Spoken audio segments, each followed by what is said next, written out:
It's a guy like Rivas is going to have in the majors. Not many. I mean, you've been in the minors 10 years. Goodness gracious.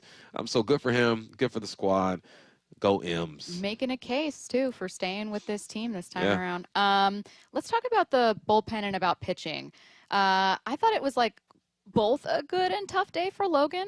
Allowed a lot of base runners, loading the bases in I think 2 innings, maybe 2-1 for another, and got out of the jam each time. And it was, I thought, more of like a grinded out kind of performance. And the bullpen especially had a really impressive day. Cut 9. Here's Dan Wilson talking about those guys. That's what happens in extra innings, and you know, we had to cover a lot of innings tonight, and like I said, those guys threw the ball as well as you could throw it, and it's just you know, it's hard to describe, you know, how grateful you are for those kind of efforts down there in that bullpen, and those guys just, they gave it all, they left it all on the field tonight, and that's you know, the result of that was a Mariner W, because they kept the game right where it needed to stay. Going to cut 11 here, Dan Wilson talking about Emerson's night especially. Yeah, I mean, he came right out. He attacked hitters, and you know, he's got the good fastball. He can throw that changeup too to keep him off stride, and you know, you couldn't have dialed it up any better. He fielded his position really well a couple of times, and you know, had a lot of wherewithal, you know, mentally, besides just throwing in those situations. So you know, a huge night for Emerson for sure. I think I came away just thinking like huge night for something that you and I are both most concerned about, with a team that we're very excited about. But our biggest area of concern, can your starters keep it going? Can the bullpen, you know, try to deliver? Felt reassured with this kind of performance. Yeah, for sure. Like you mentioned, Logan had his ups and downs. We just look at his score. I mean, his box score, 8 Ks. You'll take that all day. He gave a 1 bomb and 1 run, but it felt like you saw everybody named Mama out the bullpen last night. You got Vargas, Spire, Ferguson, Castillo, Jackson. The experiment with Hancock continues. Nice to see him come out there and then kind of close things down. But these are the type of efforts that you need when you feel like your pitching isn't where it used to be. You're going to need your bullpen to come out here, and you're going to need your righties to perform against their matchups, your lefties to perform against their matchups, and just keep this thing rolling, especially when you go deep into the night, 13 innings. So, yes, this is a team win. You get contributions from your starter, does enough. You get your bullpen to come out there, just enough. And then you get a guy who's been called up from the minors, been playing in the minors for 10 years to win it for you with a bomb. So this was a team win. Would you have liked Cal to have an opportunity late to win the ball game because you trust him? Most definitely. Would you prefer that you don't get into this situation because the order is doing what they're supposed to do? Most definitely. But you've already won the series. It's hard to sweep teams. I don't care how good or bad they are. And you got the win. So, yes, we shall take this. We know this team is the best team at home after the All-Star break. So they're doing what we know them, or they are who we know them to be. And this is a team that's good at home. So let's take care of this homestand and hopefully win some on the road. I also can't, speaking of, stress how much winning 5 in a row has done for the vibes of this team. Curtis, normally I go in with a vibe check to start the show, but I can already guess if I say vibe check on this team, you're going to have... It's on the up and up for sure. I think on the up and up, absolutely. Yeah.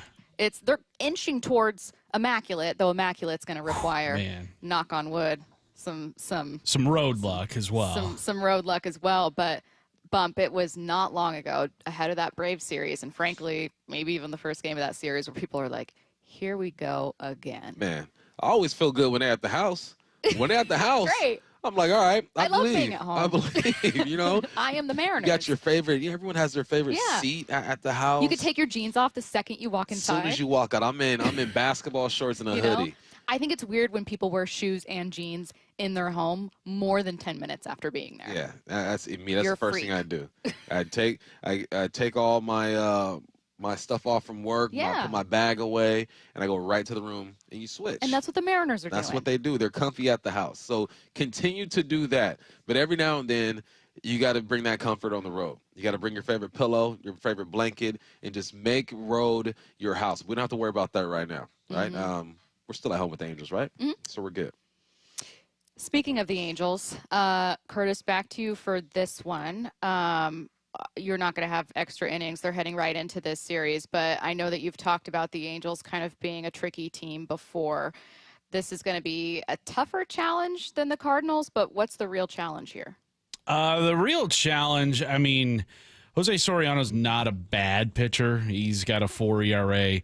The Angels themselves have had some decent moments this season, but all in all, they're still the Angels. Zach Neto, a really good player. He's their star player right now with a WAR of near 5. Joe Adell's a power threat with 35 home runs. Mike Trout not having a Mike Trout kind of season. Injuries have really wreaked havoc on him, but it's not like the Angels can be taken lightly. And in this series, you're going to see, I believe, most of the Angels, top starters. You've got Soriano, Kikuchi, who the Mariners saw in that series down in Anaheim. He was an all-star this year, ERA slightly above 4. Kyle Hendricks on Sunday, and then you've got Mitch Ferris, who's just recently called up from the minor leagues, so not a lot of big league experience there. But 3 of the 4 guys are guys you have seen this season. So I would not be taking the Angels lightly, even though they only have a 69 and 77 record right now. But hopefully the Mariners can continue this momentum, and anything less than 3 out of 4, I think, would be a disappointment. Bump, I'll take a win any way that we can see the Mariners get one here. But you know what I just selfishly like to see, if I could so request something? Sweet. Is offense a little earlier in the game for the Mariners to strike first, for the Mariners to get maybe a solid lead first. And again, it matters that you win the game. They tied it up 1-1 yesterday, held that score, and then, 2-2, and then 1 in the end. Great, fantastic. I'd like to see just an early strike with an offense that should be pretty exciting. That would be nice. It seems like the Mariners respond instead of being the attacker. It's kind of like you get into a boxing match and you're feeling each other out in the first round, you get clocked, and then now you're awake. You wake up and say, okay, I'm in a fight now. Be the guy who comes out of the corner like Mike Tyson used to. He used to just stalk his opponent and just go at him. That's what I want to see with these Mariners. And what does that look like? It's being aggressive with some pitches, having your guy on the mound be aggressive with his location, and then Cal calling a good game. A lot of things need to happen. It's not as easy in baseball as it is in other sports like basketball or football to be the aggressor. But, yeah, I'm with you. See the pitch, hit the ball, and let's take some pressure off of the guys on the mound. I don't think it's too much for me to ask Cal Raleigh to hit home run 54 in the first inning. You know what I mean? Not? Yeah. Why well, not? As a DH, yeah. Like, I think it just, let's do that. I'm not being selfish. No. I'm not asking for too much. It's a I'm just asking request for something that that's can hard be to do. met. I think so. It's been done before. No, I think I obviously, like Curtis said, win this series at minimum. But the kind of show off an offense that has impressed, surprised, or just been better overall more often than not. And to your point, once we get there, you got to win on the road. Yep. All right, let's get to headline rewrites. Extra, extra, read all about it. Headline rewrites. We must make headlines. The real story behind the headlines in today's news with Bump and Stacy. Headline number 1, Mike McDonald asked yesterday about if we would see Reek Rowland start in week 2. Here's what he had to say. Is Reek going to start this week? We'll see. We'll see. What's the real headline? For a new dad, Mike McDonald sure has the disappointed dad voice down. He's nailed it. Well, luckily, he won't have to use that disappointed dad voice for like 4 years, maybe 5 years, maybe even 6. Like, because they're so first they're young, cute. you're like, you're going to mess up so much. Right. I'm just here to help you. Then you get to an age where it's like, you know better. What's your guys' best disappointed dad voice? What the hell were you thinking? Literally said that to my son the other day, taking on a practice. Like, what? This dude hopped on all right, family business. Y'all ready? Yeah. So this dude hopped on this thing. It's called Omegle, I think it's called. Oh, that's like, it's like chat roulette. That's the Hobbit from Lord of the Rings. Yeah. So it's like you go into this space and you can chat with random people like on video. That's dangerous. It's very Exactly. dangerous. And It's I'm bad. like, bro, what the hell were you thinking? Yeah. He's like, I don't know, Dad, I was bored. I go, yeah, you really gonna be bored because your phone is gone for like a week, dog. But I get it. Back to Mike McDonald. Yeah. Yes, there has to be some type of consequence for Reek Willen's play last week. I don't think you completely eliminate him from the situation. I know people are calling for Josh Jobe, and I think that is a good option because he's been playing some good football. But you give him another chance. And if it continues, and I know you can look at the past years and say, well, he didn't do this, he didn't do that. I can point at everyone on that defense where they had a moment where they were not the greatest. And maybe Ricky's had more than them. But I think you let him live for a little bit. And if at any point during that game you feel like he's not where he's supposed to be, he's not making the plays he can make, then you let Josh get some run. But that's the NFL. It's competition. Here's my question. Let's say just like a standard defense, maybe we'll see like Jobe on the outside, Spoon on the other side. If they go to nickel, we're still going to see – I mean, we're going to see Reek plenty, right? He hasn't lost his he'll job. be out there. But that's when we see like Spoon drop into nickel, Reek, Jobe hold down both sides. Yep. So we're still going to see plenty Or, of I mean, comparing these if guys. you really trying to be like that, you throw Griffin into the mix too. No. And I don't mean to slight Griffin. I just mean like, has Reek cost himself his job? I can basically hear I don't people think yelling so. yes at the radio. But HR has called him upstairs, and they're having conversations. Not HR. They're having Not conversations. HR. Over a football play?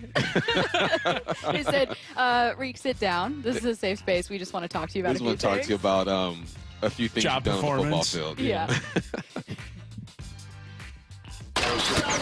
Headline rewrites. Headline number 2, the Commanders visiting Lambeau Field and the Packers tonight on Thursday Night Football. What's the real headline? Will Jaden Daniels' mom let him stay up that late? It's going to be a good I one don't here. think so. A quick injury note. I mentioned this in Snapshot, but Micah Parsons is technically questionable, officially questionable heading into this game, though I think he's expected to play. You see the Tom Pelisseros of the world, Ian Rappaport saying, like, look, he was questionable heading into last week and played. We're probably going to see him in this one. Big game. Yeah, you'll see him out there, I think. And for people who don't know about Jaden Daniels' mom, she is protective of her baby. You know? I And mean, can who was blame her? Juju Smith? What was her name? Oh, Juju. Watkins? Juju Watkins, the hooper from USC. Right. They were sitting next to each other at a basketball game, getting a little too friendly. And after the commercial break, you saw Jaden Daniels' mom sit in between them. She is protecting her baby. Now, she's done a good job with this young man. Kept him out of trouble. Yeah. No baby mama drama. He Good is a kid. leader out there, good kid. And she's trying to protect him. So that's where this joke comes from, because she probably got GPS on him right now. Who do you got in this one? Packers, Commanders. I'm Packers, going Commanders. with the MVP of this year, Oh. Jordan Love. Going with the Packers. You're calling. Wait, hang on. He's MVP no, this year. Hang Wow. on a He's minute. MVP. No, Bump. You started this He's by MVP. saying that he would, by year's end, look like the best quarterback in the NFC. Yep. You did not say MVP of the league. Hey, we're going higher and higher with this one. This is pretty soon you're going to start Wow, saying, like, Creed. yeah. Can you take? Curtis, you going Commanders? I'm trying to get a bet going here with you guys. Sure, I'll go Commanders. Commanders? tonight. Yeah. Okay. Great. Now I got to figure this out of like who wins. See, the thing is, either way, I'm going to say I'm bringing in donuts. Ooh, how about this one? Whoever wins gets an extra point on the quiz. Gets an extra point on the Whoa, quiz. that's Wins what? huge. So you got Commanders? Curtis has I'll take Commanders and you Commanders, have yeah. Packers. All right. That's and I'll make the incredible. quiz. I'll What if add it's an a extra tie? question. No one gets a No, point. I don't What? accept No. that. I What? barely beat this dude. I believe in No. you. You need to believe No. in yourself. No. You need to I'm believe not in taking that yourself. bet. Heck Bump, no. Make it worth something I'm not. here. No. Okay. Wow. What? Look. Giving Curtis a point is like being down 3.5 games in the race. How about this? How with about this? 2 How games about this? left. Okay, new one. Winner gets a hint for a question. Ooh, okay. This is his wheelhouse. No. You understand what you're doing right now? It's like going out there I and be thought like, part Jordan of Love was either. MVP. be like, Bum. Oh. Bum. you get an extra 50 yards on this drive against Curtis. Of course, because I play golf. This is what I do. You don't think that your I don't accept MVP is that. going to win I you don't this accept- I game? don't accept You're going to be that. so mad. You're No, going I to be don't- so no, I mad when won't. the Packers win I won't and be you mad. lose the quiz by 1 This point. is like knowing that you would have tied this is it. like Micah Parsons hating trick plays. Bump just wants a man on man. He doesn't want anything out of the ordinary. Bet off the table, but when the Packers win, just know. It's fine. Okay. I can live with myself. Next headline. Headline rewrites. Headline 3, the Rangers swept the Brewers in a 4-game series last night, and the Astros got a 9th-inning go-ahead home run to beat the Blue Jays. What's the real headline? The Mariners got no help from 2 very good teams, which means for the next 3 weeks, they're going to have to be one. I like that. That's a very serious and mature headline so. for you. Straight to the point. What it's really about. You know, Yeah. it's what matters right here, and you're exactly right. They got to ball out. But we got to be thankful they're at least in this position. With all the stuff that's happened this year, there were times when we thought they were out. There were times we thought they were a for sure thing. The emotional roller coaster has been crazy with the Mariners this year, but they're still in it. We can gripe about things like they're not taking advantage of the AL. It's weak this year, so be it. This is a good ball club, good enough to be in the mix, and you're absolutely right. They have to be good down the stretch. The Seahawks season is underway, and we want to send one of you and 3 friends to watch the game on September 21st against the Saints. All you need to do is open the Seattle Sports app and click the Win tab to find out how. If you don't already have the app, text the word app to 866-979-3776, and we will send you a link to download. Enter daily to increase your chances to win. This contest runs through Monday, September 15th. Clint Kubiak's Saints offense was averaging more than 40 points per game in the first 2 weeks of the season last year. Why the slow start in Seattle? Did the Saints have something the Seahawks don't? Is there something still to unlock here in week 2? That's next.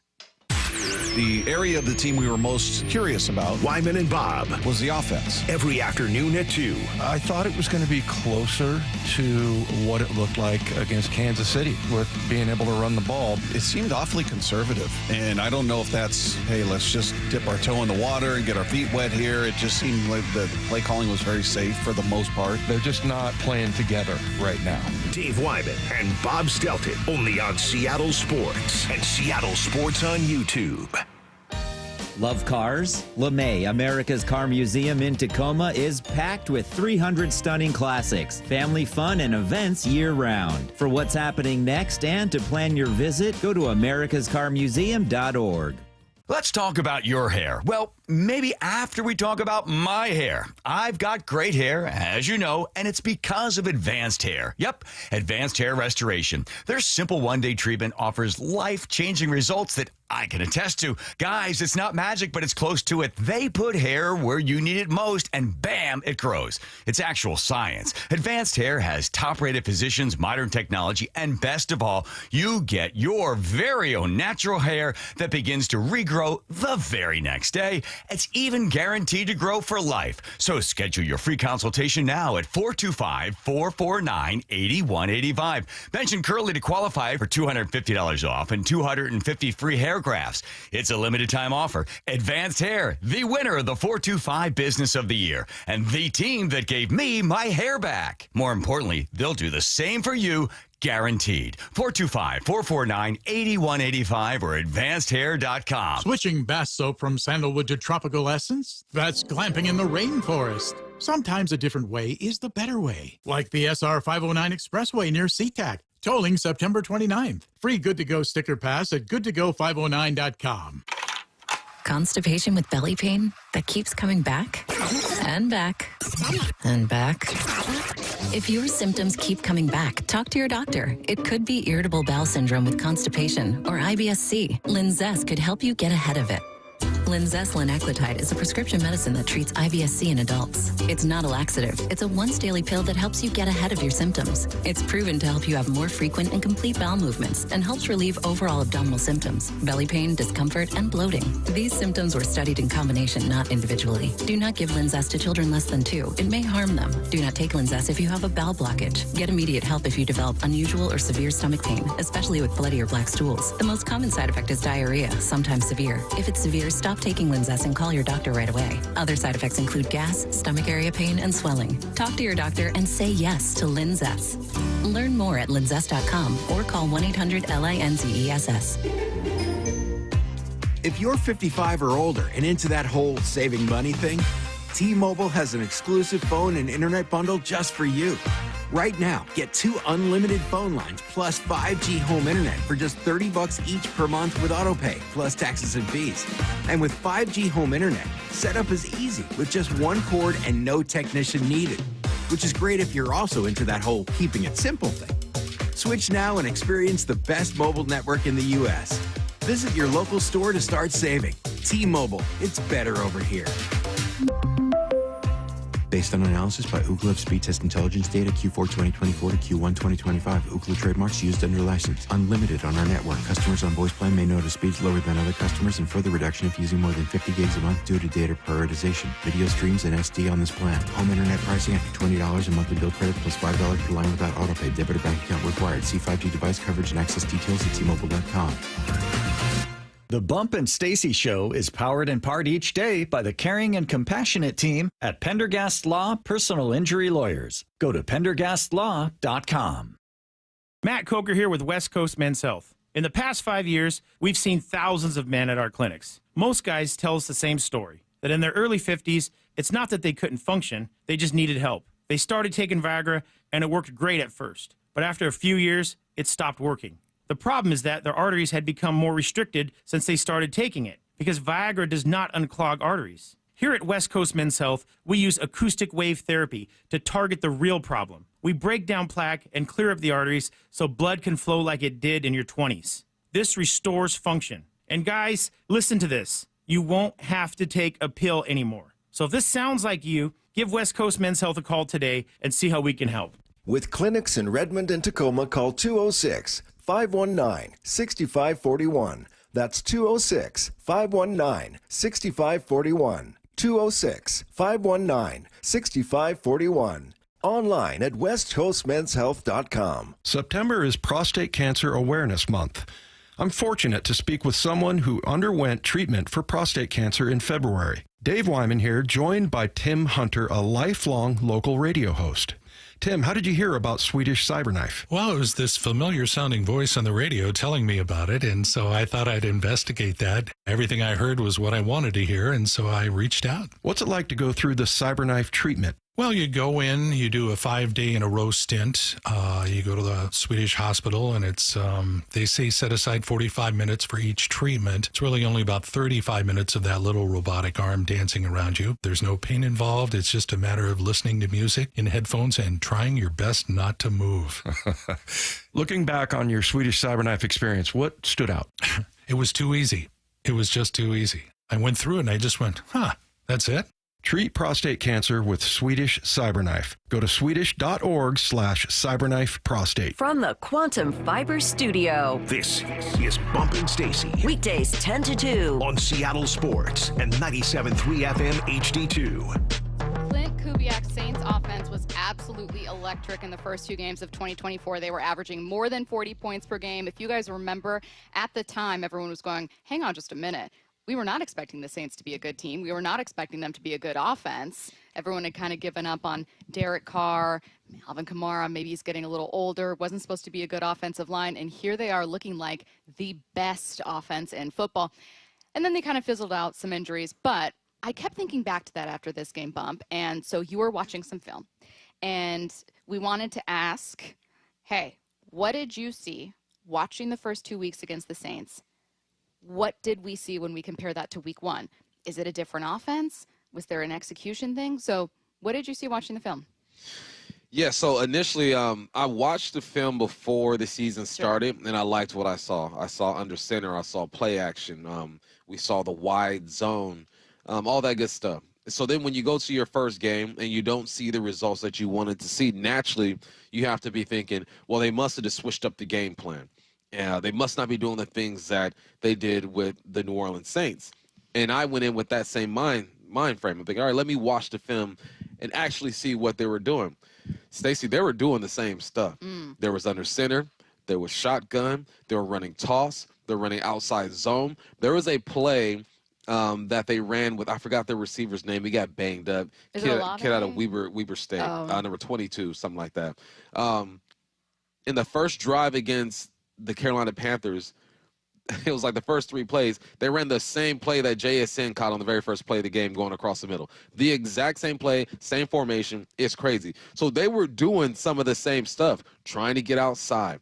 And the only difference that I saw when it came to what I saw on film with New Orleans and what I saw on film with the Seahawks is, one, you're playing against the Panthers. Sure. All right? Not a very good football team. Context. This week you're playing against the 49ers. Better than what we thought they were going to be defensively. Gotta put that out there. But the offensive line was, for the Saints, were firing off the ball in a way I didn't see consistently with the Seahawks last week. Also, you got Kamara in the backfield. He just moves differently. I love me some Ken Walker. I love me some Zach Charbonnet, but neither of them is that. Kamara is one of the most explosive and dynamic running backs of all time. Not just the past 5 to 8 years, of all time. I don't know what his numbers say, but if you watch him play, you put him up there with some of the best in the game. So Kamara is different. He can slip tackles. He gets downhill. He has a great feel for what's going on there. Another thing that I saw is that they have more speed in the wide receiver room with the Saints than the Hawks do right now. And I think that Horton is a fast player, and once he understands the game a bit more, he's going to play even faster. Big ups to Horton. We're going to talk to him tonight on Hawks Live at 7 o'clock. No Paul Moyer tonight. Ray Roberts is going to be with me. And then you have just the confidence of a Derek Carr, who has had success in this league before. He's not an elite of the elite, but he was an MVP candidate one year before he got hurt. He did take the Raiders to the playoffs a couple times, I believe. There's just a different type of confidence when watching Derek Carr play, though I think Sam Darnold played a good game himself. So it comes down to the offensive line firing off the football and taking care of blocks. I want to say your guard play, minus Zabel, wasn't the greatest last week. You're still trying to figure that out. Their guard play is on point. Getting to the double teams, climbing to the linebacker, there's an efficiency there. They're getting off of the football.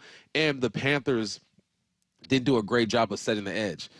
The Saints were setting the edge against the Panthers. And then I went and watched against the Dallas Cowboys. I'm like, all right, well, maybe it's just 1 week. I see the same things. And granted, the Dallas Cowboys defense was not the greatest either last year, at least to start the season. They got better as the season progressed. So you got to look at matchups, too. It's who they're playing against, but then there's that personnel. It's Kamara. It's that offensive line firing off the football. And I said it last year before the season started. People were knocking the Saints offensive line, and I was looking at the Hawks offensive line, and I was saying the Saints offensive line might be better than the Hawks offensive line, and that's what it looked like on film. So there are a few things happening here, and then you don't have the gadget player that the Saints have. I was hoping that Arroyo would be that gadget player. He still has to come around, has some things to learn. He still could be that. But when you have a guy like Taysom Hill over there, it affects the way the defense plays as well. You can move him around.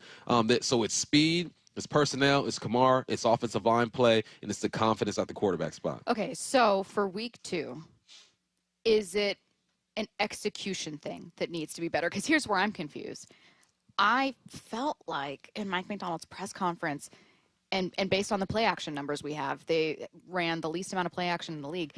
I felt like he was disappointed with not seeing what he wanted to on offense, which I was just thinking, well, maybe Clint got away from it. Yeah. But you're seeing more of it's a mix. Well, yesterday I said that they only ran 2 play action passes. Okay. And 2 play action, 1 play action, Sam ended up running it for a first down. Yeah. Other than that, there's only 1, and Gwyndy in the 206 points that out too. That's part of the problem as well. Okay. Because if you don't play action, you don't have the influence.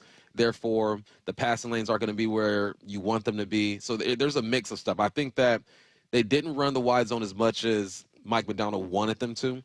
Toss was there. The concepts are still the same in toss. Sometimes they will pull a guy, pin and pull a guy, but essentially you're trying to get to the outside. And then if you don't run the outside zone a lot, you're not going to use play action the same way, or it's not going to have the same effect.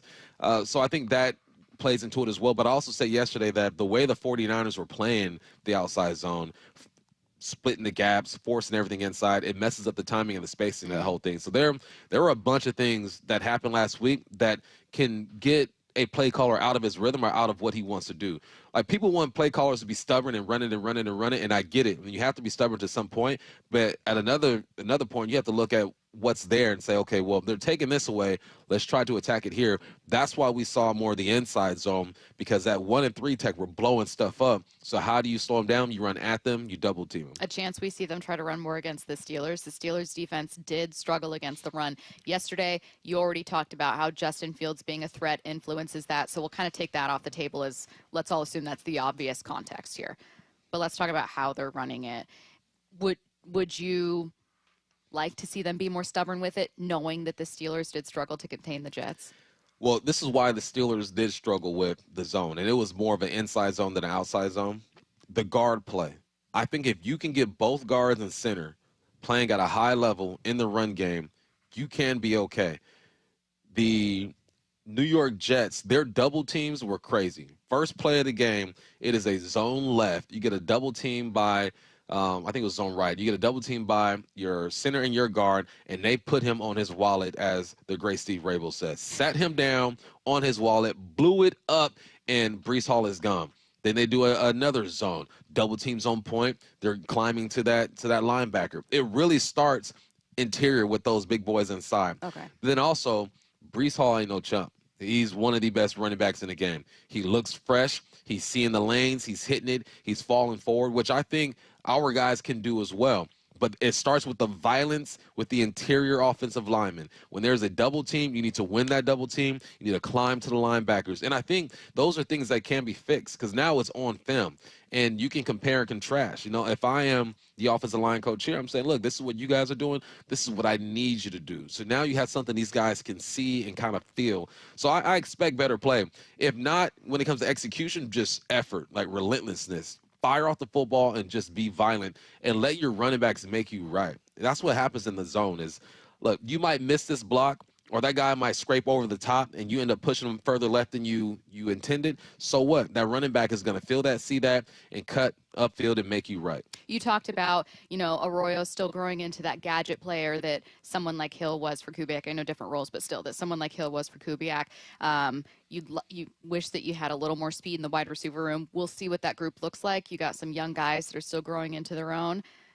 But as great as Kamara is, it sure feels like the Seahawks have the running back talent to be better in the run. Yeah, you would think so. And it's a feel, it's a groove. I compared it to just riding a wave, feeling the swell, diving into that thing and going. And I think once they get on the same page with the rhythm of the running back and the violence of the offensive line, they can be okay. We're 1 week in.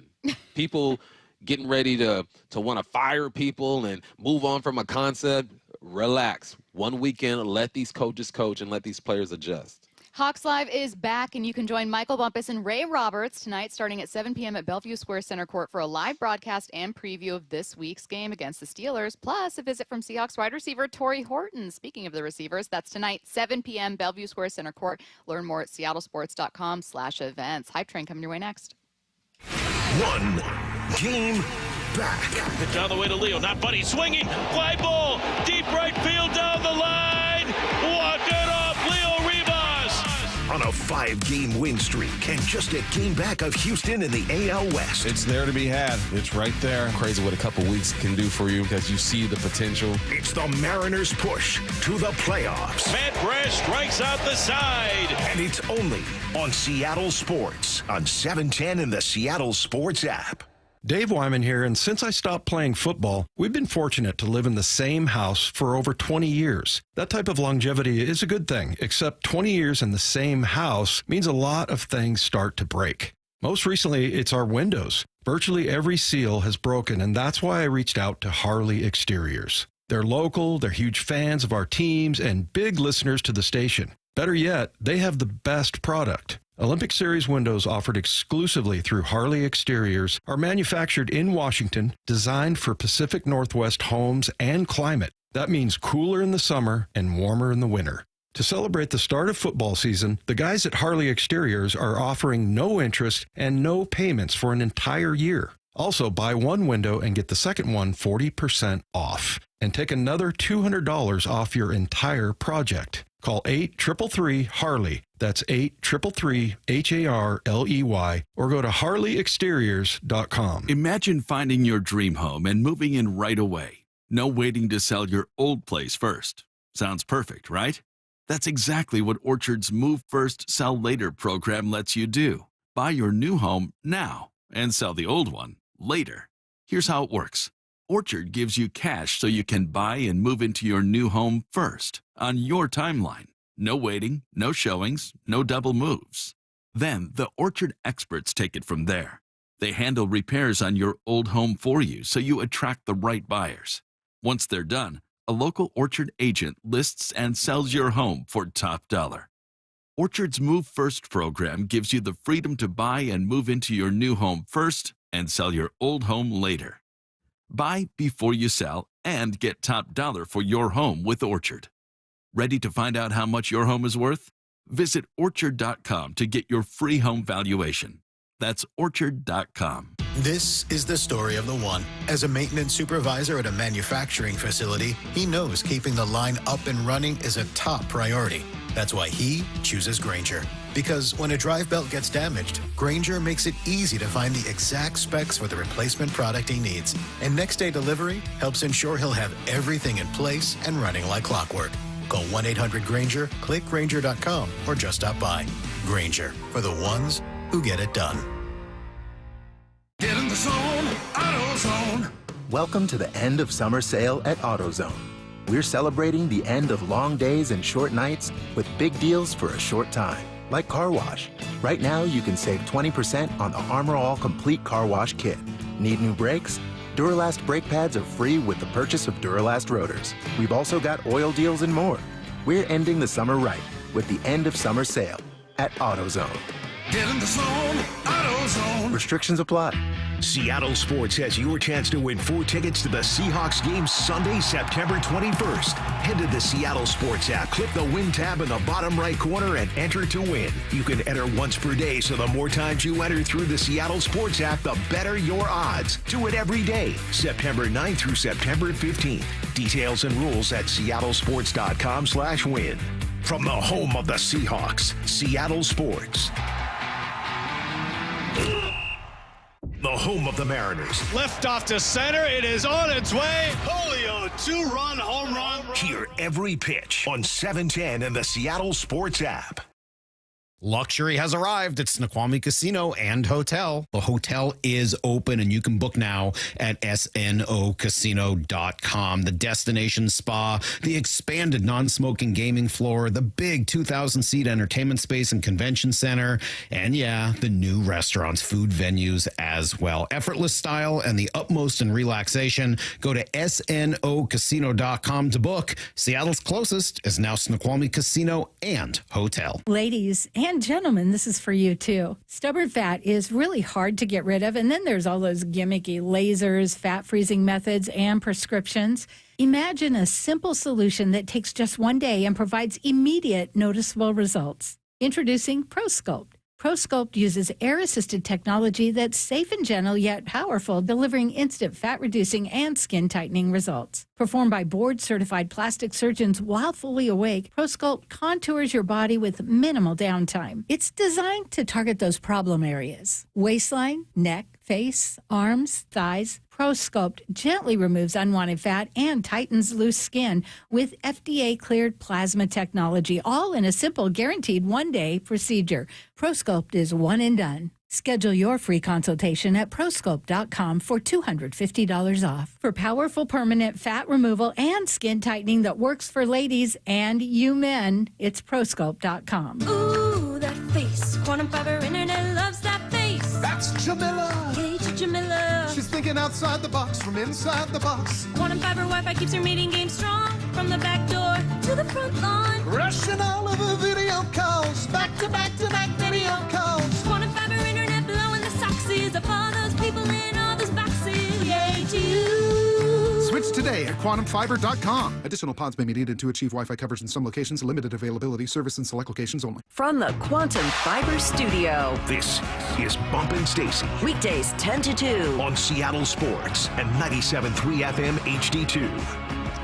All right, we are getting back to the Mariners at 11 with Ryan Rowland-Smith. A big win to talk about in a big series here against the Angels. Right now, though, let's head to the station for Hype Train. It's Thursday night football. Micah Parsons is questionable, though mostly expected to play. Big game between the Packers and Commanders. Keeping it simple with this one, the Commanders beat the Packers on Thursday night football.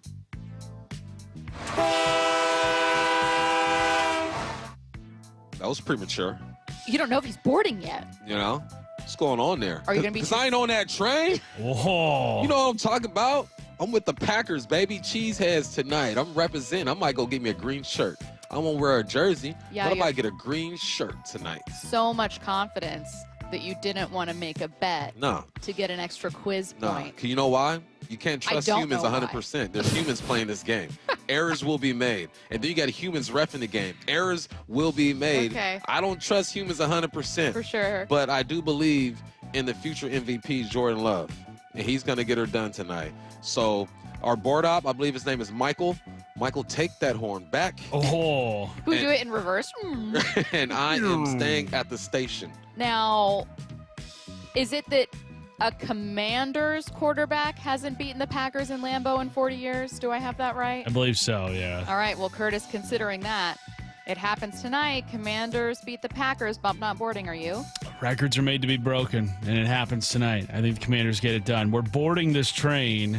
I think that not only Jaden Daniels has a big game, but also my guy who spent one game in an Arizona Wildcat uniform in his college career, Bill Krosky-Merritt, the running back for Washington. He had 82 yards on just 10 carries in week one. I think he goes over 100 tonight. So I think those two guys have a field day. So we're boarding that train. Give me that horn. Notable Wildcat. Yeah, one game.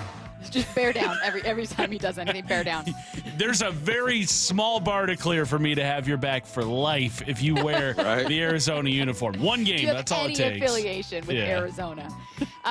No, I'm taking the Packers in this one. So you only aboard and you only get bragging rights if they end up winning. Next up. Seahawks taking on the Steelers Sunday. 10 a.m. start for this one. A reminder to get up extra early. The Seahawks hold DK Metcalf under 100 and keep him out of the end zone. Under a hundo. And 0 touchdowns. And no tutties. I know how Bob loves that word. I love abbreviating all words. Listen, I watched the film on DK, and he looks good. He looks healthy. They're finding him ways to get the football. They ran a screen to him. He gained about 20 yards off of that. He ran a slant, just a simple hitch, gained about another 25, 30 off of that. My man looks good. I think you can keep him under 100 yards, but I think they're going to make it an emphasis to get him the football in the red zone. So I think he's going to score a touchdown. So there's another train I'm going to let go by because I think Mike Tomlin is a little petty, and I think he likes a good grudge. And I think he's going to make sure that number 4 gets into the end zone against his old team. The Seahawks hold DK to under 100 and keep him out of the end zone on Sunday. Curtis. I think there's going to be one specific play where the threat of him going over 100 and getting into the end zone will happen. But I think Aaron Rodgers will be looking down the sideline. DK's running. He's wide open. And the ball's going to go through his hands because that happens a lot with DK. So I don't think DK goes over 100 and scores a touchdown. I'm boarding this train. I think he is not going to be able to have those kinds of benchmarks against the Seahawks secondary. So we're boarding that train. I am boarding this one as well. So all aboard this guy. Wait, no, Bump. You didn't. Bump did not board. Bump did not. Okay, Nope. 2 aboard this one. But I'm doing it for this reason. I have always thought DK is exceptionally talented and kind of had a bad rap here for things that were sometimes deserved and sometimes not. I'm like kind of rooting for him from afar, though obviously not on Sunday. But what's sticking with me is not Aaron Rodgers' final line from that game, but Bump pointing out the air yards being under 5 for those pass attempts. So he had something like 270 yards, 4 touchdowns, but it doesn't really lend itself to the kind of explosive plays that the Seahawks defense is going to force them to make, nor the explosive plays that we've seen from DK. So he kind of needs that like 60-yard bomb where he just powers through people, and that's not necessarily the Steelers' offense from week 1. So I'm going to say no, though I think it's in him for this season. Next up. We Leo Rivas with a walk-off home run yesterday, hero of the game. And you know what? This is your hype train. He's earned more time. You know what? I was listening to Curtis break down the numbers from our guy Cole Young, and he's been on the down as of late. And I think when you have a spark from a guy like Rivas, you got to kind of ride that wave. It's not like Cole Young is like a make it or break it type of player. Like if he doesn't play well, this team doesn't play well, or they only play well if he plays well. His role in this team is adjustable. It's replaceable. You can put somebody else there. I'm a Cole Young type of guy. I've spoken to experts, and they believe that he's going to be the guy of the future. But if you have a little spark plug, somebody to come in and give you some life, I think you got to roll with it. I'm on this train. Rivas, keep playing. All right. Some people are Cole Young types of guys. Some people are backward hat kind of guys. But Bump, even then, thinks that that Leo's earned more time. So one aboard this one. Leo Rivas has earned more time. Curtis. Bump, I think you brought up a good point. Cole Young, your second baseman of the future, sure. Like I don't think anybody would have a problem with that. And it's all about the now, though. It's not about 26. It's not about 27. It's not really about player development with this time of the season. It's just about getting wins. And Leo Rivas represents your best opportunity. So, yeah, I'm boarding that train. I mean, you look at his on-base percentage already. 416 in 89 plate appearances. Had a 471 on-base percentage in AAA this season. I get that it's the PCL, which inflates a lot of offensive numbers, but 471 is ridiculous. That's almost a 500 on-base percentage. Last year, had a 441 on base percentage. This is a guy who gets on base, and to have that at the bottom of your order is really advantageous right now, especially when you flip things over to the top. Bring up guys like Randy, Cal, and Julio, having somebody on base for them when it flips over. So yeah, I think Leo Rivas is your guy at second base until he's not. So yeah, we're boarding that train. Well, I am too, because to your point, and you hinted at here with that on-base percentage being crazy, also a key walk for him that kicked off another win. So even though it wasn't a walk-off and it wasn't a home run and it wasn't this moment, like he's had good appearances. So all aboard that one. Next and last hype train. Let's go quickly here. The Mariners will be in first place in the American League West on Monday. As a reminder for what you're looking at for the rest of this week, Houston has one against Toronto. That starts this afternoon with a 12:07 p.m. first pitch. Then 3 against the Braves, but on the road. Texas has 3 on the road against the Mets beginning tomorrow. Easy. You told me yesterday if they were to get into first place, it'd be the first time this late into the season since 2001. Yeah, they've been in first place. 2001, Craig. 2001, Craig. That's a long time. So we're making history. Gonna wake up on Monday morning after a Seahawks win and the Mariners in first place. Ooh, what a Monday we're gonna have here. Curtis. Yeah, I think I'm boarding that train as well. Houston, I don't see. I think Atlanta's going to give Houston a little bit of a tough time this weekend. And then the Mets, they still have a lot to play for as well. So I think the Mariners have a really good shot at doing this, and they're going to do it. So yes, first place Mariners. You heard it here first. Second, actually, because Bump said it. But yeah, I like to say you heard it here first. You're hearing it from me third. I'm not going to expound on it. I just echoing exactly what you guys said. But I will say this. Even though we're all aboard on this one, I am still a little nervous about the Rangers. I'm a little nervous about Houston. I don't love how close it is. It's a great opportunity for the Mariners. I believe they can get into first place by Monday. But I want to know more about what we should be thinking about these other 2 teams in the AL West. Let's ask Ryan Rowland-Smith next.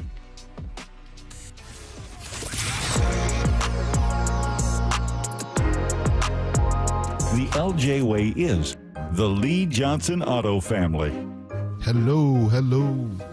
Welcome to Lee Johnson Auto Family. This is King.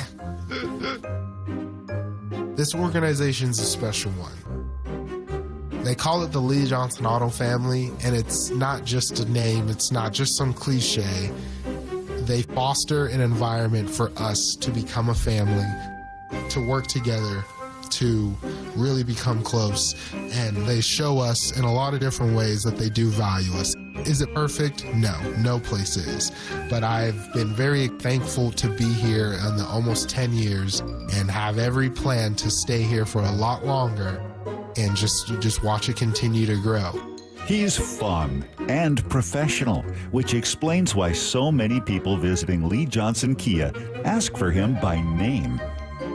The LJ way is the Lee Johnson Auto Family. When it comes to the security of your business, doubts can creep in about who you're trusting to protect it. At Bay Alarm, we got you. For nearly 80 years, we've been putting our customers' minds at ease with our advanced technology and personalized support. Feeling insecure about your current security service? Visit bayalarm.com today. Tired of uneven heating, noisy systems, and high energy bills? The Quilt Ductless Heat Pump from Home Comfort Alliance gives you room-by-room control and serious savings with every system, and every system qualifies for max tax credits. Call the comfort people at homecomfortalliance.com. Hey man, gaining weight, dragging throughout the day, losing your drive? It could be your testosterone. The team at Revive Men's Health Washington gets men back on track with the energy and drive they've been missing. Meet Tyler, Revive Men's Health Director of Operations and witness to hundreds of success stories. I've seen guys come in worn out, discouraged, and just not themselves. A few months into treatment, they're standing taller, speaking with more confidence. It's like watching someone come back to life, like a light switch gets turned back on. The spouse says, "Thank you. I really have my partner back, better than before." That's the moment it all clicks for me, and that's why I do what I do. Since 2011, Revive Men's Health has helped more than 120,000 men regain their energy and drive. Start your story today with an in-clinic visit or a secure video appointment. Call 206-529-1111 now to book your free testosterone test, exam, and consultation. That's 206-529-1111 or schedule anytime at revivemenshealth.com. Imagine homes so well designed and so luxurious, they'll be setting the standard for decades. You're imagining a Mainview home. Now imagine a Mainview home on sale, saving $50,000 to $120,000. Isn't that what Brett and Amy bought? Yeah, it's a Mainview, and they saved a bundle. What are you doing? Looking at the Mainview website. It's now or never. What's better than a Mainview home? A Mainview home on sale. Mainview communities across the Puget Sound. If you're 55 or older and into that whole saving money thing, T-Mobile has an exclusive phone and internet bundle just for you. Right now, get 2 unlimited phone lines plus 5G home internet for just $30 each per month with autopay, plus taxes and fees. And with 5G home internet, setup is easy with just 1 cord and no technician needed, which is great if you're also into that whole keeping it simple thing. Switch now and experience the best mobile network in the U.S. Visit your local store to start saving. T-Mobile, it's better over here.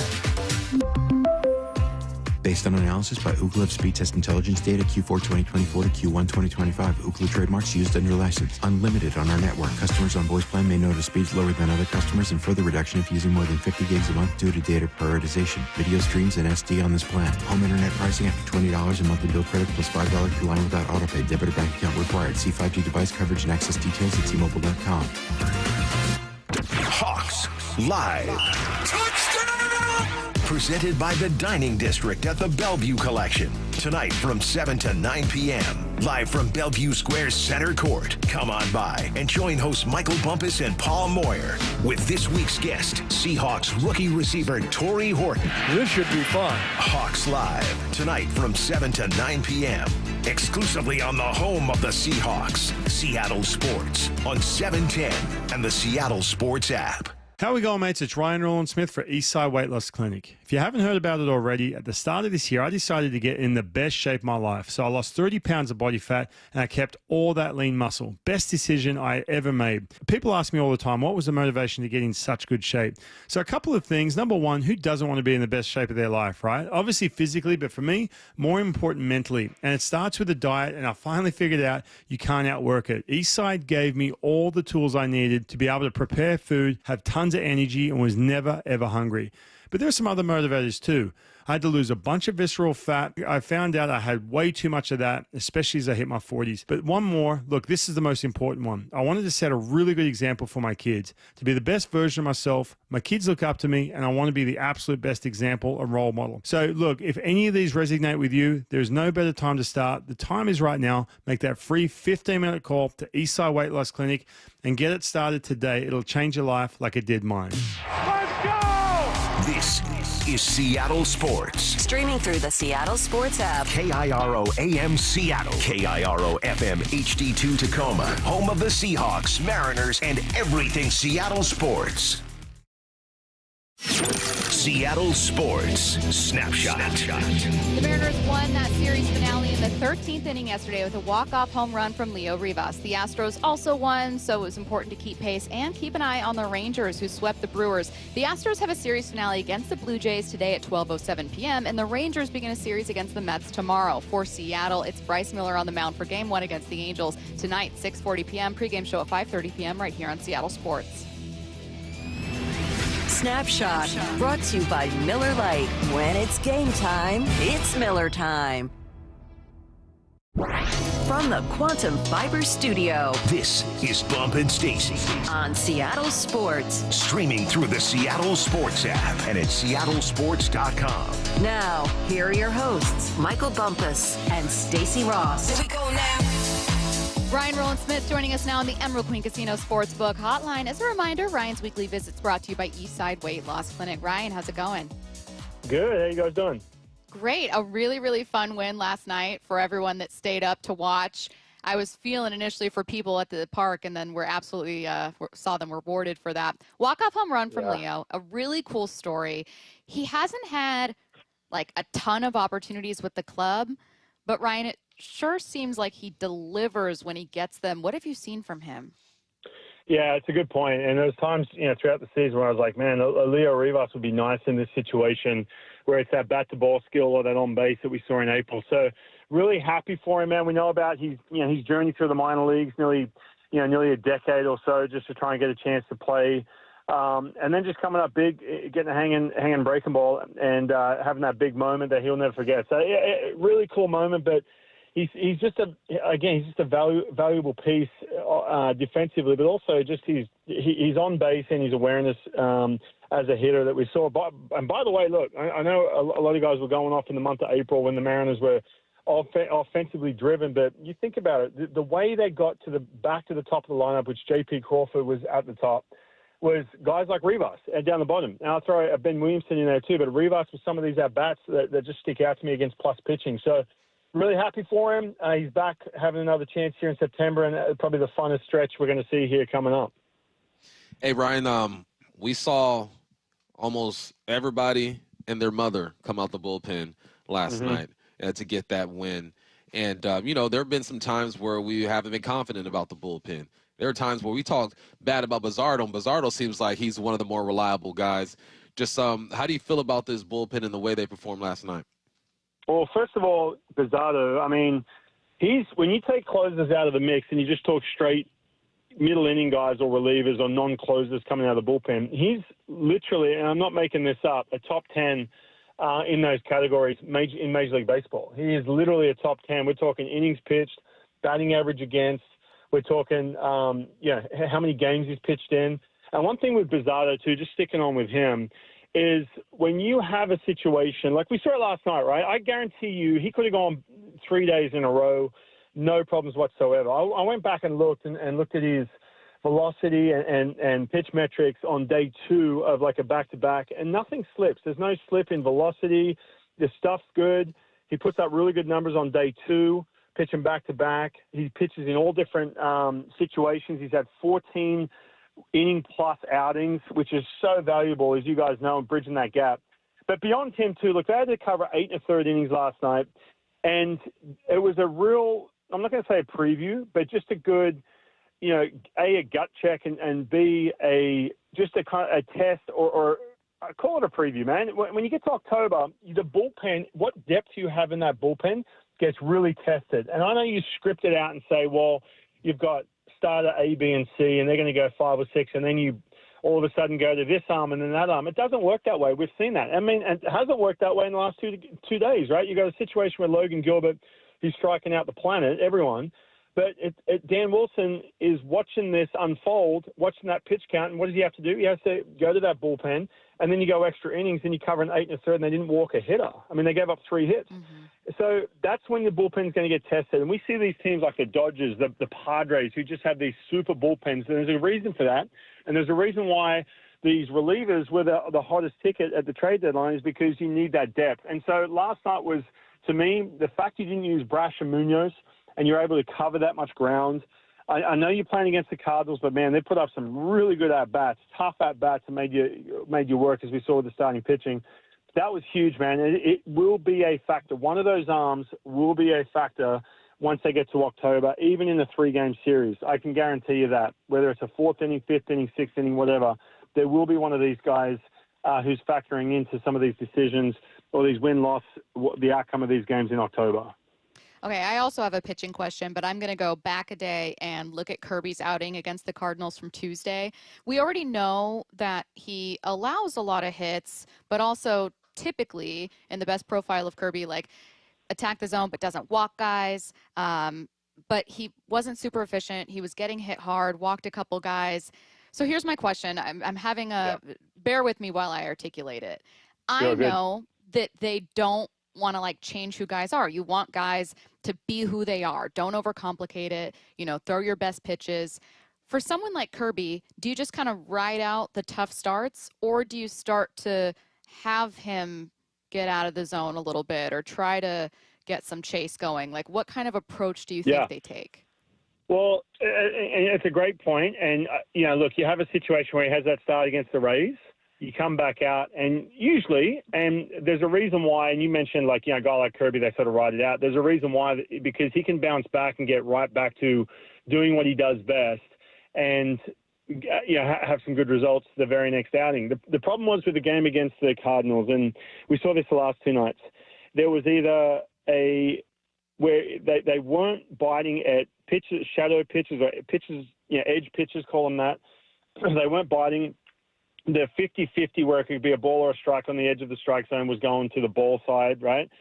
And then all of a sudden he's end up in the middle of the plate. And one thing that George Kirby had done early in this year, and I talked about this, it's like you have the command skill set where you can command the baseball, that you can get to a place where, and I couldn't do this, man, when I was pitching. I had to be 0-1, 0-2, or I wasn't going to survive. George Kirby's stuff is that good that he can go 2-0, 2-1 and stay out of the middle of the plate, right? And what's going to happen is, because he's a strike thrower, he's going to naturally get more chase. Now, what has happened the last couple outings, in my opinion, has been not the quality of pitch. Once he's gotten to 2-0, 2-1, he's end up in the middle of the plate, more so. And that's where he gets into trouble. We saw a little bit of that at the end of last year, too. There's an outing against the Tigers where it was the same thing. He would try and expand a little bit or be on the edge, slip into 2-0, 2-1 counts, get into the middle of the plate, and then he's giving up hits. Now, one thing with George Kirby, and because speaking of Logan Gilbert last night, one thing with George Kirby that he has that Logan Gilbert doesn't quite have is, call it a safety net to get weak induced contact, right? So Logan Gilbert has leaned so heavily into this swing and miss, and for good reason, man. His strikeout rate is the best in baseball, right? Which is, A+. It's great. But in order to get swing and miss, and in order to get strikeouts, it just costs you more pitches per at-bat. No one out there is getting a high strikeout rate and putting dudes away in 2 or 3 pitches. It just doesn't work that way. So we've seen the pitch count from Logan go through the roof. Whereas George, on the other hand, has that ability, that safety net. When he needs weak contact, he can get that pitch below the barrel and get that weak contact, or just something popped up in the air. He just hasn't had that the last couple of outings. Now, is it something that you fix? I guarantee in that bullpen session, whether it's today or tomorrow, I guarantee you him and Woody, because Woody's the best at this. It doesn't mean you have to reinvent the wheel, but they're finding something there that when they go back and watch the video, and Pete Woodworth and Trent Blank, they put so much work in where they can go back and identify one little fix, and that's just what they're going to target in that bullpen session to come back out and to get back on track. But, hey, listen, I will say this. If I'm going in that wild card series, call it, they're playing the Astros as it looks like, right? I'm going to go Logan game 1. I'm going Brian Wu game 2, and I'm going George Kirby game 3 still, even after these last couple of outings. I just know that he's going to be okay, and he's got a couple of weeks to figure that out, and that's my 1, 2, and 3. People can argue with me, whatever, I don't care, but that's how I'm going with it. When you look at this team as it stands today, it feels like, Brian, like we get a different version of this team every 6-7 games. And I know it's hard just to be extremely consistent, especially in baseball, right? Things are going to happen. You face different pitchers on the mound. But is there something that you feel like this team is missing, like personnel-wise, execution-wise, that could propel them into the playoffs, or if they don't work on it, keep them from getting to the playoffs? Yeah, it's been interesting, right? Last year in 2024, the starting pitching was so consistent, so you could sort of level out. And I know they didn't make the playoffs, but I'm talking just as a team in general. You could level out some of the offensive ups and downs and deal with a swing and miss in 2024. This year, you've got a situation where the offense has been good, been much better, right? Way better, like, mid to high range in regards to where it stands Major League Baseball rankings in offense. But the pitching has just been so inconsistent. And so if you could get, and I've said this to you guys, I sound like a broken record week in and week out.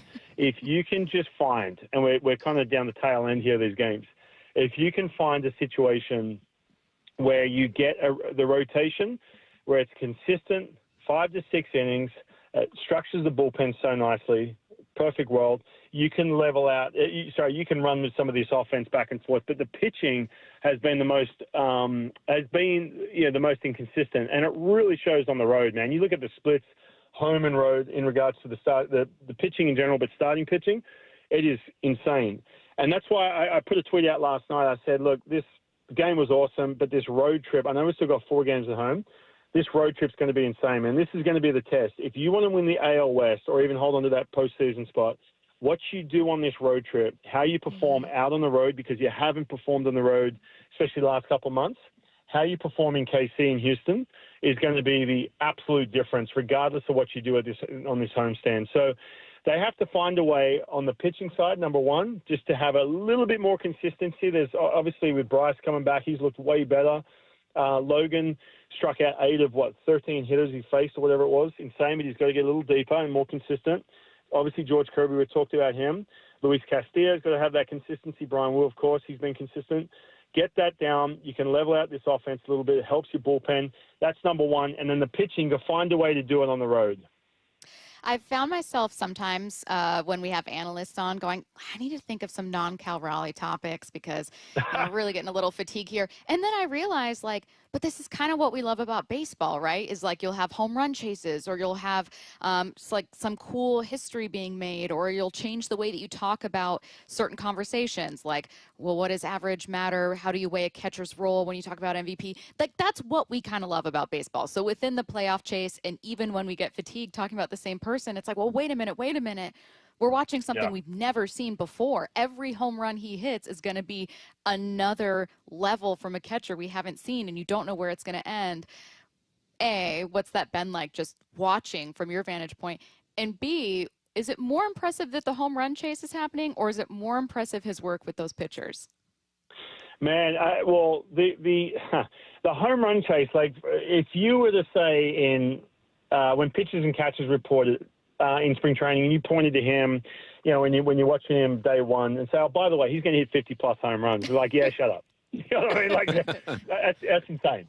And by the way, if you said that about, hey, I'll be honest with you, if you said that about Julio Rodriguez, who has that ability too, believe it or not, oh, he's going to hit 50. No, that's ridiculous. So it's just so insane, the fact that it's that total. Now, if we could still have the same conversation if he was 35, 36 bombs, but the fact he's hitting 50, he's about to match Mickey Mantle, who back in back when he did it in that season. It's just, to me, it's just absolute insanity. And I think too, you mentioned the MVP. I think there's just enough of a national conversation about the other side of this, how he impacts every starting pitcher he's behind the dish with, every bullpen arm that comes in, those meetings you have to have before every game when you're drawing up a scouting report, when you've got your buddy Logan Gilbert, he gives up, just has an absolute clunker in Philadelphia and then comes back out and punches out, 13. All those things that you factor in is the value there that you, again, as a pitcher, you appreciate it much more. And then you put the 50-something home runs. I do have to say that the 53 approaching 54, maybe taking out Griffey as well, it's just insanity. And by the way, doing it in T-Mobile, no offense, but my goodness, it's not all this park factor and everything else. Are you kidding me? It's insane. So that to me is just the thing that I cannot take for granted. If I'm sitting there watching the game, if I'm not in the booth, which I haven't been the last couple of days, and I'm messing around, I start zombie scrolling through Instagram and just getting distracted like everyone else on the planet. He comes up to hit. I'm like, what am I doing? I'm taking this for granted right now.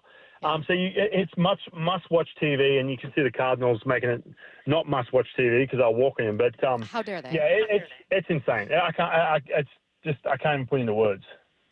He is Ryan Roland Smith, kind enough to join us on the Emerald Queen Casino Sportsbook Hotline. Thanks, Ryan. Thanks, Ryan. Thanks, guys. Let's get to 4 Down territory. This is 4 Down territory, going inside the game with former Seahawks and Coug wide receiver Michael Bumpus. First down, what do you want to see from the Seahawks offense on Sunday? Before I answer that, Ryan said he's doing it in T-Mobile Park, right? Like it's a crazy thing. Josh Naylor says it's a hitter's ballpark, all right? I'm just saying. Josh and Cal are on one with that. But what I want to see from the Seahawks offense on Sunday, I want to see the jet sweep and the ball being snapped while that jet sweep is in motion fast. That's also something I saw when I watched the film from the New Orleans Saints last year. What that does is it forces the defense to respond quickly. Is he getting that jet sweep handoff? How much are we going to expand? Are we passing him off? It just causes some type of, not confusion, but some communication that needs to go down. And then you can hand the football off after that. You can play action off that, roll that, hit him in the flat. That's just something that I didn't see much of, if at all, last week. And also, like we mentioned, just more play action. 2 play action attempts last week. One was a pass, and one was a run by Sam Darnold. They need to implement that into this offense. I think if you can do that, you'll keep this defense off balance as much as you can, make them expand, communicate, and maybe get a cheap completion here or there. Second down. How will the presence of Jake Bobo Sunday help the offense? You asked me yesterday if him coming back makes me feel great about the wideout room. Or like, does it help? I'm like, nah, I mean, okay. Yeah. It's always nice to have bodies Sure. out there, but he's not like a game breaker. But there is something that he does well. He's one of your better blocking receivers. So if you do want to pack in that formation and run that wide zone, he's one of the candidates that I would put on the outside to handle that outside backer, that safety or whatnot, maybe that nickel. Also, there's no knock on Jake Bobo. He doesn't create much separation when he runs routes. Therefore, he's used to catching the difficult football. So maybe on third down where they are in man, because I expect the Steelers to line up in some man based off what the Niners did last week, maybe he catches 1 or 2 footballs just in a tight situation and he makes the big play. So look, I'm looking at Jake Bobo. Be the blocker that you are, be the aggressor that you are, make 1 catch on third down, and it'll be working. Third down. Other than the Hawks against the Steelers, what game are you looking forward to watching Sunday? Philly and the Chiefs. You already know. Come on now. Philly, we believe in you. We know your personnel. We're familiar with your game. Yeah. Chiefs, we're questioning you right That now. defense. I think I saw a stat that Mahomes has only lost like 4 or 5 games to teams in his division. That's how dominant this dude has been. And now the Chargers show up. Harbaugh in his second year. Justin Herbert, second year with him. You've made some changes on offense. Amarian Hampton running the football. You got some new wideouts. Is this team for real? Is it for real? So I think the Chiefs versus Phillies will let us know how for real these Chargers are. But it's more about the Chiefs than anything. You got an old Kelsey over there. Rashee Rice obviously is not available. There's just some questions. I think they're the type of team that can start off slow and kind of get it together towards the end of the season. But this is a game that I will be watching. How dominant can Philly be? Or can the Chiefs knock out the big dog and remind folks that they're still a team you got to go through? Fourth down. What did you like about the Seahawks defense that doesn't register as a stat? It seems like they played a physical brand of football last week. Agreed. We saw some interceptions. We saw some block kicks or a block kick, a missed field goal. But there's some guys for the Niners on that injury list. You got Brock Purdy, who could be out for a couple of weeks because of a turf toe. You got Kittle, who's on the IR right now because of a hammy. You got Jennings, who is questionable. There's another running back, James, who is questionable. Football is a physical game, and it's not, your injuries aren't necessarily attributed to your opposition just knocking you out. But it felt like they played a physical brand of football defensively, and that's not going to register as a stat. And you can look at injury reports every single week. You're going to find a team with guys on the injury report. If you have a ingrown toenail, they have to put that on the injury report to save their own butts, right? But, yeah, they played physical, and we need to see that again this week because you got a big receiver in DK Metcalf over there. I think you can get after the quarterback. And Aaron Rodgers, he was sacked 4 times last week. The Hawks created 13 pressures. I was second in the league last week, and 8 quarterback hits. Go ahead and get after that quarterback and be physical. We saw that last week with the 49ers. I hope it shows up again with the Pittsburgh Steelers. It's a really interesting point about the defense because it's like it wasn't the best day. And Mike McDonald was kind of critical of wanting a bit more from the pass rush and all of that on Monday. However, there was also a lot that he clearly did like and some stuff that you leave the game feeling like, God, that Ernest Jones interception was crazy athletic. Josh Joe making a big play. Sacking Brock Purdy for a loss of, I think, 12 from Julian Love. Like, there were moments where you felt like they were going to kind of take over the game and create a ton of chaos for the 49ers. And I think you're right. Mike McDonald talked a lot about it's something that, like, I think maybe a fan or two are going to be like, well, what does it matter if they didn't win? And it's like, but I think it matters to a coach. And I think it matters to analysts because it counts. Man, if I told you before the game, Hawks will have 2 turnovers, Niners will miss a field goal, and the Hawks will block a field goal, you say you're probably going to win that ball game. Yes. But the reason why you don't win that ball game, you fumble twice, and Nick you're Bosa not gets great about on 8 third Lucas. down. Yeah. You're 3 for 10 on third down. Right. That is the game of football.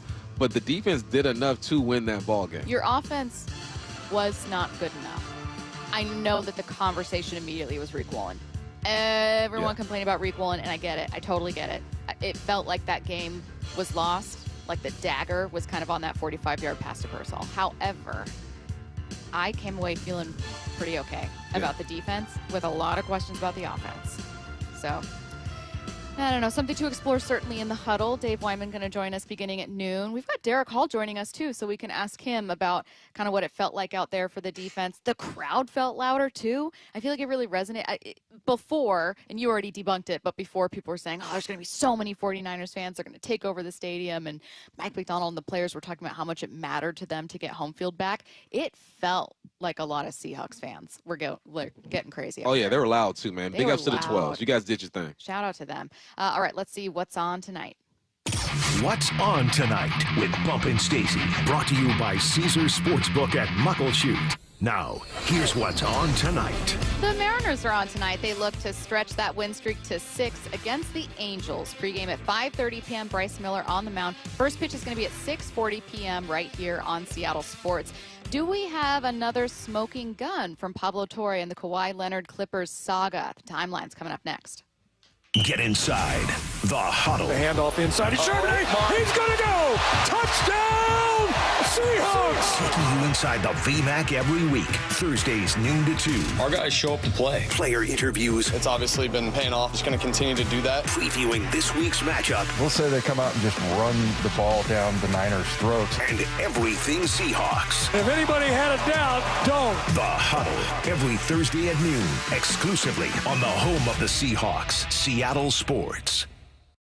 Do you have a car you want to sell, but you don't want to go through all the hassle? I don't blame you. With all the scams and security risks out there, more and more people just aren't comfortable selling their own car. So now here you are. You want to get the most money possible for your old car, but you don't want to sell it yourself. So what do? Stacy here with the answer. It's Wayscar Ford in Auburn. Not only will they purchase your car and pay you right up front for it, but it gets even better. Once they resell your old car, they share half the profit with you.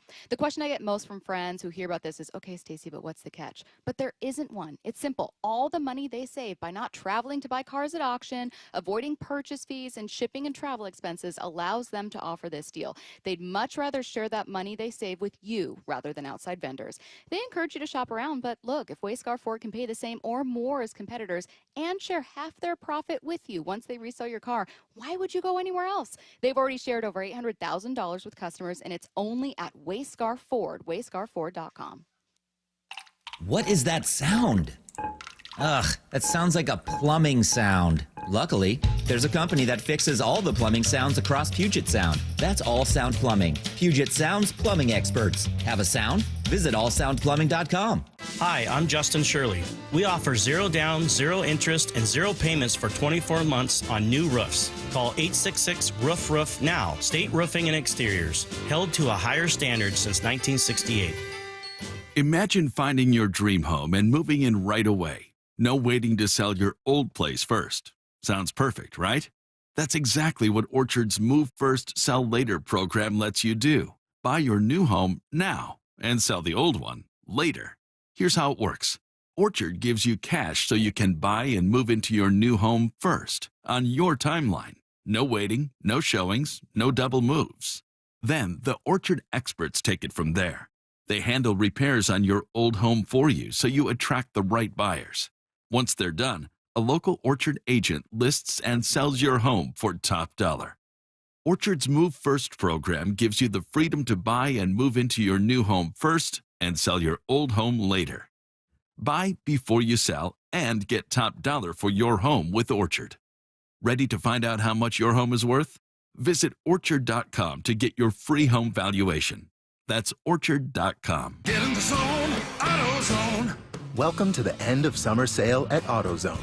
We're celebrating the end of long days and short nights with big deals for a short time, like car wash. Right now, you can save 20% on the Armor All Complete Car Wash Kit. Need new brakes?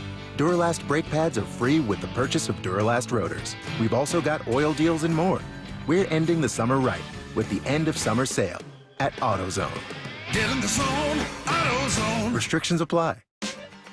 University of Maryland Global Campus offers more than 55 flexible online certificates that provide short-term credentials and real-world skills you can use immediately. With a range of affordable undergraduate and graduate certificates in high-demand fields like business, AI, cybersecurity, data analytics, and healthcare, you can earn credentials quickly to help advance your career. Learn more at umgc.edu. That's umgc.edu. Certified to operate in Virginia by Chev. The home of the Mariners. One hopper snared at short. On a quick hop by J.P. Crawford. That guy's a magician over there in shortstop. Seattle Sports. Download the Seattle Sports app. The fall, well, it's a great time to reset your workouts on new stuff, and Top Fitness has some great deals going on right now. Hey, Brock Hewitt here, and you've heard me talk about working out in your home gym. It's the best. From flooring to everything that goes in that gym, like treadmills, ellipticals, and strength training systems, well, Top Fitness provides it all. Top Fitness represents the very best brands available, like Washington's own Precor, yes, the company that created the elliptical, and Inspire Fitness, the leader in strength training machines, along with so many others. Give Top Fitness your room dimensions right now, and you know what? They'll do the rest. They'll do a complete fitness room design. And right now, get 0% interest financing. Mention you heard it from me and receive an additional $100 off any new treadmill or home gym. It's no secret that everyone, from personal trainers to professional athletes, love Top Fitness. Top Fitness has locations in Tukwila, Linwood, and Bellevue, or visit them online at topfitness.com for more info. That's Top Fitness, your best place for home fitness equipment. Hey man, gaining weight, dragging throughout the day, losing your drive? It could be your testosterone. The team at Revive Men's Health Washington gets men back on track with the energy and drive they've been missing. Meet Tyler, Revive Men's Health Director of Operations and witness to hundreds of success stories. I've seen guys come in worn out, discouraged, and just not themselves. A few months into treatment, they're standing taller, speaking with more confidence. It's like watching someone come back to life, like a light switch gets turned back on. When a spouse says, "Thank you, I really have my partner back, better than before," that's the moment it all clicks for me, and that's why I do what I do. Since 2011, Revive Men's Health has helped more than 120,000 men regain their energy and drive. Start your story today with an in-clinic visit or a secure video appointment. Call 206-529-1111 now to book your free testosterone test, exam, and consultation. That's 206-529-1111 or schedule anytime at revivemenshealth.com. This is The Timeline with Bump and Stacy. Brought to you by 1-800-DUI-AWAY. As a reminder, what I need to know is coming up in just 15 minutes because we've got the huddle beginning at noon, 2-hour preview for week 2. Dave Wyman going to join us. We're also going to be joined by a couple Seahawks players and the voice of the Seahawks, Steve Rabel, Ray Roberts. all of your favorites. Before we get to it, though, time for the timeline. First story, sticking with the NBA for a couple of these. NBA Commissioner Adam Silver sure doesn't sound like someone who really cares at all about fans concerned with the affordability of watching his product cut 14. Content that people can essentially consume for free. I mean, this is very much a highlights-based sport, so, Instagram, TikTok, Twitter, you name it, any service, the New York Times for that matter, to the extent that your content is not behind a paid firewall. There's an enormous amount of content out there. YouTube, by another example, that is advertising-based that consumers can consume. You can watch highlights. They're free. Here's the thing with that. He's not wrong. No, because highlights are free. I have kids, and they rarely sit down and watch a full game of anything. It's a quarter, it's highlights, I'm on to the next, I'm bouncing around. That attention deficit is real in this young generation because this is the way they've grown up. That's how they consume things. Now, guys like me, I feel like my age, 80s babies and maybe a little younger and definitely older, we want to sit down and watch the whole thing and feel the game, the transitions, the momentum, the steals, the highlights, and all that in one. And if we miss it, then we can watch it through highlights. It just doesn't sound very considerate. Like, he should want every fan to be able to watch the game, at least give that facade that he wants that to happen. But I think he understands the market so well that he knows that this is the way most of it is consumed anyway. The real fans are going to find ways to watch the full game. It just doesn't sound politically correct. It just sounds like he don't really care, but I think he just has a lot of data and info that supports what he's saying. The problem is, it's like, is it the best answer from the point of view of your media partnerships? Like, if I have a partnership with the NBA, I very much want people to have eyes on the screen for the whole game or chunks of the game. Right. I want those ratings. I want you to see the ads I'm selling. Like, what he's saying is true, to your point. Like, that's how your kids maybe watch it or how a lot of young people watch. It's just, as a commissioner, from a business standpoint, money-making standpoint, not only should you want a massive digital footprint, you should literally want eyes on the screen. Yeah. You should want to make, especially a regular season, as relevant as possible, because that's also a big critique people levy at the NBA. Is like, I just watched the playoffs. So you want more people watching your product. Sticking with the NBA for this one, do we have another smoking gun from Pablo Torre and the Kawhi Leonard Clippers saga? Here's what you need to know. The latest development, this is going to be cut 15. Clippers chairman Dennis Wong invested $2 million of his own money into Aspiration. Remember, that was the little company. That was the company that was paying Kawhi for these no-show kind of endorsement fees. Then received a $1.7 million delayed payment. And I want to acknowledge something, which is that if you do think that maybe Dennis Wong was blind to the utter mess unfolding inside of Aspiration at the time, right? A useful detail to know is that his daughter just happened to be an employee at Aspiration. Dennis Wong's daughter? According to her LinkedIn bio, which reads Project Manager, Operations, and Strategy, which means that through his college roommate and partner, Steve Ballmer, who had invested $50 million of his own money into Aspiration, and through Aspiration's deal that was collapsing with the team Dennis co-owned, the only limited partner of the team, the Clippers, and also through his own daughter, who was witnessing the sinking of this ship firsthand, who my sources all knew as a colleague.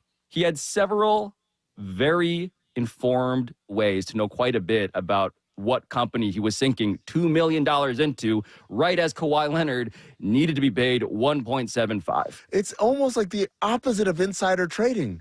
Right? You had the scoop to not put money in. Yes. Unless you weren't investing in this to make money. Prior to receiving that payment, Leonard played in only 26% of Clippers games due to right knee stiffness, but after the payment was deposited, he played in 82% of the remaining games. Ooh-wee. Ooh-wee. I like that one, too. He's like, listen, you want these services? Oh, no. You must pay. Oh, no. You must pay, and I shall play. This is a business for sure. Here's the thing is, I don't think Kawhi can get in trouble with this. You lawyers out there, you legal people, holla at me. This isn't my strong suit. But from what I understand, what I see, that's all on the Clippers, right? You are paying Kawhi Leonard for a service he is not providing, and coincidentally, he happens to play once he does get paid through this service he is not providing. Clippers, you're looking a bit shady. That's why you will never be LA's team. it's always going to be the Lakers because we do things the right How way. did I know this would come back around? There's absolutely zero doubt in my mind that the Clippers skirted the salary cap rules to be able to pay Kawhi Leonard. And there's no doubt in my mind that Leonard was very much involved with that and that was something understood between the two of them. And that trying to pin it on aspiration being like, oh, we had no idea. Maybe they were scammed. No, that's not what this was. Nah. My thing that I'm kind of stuck with is how much more evidence do you need? It feels like this should be a massive story, and it's a big story for us in that we're like, oh, that's interesting. What else? But the league isn't doing anything. Nah. Well, at least not yet. Yeah, they are definitely investigating this situation. They're not just looking at the headlines saying, oh, that's interesting. What's going on with the Clippers over there? They're putting in their work, but we all know that the owners and the commissioner all work together for the brand of the NBA. And if there's any way that they could come together to sweep this under the rug or to make this seem like it's not what we think it is, then they're going to do that. Well, speaking of, cut 16, here's the commissioner, Adam Silver, talking about the investigation. When people talk about a smoking gun, that's obviously circumstantial. It means the gun is still smoking. It must have recently fired. I'd say in the case of the league, we and our investigators look at the totality of the evidence. So I think whether mere appearance, like just by the way those words read, I think as a matter of fundamental fairness, I would be reluctant to act if there was sort of a mere appearance of impropriety. I think that the goal of a full investigation is to find out if there really was impropriety, because also in a public-facing sport, again, the public at times reaches conclusions that later turn out to be completely false. And so I would want anybody else in situation Mr. Ballmer is in now, or Kawhi Leonard for that matter, to be treated the same way I would want to be treated if people were making allegations against me. So the answer is we're not a court of law at the end of the day either, that we have broad authority to look at all information and to weigh it accordingly. Tell me if I'm wrong. We look at, let's say the Eagles right now is like maybe the most stacked roster in the NFL. If we found out that this same situation was happening with the Eagles, where let's say the Eagles signed, let's say like Nick Bosa was a free agent, and the Eagles signed him and they gave him this massive contract, and people are like, how are they doing this? It's how they're working out their signing bonuses. It's how they're working things. And then we found out that they were funneling money to Nick Bosa under the table through a fake company, paying him for fake appearances.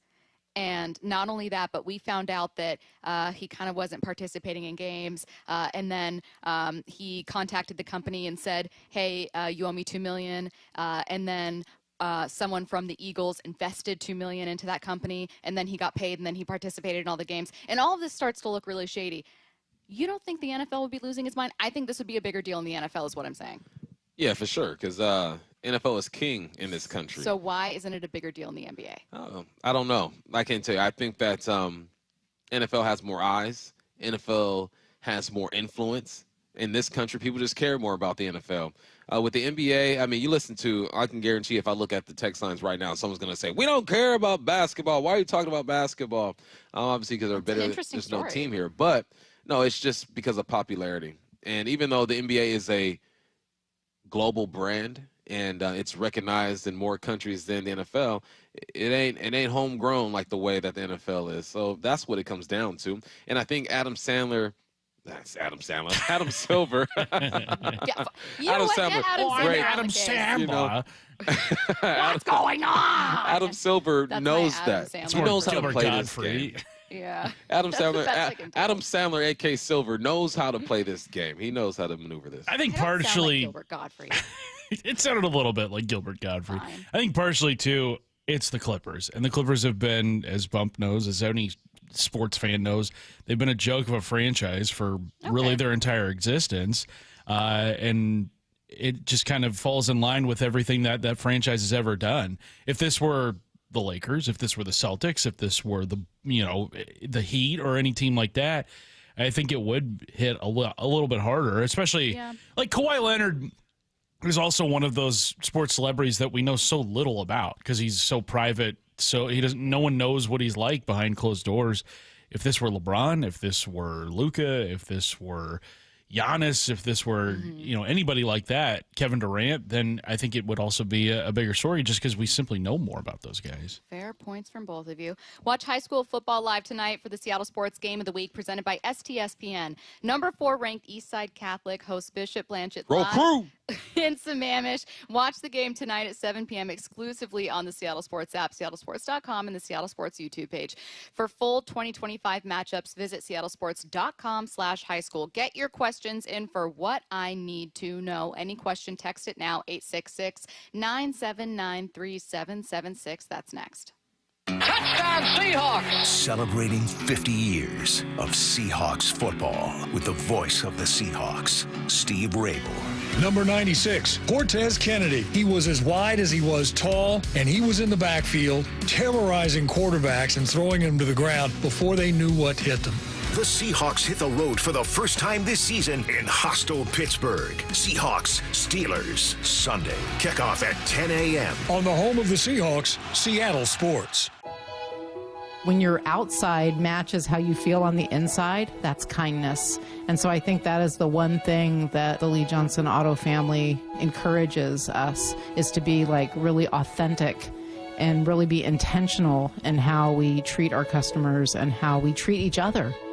To have a good company, have a good culture, have a good crew that takes care of your customer base, you have to take care of your crew. You can't have miserable people and expect them to give a customer a good experience. Walking in here, meeting some of the employees already before I was even hired on, welcoming me in, gave me a good indication what this company was all about. So if I were to make an hour and a half drive here and to have fun here for 8 to 9 hours a day versus if it's the other way around, then I'll take it. It's not a script. It's a belief. The LJ Way is the Lee Johnson Auto family. Dave Wyman here, and since I stopped playing football, we've been fortunate to live in the same house for over 20 years. That type of longevity is a good thing, except 20 years in the same house means a lot of things start to break. Most recently, it's our windows. Virtually every seal has broken, and that's why I reached out to Harley Exteriors. They're local, they're huge fans of our teams, and big listeners to the station. Better yet, they have the best product. Olympic Series windows offered exclusively through Harley Exteriors are manufactured in Washington, designed for Pacific Northwest homes and climate. That means cooler in the summer and warmer in the winter. To celebrate the start of football season, the guys at Harley Exteriors are offering no interest and no payments for an entire year. Also, buy one window and get the second one 40% off. And take another $200 off your entire project. Call 833-HARLEY. That's 833-HARLEY. Or go to harleyexteriors.com. Get in the zone, AutoZone. Summer's almost over, but the heat is pressing on. If you've got battery trouble, stop by AutoZone for free battery testing. It may just need a charge, and we'll do that for free too. If you do need a battery, we've got options starting at just $89.99. And we'll recycle your old battery for free. Now that's a strong start. Don't miss the end of summer sale. Now at AutoZone until September 22nd. Get in the zone, AutoZone. Restrictions apply. Wesley Financial Group is not a law firm, and Chuck McDowell definitely not an attorney. This is Chuck. If someone talked you into buying something really silly and you want to get out of that silly little thing, my advice, get the facts. Call me and I'll send you our timeshare exit kit absolutely free. Inside, you'll learn how timeshare works and all your options for cancellation. Call Wesley now for your free exit info kit. 800-486-9600. That's 800-486-9600. When it comes to the security of your business, doubts can creep in about who you're trusting to protect it. Are they a reliable service? How will I know if something happens? Are they keeping everyone safe? At Bay Alarm, we got you. For nearly 80 years, we've been putting our customers' minds at ease with our advanced technology and personalized support. Feeling insecure about your current security service? Visit bayalarm.com today to talk to a local security expert. The home of the Mariners. It is gone! Cal Raleigh, 2-run home run! Hear every pitch on 710 and the Seattle Sports app. Ladies and gentlemen, this is for you too. Stubborn fat is really hard to get rid of, and then there's all those gimmicky lasers, fat freezing methods, and prescriptions. Imagine a simple solution that takes just one day and provides immediate noticeable results. Introducing ProSculpt. ProSculpt uses air-assisted technology that's safe and gentle yet powerful, delivering instant fat-reducing and skin-tightening results. Performed by board-certified plastic surgeons while fully awake, ProSculpt contours your body with minimal downtime. It's designed to target those problem areas: waistline, neck, face, arms, thighs. ProSculpt gently removes unwanted fat and tightens loose skin with FDA-cleared plasma technology, all in a simple, guaranteed one-day procedure. ProSculpt is one and done. Schedule your free consultation at prosculpt.com for $250 off. For powerful permanent fat removal and skin tightening that works for ladies and you men, it's prosculpt.com. Hey, Brock Heward here for my friends at PCF Construction. It was a couple years ago. We were seeking a complete outdoor living space. Molly wanted a new deck. She wanted to really make our outdoor space pop, and boy, am I glad we called PCF. Why? Because whether it's a very specific project or outdoor living, like an underdeck ceiling, deck, patio cover, railings, PCF has you completely covered. You know, Molly's an interior designer. She knows construction. She knows attention to detail. And PCF, they checked every single box along the way. And right now is the time to make the call. Up to $6,000 off your project, plus no payments and no interest until 2027. And you can save an extra $1,500 when you bundle your deck with a patio cover. Find all the offer details, get project ideas, and browse photos at PCFgroup.com or simply call today at 425-629-8476. That's 425-629-8476, PCFgroup.com.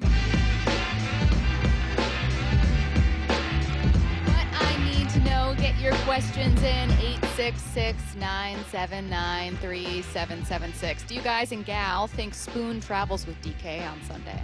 No, I don't. I think that, and listen, they're going to move DK around. I saw him on the outside, I saw him in the slot. They're going to motion him. They do a good job of holding defenses accountable when it comes to trying to locate him. But no, I don't think you have. If Spoon was a primarily outside corner, then maybe. But I think that you mix it up with DK because you put him in the slot, Spoon's going to get some. You put him outside, Reek's going to get some. Job's going to get some. And you keep him guessing with just the type of corner that he's going up against. Because I feel like he gets comfortable when he's going up against the same guy everywhere. I will say, though, for as angry as some people are with Woolen, he is your fastest corner. So just throwing it out there. That's not how they're going to play him. I agree with you, and it's a really good point. Good insight. I'm just saying don't discount, if you're a listener, the impact Woolen could have in that kind of matchup. No one is as fast as him. Nah. So he's faster than DK. Listen, DK caught a 2-yard route and turned that thing upfield. Because he's a monster. Because he is a beast. What I need to know, does Julio get disciplined or talked to by Dan for his base running errors? Talk to? I don't know. I don't think you discipline grown men when it comes to especially when he's like your most important bat right now. Yeah. You're gonna take him out. Best bat. Yeah, I don't think you discipline him, but you talk to him, you make him aware. Yeah, you gotta have a conversation. I think though that last one we kind of went over it, but it was more of like not a miscommunication, but he was so close behind Cal that that the stop sign was a little. I think that was just kind of like the whole thing was just kind of a blunder. Hey. Now we know moving forward. I love this question so much. Bump, did you ever play with Dave or Brock? No, and I'm proud. No, on Madden, maybe. Will, thank you for texting that in. That made my day. I am so proud to say that I never played with them. I love my guys. Not because they weren't great players. No, it just means that I'm younger. Now, I'm not a young man. Let's not get it twisted. But I'm not their age. Your first year was 2005, 4? In college? In college. College was Bump 4. was 08, 09. So 08? Yeah. Okay. Yeah, both those guys were out of the league for a while. Brock Wow. started hosting here, I believe, in 09. Yeah, so no. Bump jokes about being an old man, but he is old man.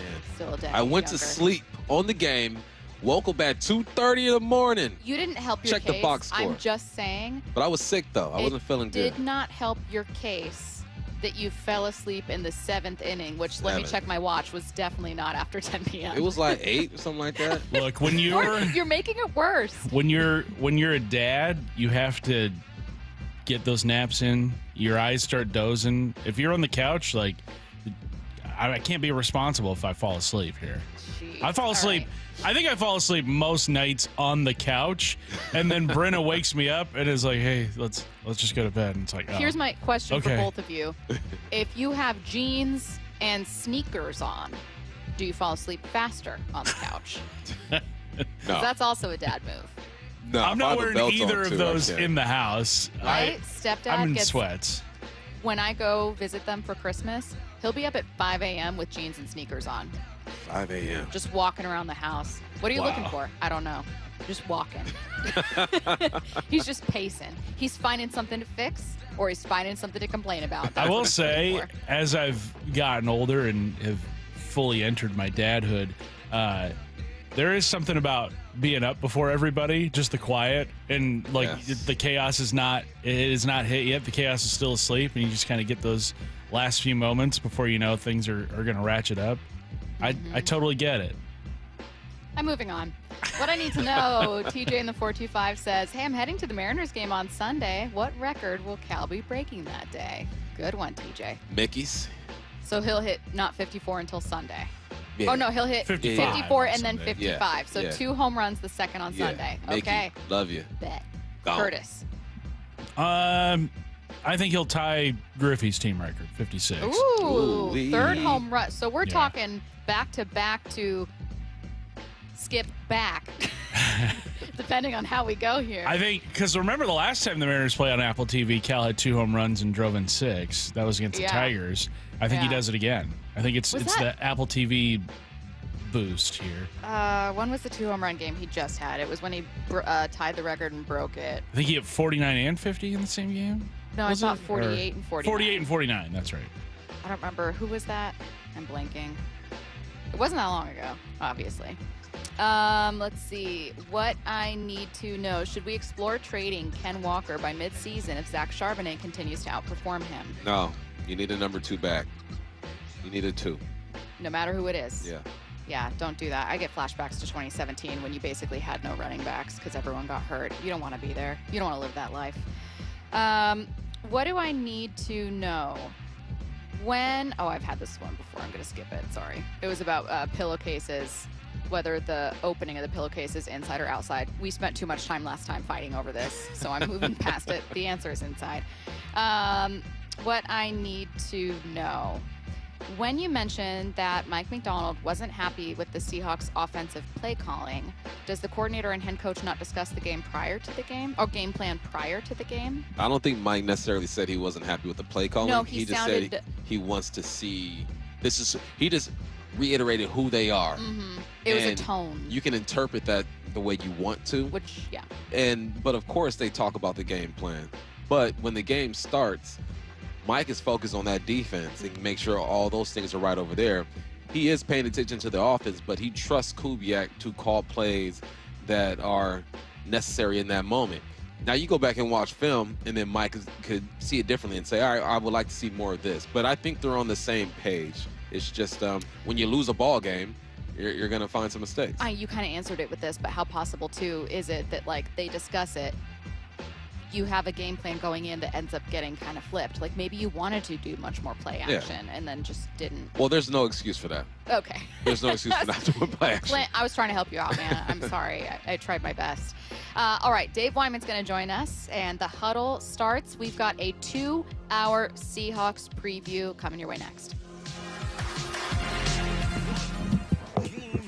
It's on the way to Leo, not Buddy, swinging, fly ball, deep right field down the line, walk it off, Leo Rivas. On a 5-game win streak and just a game back of Houston in the AL West. It's there to be had. It's right there. Crazy what a couple weeks can do for you because you see the potential. It's the Mariners' push to the playoffs. Matt Brash strikes out the side. And it's only on Seattle Sports on 710 in the Seattle Sports app.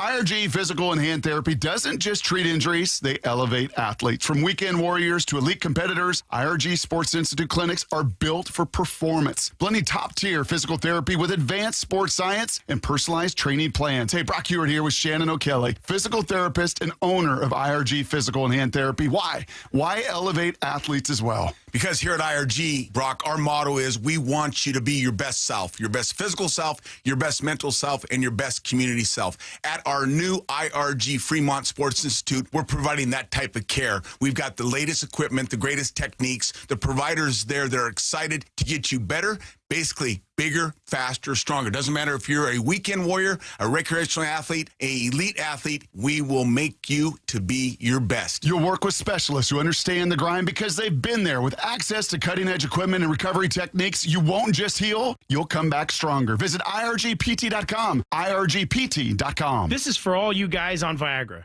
ED pills are no longer needed.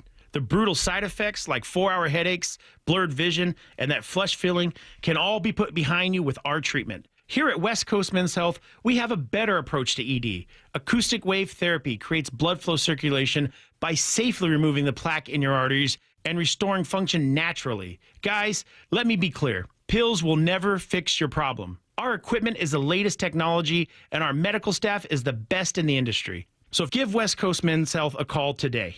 Speak with our clinic manager. Ask him any question you like, how it works, the science behind it, and even the cost. If you suffer from ED or Peyronie's disease, give West Coast Men's Health a call today. It's not just about better health, it's about a better life. With clinics in Redmond and Tacoma, call 206-519-6541. That's 206-519-6541. Online at westcoastmenshealth.com. Hey, it's John Curley with some great news. If your home's heating or cooling is uneven, noisy, or expensive, listen up. The Quilt Ductless Heat Pump System from Home Comfort Lines is changing the game. It gives you room-by-room control and next-gen efficiency, so you're only heating where you need it. That means real comfort and real savings, and every quilt system qualifies for max tax credits. Trusted for 50 years. Call the comfort people today at homecomfortalliance.com. Love cars? LeMay, America's Car Museum in Tacoma, is packed with 300 stunning classics, family fun, and events year-round. For what's happening next and to plan your visit, go to americascarmuseum.org. Planning a road trip? Plan a visit to your neighborhood Bucky's Complete Auto Repair for oil changes, brakes, AC repair, and factory maintenance. No appointment needed, and yes, friendly financing is available. Visit buckys.com. If you love to travel, Capital One has a rewards credit card that's perfect for you. With the Capital One Venture X card, you earn unlimited double miles on everything you buy. Plus, you get premium benefits at a collection of luxury hotels when you book on Capital One Travel. And with Venture X, you get access to over 1,000 airport lounges worldwide. Open up a world of travel possibilities with the Capital One Venture X card. What's in your wallet? Terms apply. Lounge access is subject to change. See CapitalOne.com for details. Tired of hearing scary radio ads about the IRS? Tax Relief Advocates is different. TRA is here to tell you that if you owe money to the IRS, whether it's $5,000 or $500,000, we have a solution. TRA can eliminate or reduce what you owe to the IRS with zero risk to you. We have over 1,000 5-star reviews on Google and an A+ with a BBB. End your tax nightmare today by visiting TRA.com or call 800-275-1728. That's 800-275-1728. What was that? That is business phone bliss with the Ooma Cloud phone system. It handles all our voice, video, and messaging needs. You sound very... Calm? I am. Ooma has everything I need to run my business more efficiently, like virtual receptionist, call routing, and video conferencing. And it starts at just $19.95 per month per user, plus taxes and fees. Ooma. Nice. Find your business calm at ooma.com/radio. This message comes from Viking, committed to exploring the world in comfort. Journey through the heart of Europe on an elegant Viking longship with thoughtful service, destination-focused dining, and cultural enrichment on board and on shore. With small ships that bring travelers closer to the destination, there's more time to explore. And every Viking voyage is all-inclusive, with no children and no casinos. Discover more at Viking.com. This is Seattle Sports. Streaming through the Seattle Sports app. KIRO AM Seattle. KIRO FM HD2 Tacoma. Home of the Seahawks, Mariners, and everything Seattle sports. This is The Huddle. The handoff inside to Sherman. He's going to go. Touchdown, Seahawks.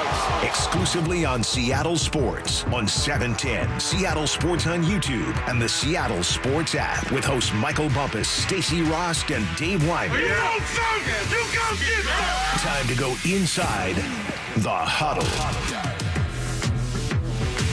You're listening to The Huddle with Dave Wyman, Michael Bumpus, and Stacy Ross. We are going to look back for a little bit at that 49ers loss before we look ahead to the Steelers. Got a couple special guests today. Derek Hall going to join us pretty soon to start the show here. Then we're going to talk to corner Darion Kendrick before we get into a Steelers preview. We're also going to talk to some of our favorite voices, some friends, familiar friends, Ray Roberts, Steve Rabel, John Boyle. That's all coming up in hour 2. Let's start looking back at this one, though. Dave, Bump and I were both saying earlier today that overall we liked how we felt about the defense coming out of this one. Everyone looked at those 2 plays by Reek, and that was kind of the story, but I felt a little encouraged from week 1. How about you? Yeah, I loved it. And, I just did a football 101 thing that should be up here pretty soon, but the adjustment that Ernest Jones made early on, he got beat for like a 26, and it wasn't just him, obviously it's his own defense, but he just didn't get enough depth, and he kind of checked down a little bit on McCaffrey. But then, like the first drive of the third quarter, he got a lot of depth, and that's how he ended up getting that pick. He ended up knocking down another pass, and he had 8 tackles. So I love what Ernest Jones, that dude's only 25 years old. I keep forgetting that because he was just coming out of a rookie deal, right? Yeah. So, I mean, I thought he played really well, and then we kind of beat him up a little bit, right? I mean, afterwards they had a few players that. So I thought they were physical, and I thought the D line looked pretty good, but obviously they didn't. It wasn't 100% as far as the defense goes, but on offense, man, I just felt like they didn't get to a lot of the stuff in their playbook. They just, and how this is, Bump. You get in a rhythm, and sometimes like you're dictating to the defense, and they really never. I felt like didn't get to that position, and not being able to run the ball as well. Just 84 yards. Yeah, the wide zone didn't hit the way they wanted it to hit. I thought the 49ers did a good job of just setting the edge and forcing things back in. Yeah. I thought their defensive line did a good job splitting the gaps and disrupting the timing over there. And I'm with you because once as a coordinator you start calling plays and they're not flowing the way that you want to, you're kind of like, okay, let's skip that page and go try something else. Yeah. And I think that's why they went more to that inside zone. I told Stacy, how do you combat a 1 or 3 tech that's blowing your stuff up? You double team them. Now we're going to run at you, run inside zone. We're going to run at you and occupy you that way. So I think the Niners did a good job of switching up some of what Kubiak wanted to do. And hopefully this week they can win those battles. Yeah. Derek's on his way over, so he may interrupt this answer. But what do both of you hope to see on offense in week 2? Play action. Let me see more play action. Yeah. Only two play action the whole game last week. And one, Sam Darnold ran it for a first down. Yeah, and I wonder if that's just, the flow of the game. It's kind of like, I always talk about how the joint practices are great because you can dictate exactly what you want to work on, whereas a preseason game, it kind of goes its own direction. Sometimes that's what happens, right? Especially for play callers. It's like you have an idea of like, I want to hit him with this and that, and then the situation changes, and then you look back and go, oh, yeah, we should have got to this and that. And, yeah, the play action was definitely missing.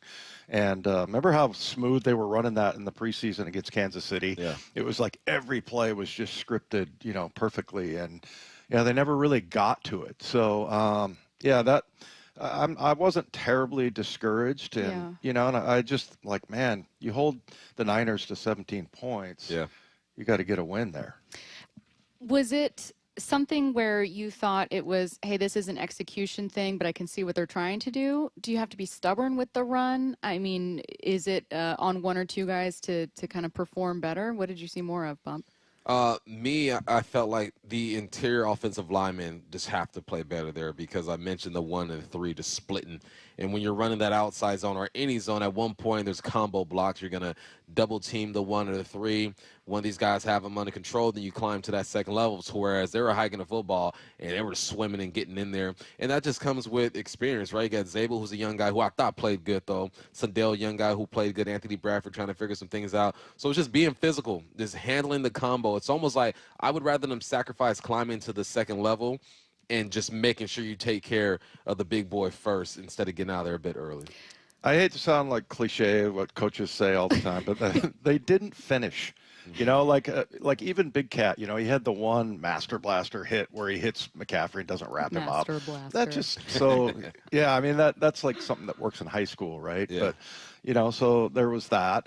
You know, you mentioned Reek Woolen just didn't finish. There was a couple of times with Anthony Bradford, you know, that it just didn't finish the play. You know, and that kind of showed up a little bit too, to be on the negative side. But yeah, I mean, I'm not too worried about it. I think they will get to it. It's just a matter of getting a couple of games under your belt. I mean, we have to remember this is a teardown on offense. I keep saying that, but new quarterback, 2 new receivers, offensive coach. Offensive line coach, and you've got a new guard in there. So obviously transitioning to talk about defense a little bit with Derek Hall joining us right now on the huddle. Derek, we're happy to have you. My first question is going to be easy to answer. It felt like the crowd, I know it's not the outcome you guys wanted, it sure felt like the crowd was in it with you guys. You were creating some chaos. Did it feel like that out there? Oh, yeah, for sure. And I think that was huge going forward for us this year, knowing that we came up short quite a few times, and being able to use the crowd as another advantage for us this year is huge for us. So I think the 12 showed up, they showed out, and we definitely have to give them something to cheer for going forward. Is it so loud that you have to use like hand signals on defense? Is that? It is. It is. I think other than obviously Auburn, I'm biased. That's my school. But I feel like other than that, I mean, this is really one of the loudest places you'll ever play in professionally, obviously. The fans here, man, are amazing. The 12s are lit. I mean, it's nothing like it. So you definitely have to use hand signals and certain things to be able to get your communication across. Yeah, but it's worth it, right? Because you get the adrenaline flow, right? Correct. Yeah. Correct. I can vouch for that. I played at Auburn, and when that Warrior get going, it's a different story, man. I remember being in the locker room, and it literally starts to shake when that thing is going. So I can vouch for that for sure. What you guys learn about yourselves on defense? It's always weird week one, right? Like you know who you are, you know who you want to be, but then when it gets real, you start figuring some things out. Yeah, I think on the defense side of the ball, we realize we're fast, we're physical. You know, we go out, we play explosive, we're decisive, relentless effort. I mean, everything that this shirt has on it is what we try to live by, and I think that's huge for us. Obviously, we could be more detail-oriented in the scheme and being able to play the scheme a little bit better, but obviously effort and just playing with that tenacity and I can't be blocked mindset erases a lot of the mistakes. So I feel like that's huge for us moving forward, but that's who we are at our core. Did you get to use the move that Leonard taught you? I have not. It wasn't Leonard. D-Law. Oh, no, D-Law. it was, D-Law. Yeah. So not yet. Not yet. Okay. Not yet. Well, we're waiting to see it. I got you. Yeah. Are you going to divulge it, or No, you it's don't a want to give secret. up your secrets? I can't. Not yet. Not until it hits. Once it hits, and then we'll be going. State secrets. Tell us about D-Law and just kind of what he's brought to the meeting room. Yeah, D-Law's a character. I thought I thought I talked a lot until I met you, and I was like, well, I thought I talked a lot until I met D-Law, but man, he's just a great vet. He comes in, he speaks his mind, he knows the game, loves the game, comes in prepared, he works every day, and obviously that showed in his play on Sunday. So, you know, I feel like he gives us a really, really good chance moving forward in the defensive line room just with the age, number one, the football IQ, being able to help with schematic stuff and being able to just go out and do what he does best, and that's make plays. Sounds like there's a chance Chenna will play this weekend. If he is out there, what does he bring to this defense? Leadership. Ever since the first day he was back, he holding people accountable, talking the same way he always talked, doing the same thing he's always done. And I feel like that's huge for a guy coming off of something that Chin has been through, you know, with the knee and everything like that. So being able to come back and continue to be consistent. We've seen the work he's put in, and I feel like it's going to pay off if he is out there with us this Sunday. So I think that's pretty huge for him, not only for him but for us and the style and the tenacity and the way he plays the game. You've experienced this in training camp, obviously, but what's it going to be like in a game to see DK on the other side? Yeah, I think it's gonna be different. Obviously, you know, he's a great player. You know, They have a really good guy over there and who he is and what he brings to the game. He's powerful. He's explosive, right? He can make guys miss tackles. I mean, he's very, very top end speed. So I mean, dude's a great player. But you know, it'll be good to see him, chop it up with him a little bit. But obviously, our goal is to go out and try to win this game on Sunday. So you know, that's what we're gonna do. How much more confident were you coming into the second year with the McDonald's system and everything? And, you know, did you feel the difference of coming back and just being familiar with the defense and not even having to really think about it and start to like improve things in your game?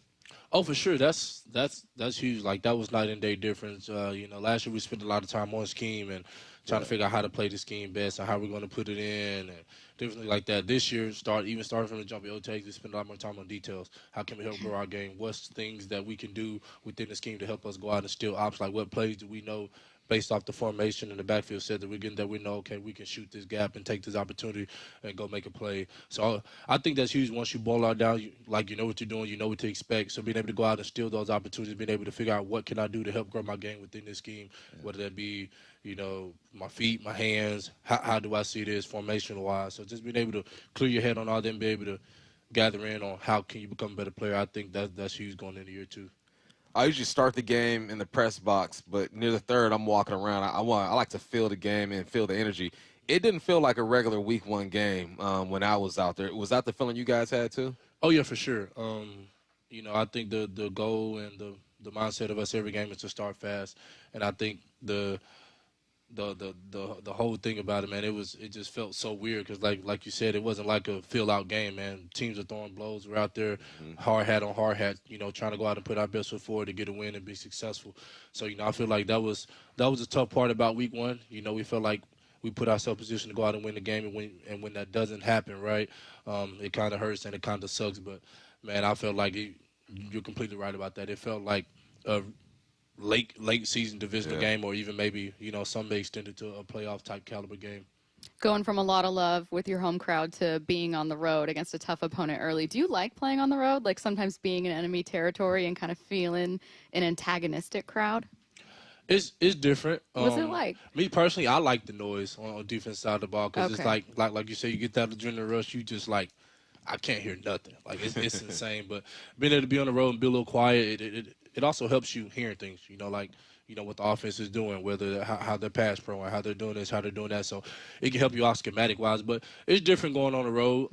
Me personally, obviously, I'm always a home guy, so I like being at home no matter the circumstance. But it's different going on the road, going to someone else's territory and trying to go out and be successful. You know, I think that's the beauty of this game. You know, you play at home, you expect to win. You go on the road, you know, you have to go into somebody else's territory and try to come out victorious. So I feel like that's a huge thing for us, and that's the thing we're trying to take advantage of starting this week.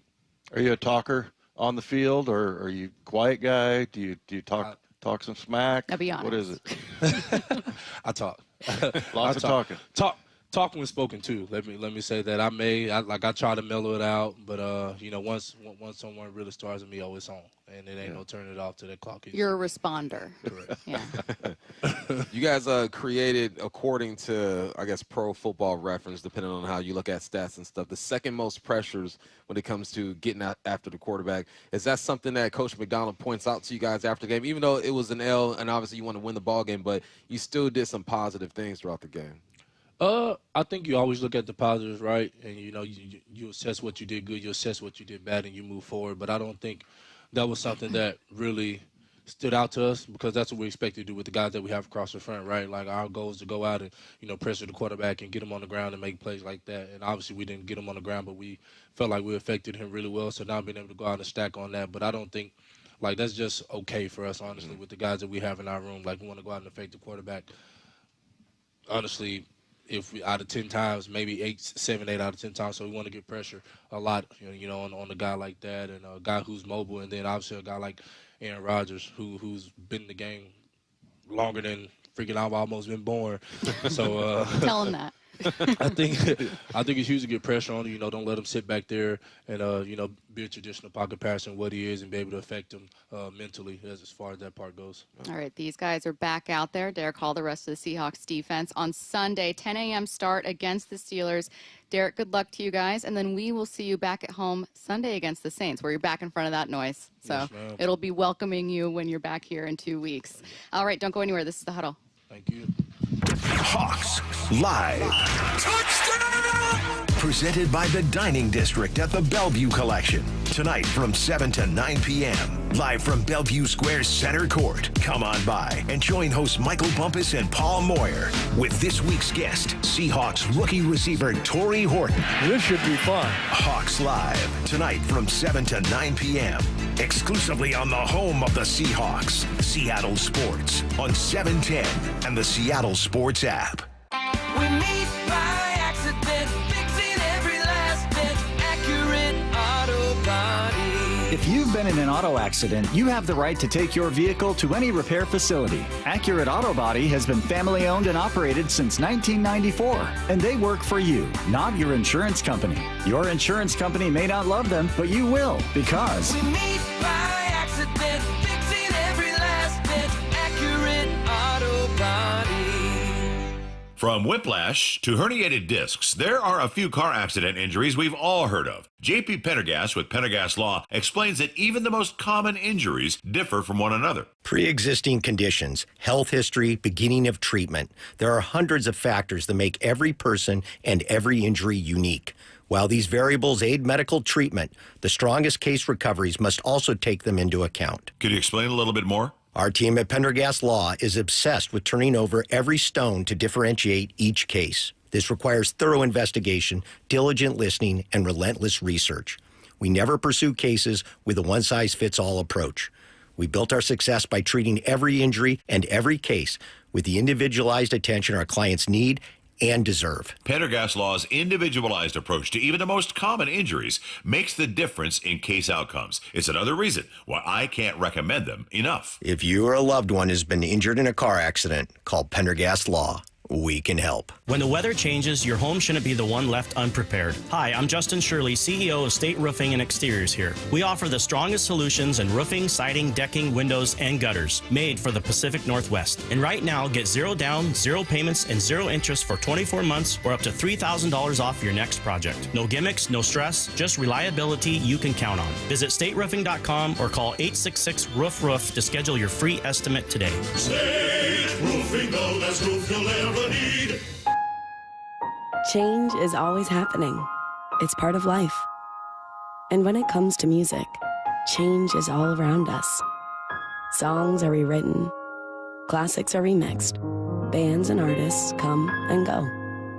Even our taste in music changes. Here at Xfinity, we know there's still good in keeping some things the same. That's why we want to do our part with a 5-year price guarantee on our internet. It means no matter what changes, you get 5 years of the most reliable Wi-Fi with our best equipment included for a price that stays exactly the same. Surprised? Life is full of them. One internet price, 5 years, guaranteed. Learn more at xfinity.com/deals. Restrictions apply. New residential customers only. Taxes and fees extra and subject to change. Most reliable Wi-Fi based on Open Signal Awards USA. Fixed Broadband Experience Report, August 2024. The home of the Mariners, Seattle Sports. Cal swinging a drive, deep to right field. Every pitch of every Mariners game is on the Seattle Sports app. What is your next success story? At University of Maryland Global Campus, you can succeed again with more than 135 affordable online degrees and certificates to help you move your career forward. From cybersecurity and AI to healthcare and MBA, our programs help you build critical thinking, leadership, and communication skills that set you apart in today's job market. Designed for working adults focused on the future. Classes start September 17. Learn more at umgc.edu. Certified to operate in Virginia by Chev. This is the story of the one. As a custodial supervisor at a high school, he knows that during cold and flu season, germs spread fast. It's why he partners with Grainger to stay fully stocked on the products and supplies he needs, from tissues to disinfectants to floor scrubbers. All so that he can help students, staff, and teachers stay healthy and focused. Call 1-800-GRAINGER, click Grainger.com, or just stop by. Grainger, for the ones who get it done. Progressive knows if you have to choose between everyday life and your boat, boat wins. What are you gonna do? Take a boat out for a spin or go mail something? Boat wins! Are we cleaning the patio or taking the boat out fishing? Boat wins! Are we skipping that eye exam to go sailing? Boat wins! Rescheduling eye exams can be a nightmare. All right, fine. Eye exam, then boat. Yeah! With Progressive, you can bundle your boat with your home or auto and save with a discount and spend more time enjoying those savings on your boat. Progressive Casualty Insurance Company, affiliates, and other insurers. Not available in all states and situations. Finding great candidates to hire can be like, well, trying to find a needle in a haystack, but not with ZipRecruiter. Its powerful technology actively finds and invites qualified candidates to apply to your job. So while other companies might deliver a lot of hay, ZipRecruiter finds you the needle in the haystack. See why 4 out of 5 employers who post a job on ZipRecruiter get a quality candidate within the first day. Try ZipRecruiter for free at ZipRecruiter.com/free. That's ZipRecruiter.com/free. Back to the huddle, only on the home of the Seahawks, Seattle Sports. All right, gonna see if we're joined here by Darion Kendrick in just a moment. Until then, let's take a look ahead a little bit to the Steelers here. Steelers were better offensively than I thought they would be to start that game against the Jets. Aaron Rodgers finished with 4 touchdowns. I want to say 275. A really solid day for him. Wyman, I have questions about their defense and about Aaron Rodgers. Before I get to you, Bump, you were taking a closer look at Aaron's stats for the day. And what did you find about the offense? He's not pushing it down the field. He doesn't have to. I mean, his average pass attempt was like 5.4 yards or something like that. And you get a couple more yards after the completion. But they're doing a good job of getting their playmakers the football underneath and letting them run with the football. You got DK who had a 20-something yard gain, a 30-something yard gain. They're not asking Aaron to push it down the field. He can still do it. Let's not get it twisted. He did let a couple go. But they want to get it out of his hands really early and let the young men be young men out there. All right. Feel free to roll with the offense if you want to talk about Rodgers. Otherwise, I wanted to ask you about the Steelers' defense. Yeah, I love their linebackers, man. You look at Alex Highsmith might be, maybe the most spectacular player there, but you got T.J. Watt on the other side. That guy looks like if he gets pissed off and he gets like, okay, enough already. Because I saw a couple, they ran the ball on him. They were doing kind of what looked like a run blitz, where their inside backers are running through gaps, and they got beat a little bit, and all of a sudden, T.J. Watt decided to just take over the game for a while, and he had like 2 tackles for a loss in a row. He's ridiculous, but I like their inside backers, Patrick Queen and Peyton Wilson. Those 2 guys both are all over the field. So, yeah, I mean, it's going to be a tough one. I mean, you also got Cameron Hayward up top, and he to me, I said up top because it's at the top of my spotting board. He's actually down low. Actually, in the front 7. Yeah, but yeah, I mean, he's really good up front, I should say. And so, yeah, I mean, that's the thing where you kind of worried about our offense and, them getting into a flow and kind of understanding who they are.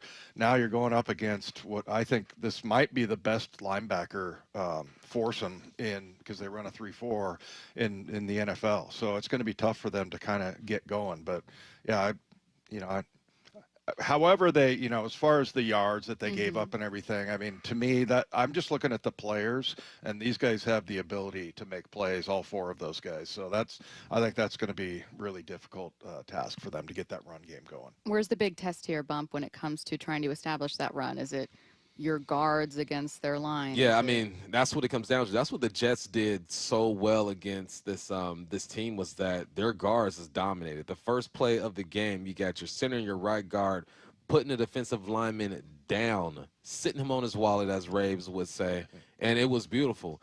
But there looked like there was a nice little rhythm and dance going on between the O-line and their running back. Breece Hall is a heck of a running back. Yeah. One of the best in the game right now. Explosive. He can catch the football as well. So I'm not asking them to do to be Brees Hall. You got to be yourself. But it all starts with the bigs up front. If they can just be violent and create lanes, running backs will make you right. So I'm looking forward to, and that's what I think. That's Dave said it earlier. It's just finishing. Like you finish your blocks. You drive them all the way down to the ground, and then you lay on them for 0.5 seconds to make sure he ain't getting back up. Did you see them not doing a lot of that, or maybe you wanted them to do more? Yeah, and we'll talk to Ray later. You know, Ray had the quote. It was like, "How do you become disinterested in the middle of a fist fight?" You know, because you're a pacifist. So, and look, that may be a little bit harsh, but I just think that's something that comes when you have confidence, right?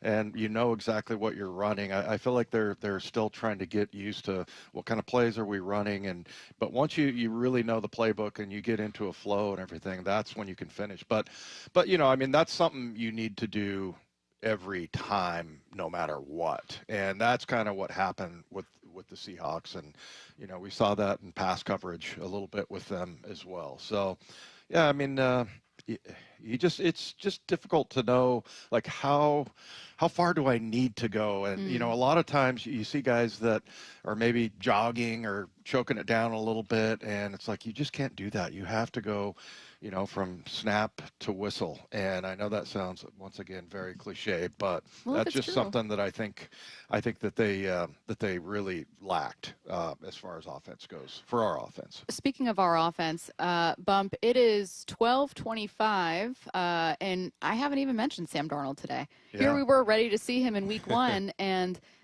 I don't know that I have, like, massive takeaways from this one. He was efficient, fumbled late, but obviously that one's tough. Your lineman gets pushed into you. What did you see from him week 1?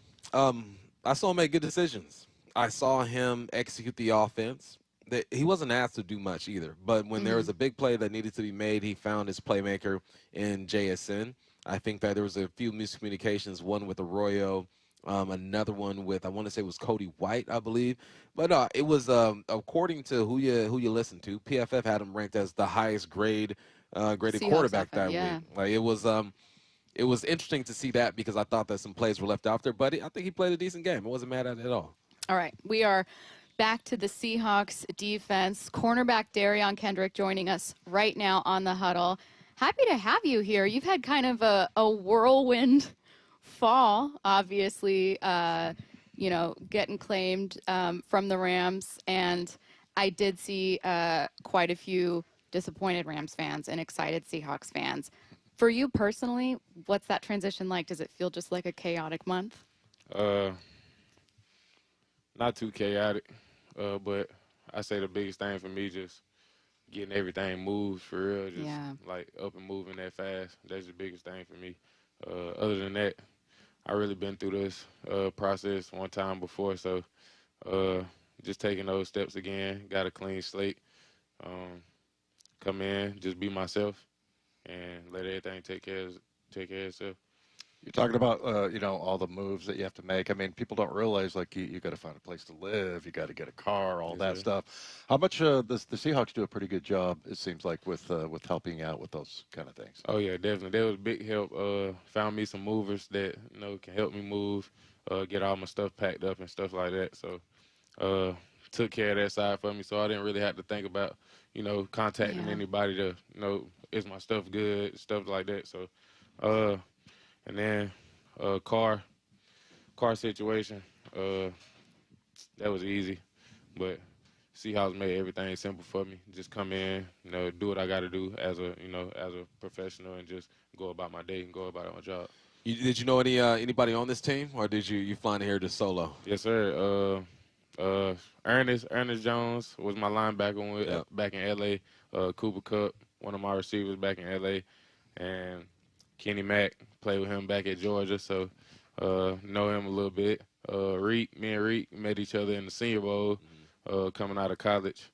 So, a couple guys, Kobe Bryant trained with him, went to the Senior Bowl with him. So a couple guys that I know personally and had that relationship with through over the years, and it's making it easy on the transition, just bringing me in, putting me under that wing, and just going. Yep. Pretty good people to know. Yeah, definitely. Oh, Yeah, you listed some really good people there. Yes, sir. Yes, It's sir. a solid group.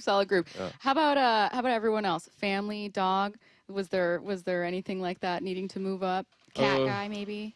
Not a No. cat guy.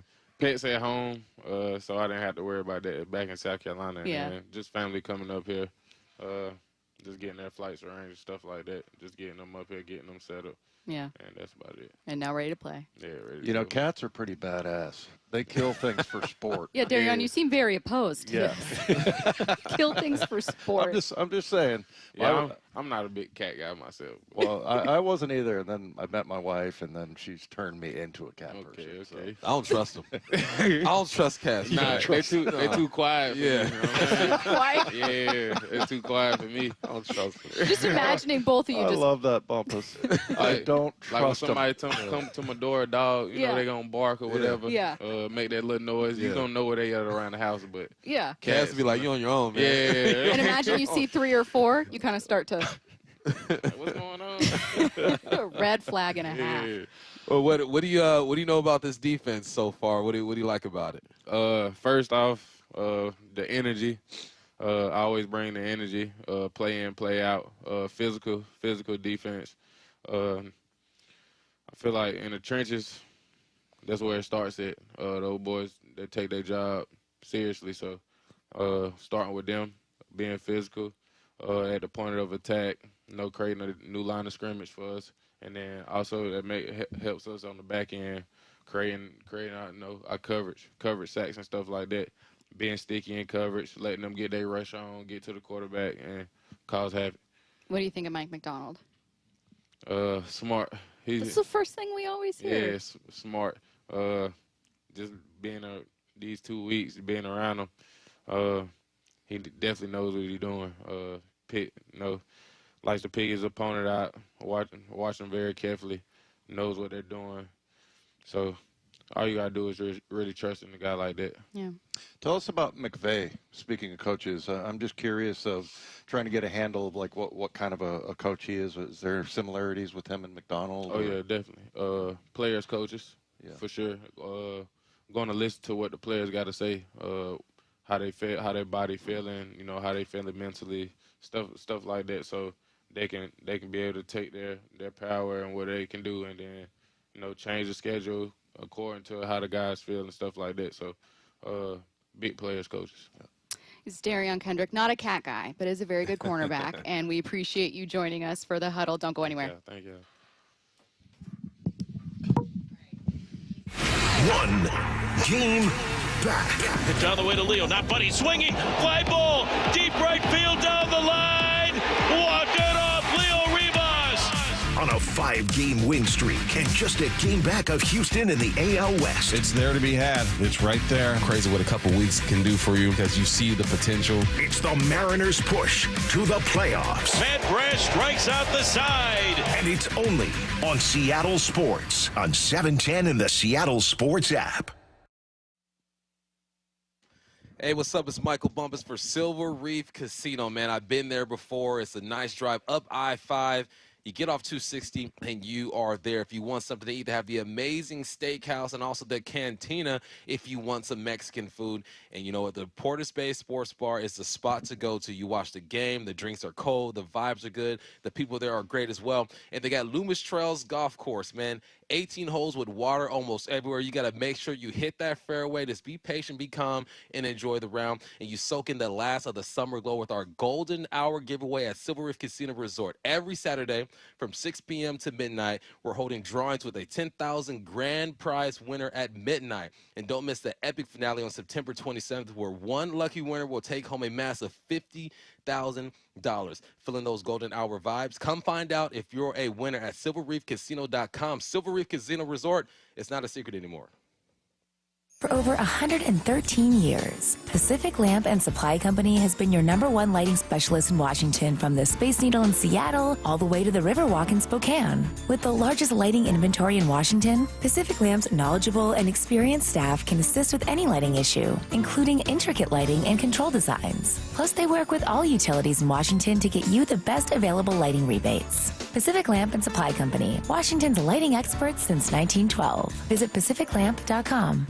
Temperatures are dropping, but you don't have to settle for a chilly home this winter. Keep cozy and safe with energy-saving products during Washington Energy's home heating sale on now. Upgrading your home is as easy as $1,000, $2,000, $3,000 off. Take $1,000 off furnaces, fireplaces, and water heaters, $2,000 off high-efficiency heat pump systems, and $3,000 off whole home generators and ductless mini splits, plus free financing. Washington Energy Services, your expert resource for affordable home comfort. Call for a free estimate. Have you tried the dining district at the Bellevue Collection? Grab lunch with friends, meet up for happy hour, and stay for dinner and beyond. You can sample international flavors and local favorites from talented chefs. Try a new cocktail on a rooftop bar or watch the game with friends and explore the lively nightlife scene.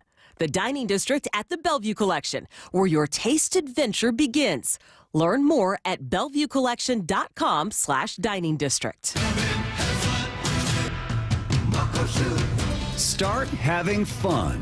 Caesars Sportsbook at Muckleshoot Casino Resort is your #1 place to eat, drink, watch, and have fun. Keep up with your favorite sports anywhere and everywhere on property with the mobile app. Visit MuckleshootCasino.com today. Scan the QR code and let the play begin. Muckleshoot. The home of the Mariners. Left off to center. It is on its way. Julio, 2-run home run. Hear every pitch on 710 and the Seattle Sports app. You're listening to Leaf Filter Radio, and the guru of gutter protection himself, Chris Coonahan, is here to take your most pressing leaf-related questions. Hey, everybody. Chris here. I understand we have Ron on the line. Ron, where are you calling from? Uh-oh. Ron, are you calling from a ladder? Well, I was. I wanted to ask Chris what I need to do to get my gutters ready to have leaf filter installed. Oh, Ron, you don't have to do anything. A Leaf Filter Trusted Pro will come out and clean out your gutters, realign and seal your gutters, and install Leaf Filter, America's #1 gutter protection system. So I didn't need to get on this ladder? Ron, Leaf Filter Trusted Pros are in your neighborhood and ready to help. Just visit leaffilter.com/deal to schedule your free gutter inspection and get up to 30% off. Thank goodness. What was that site? That's leaffilter.com/deal for your free gutter inspection today. See representative for warranty details. Promotion is 20% off plus a 10% senior or military discount. One discount per household. You're listening to Leaf Filter Radio, and the guru of gutter protection himself, Chris Coonahan, is here to take your most pressing leaf-related questions. Hey, everybody. Chris here. I understand we have Ron on the line. Ron, where are you calling from? Uh-oh. Ron, are you calling from a ladder? Well, I was. I wanted to ask Chris what I need to do to get my gutters ready to have leaf filter installed. Oh, Ron, you don't have to do anything. A Leaf Filter Trusted Pro will come out and clean out your gutters, realign and seal your gutters, and install Leaf Filter, America's #1 gutter protection system. So I didn't need to get on this ladder? Ron, Leaf Filter Trusted Pros are in your neighborhood and ready to help. Just visit leaffilter.com/deal to schedule your free gutter inspection and get up to 30% off. Thank goodness. What was that site? That's leaffilter.com/deal for your free gutter inspection today. See representative for warranty details. Promotion is 20% off plus a 10% senior or military discount. One discount per household. Back to the huddle, only on the home of the Seahawks, Seattle Sports. You are listening to The Huddle with Michael Bumpus, Dave Wyman, Stacy Ross. Guys, I got some questions about the offense, and then I want to get one more check-in on the defense. We heard Mike McDonald after this one say, hey, it can't just be the JSN show. Yeah. And that's not a knock on his guys, but you do want someone else to be out there. JSN accounted for 124 of Sam Darnold's 150 passing yards. Wyman, I'll start with you for this one. Who do you want to see join the show? Yeah, I mean, only 26 yards to other receivers, right? So, to me, A.J. Barner. I mean, I got to get him going. I really like Barner. I like his combination of, I think he's a really good, balanced tight end. Like, Arroyo, obviously just an amazing route runner, but I feel like he is kind of like an old school.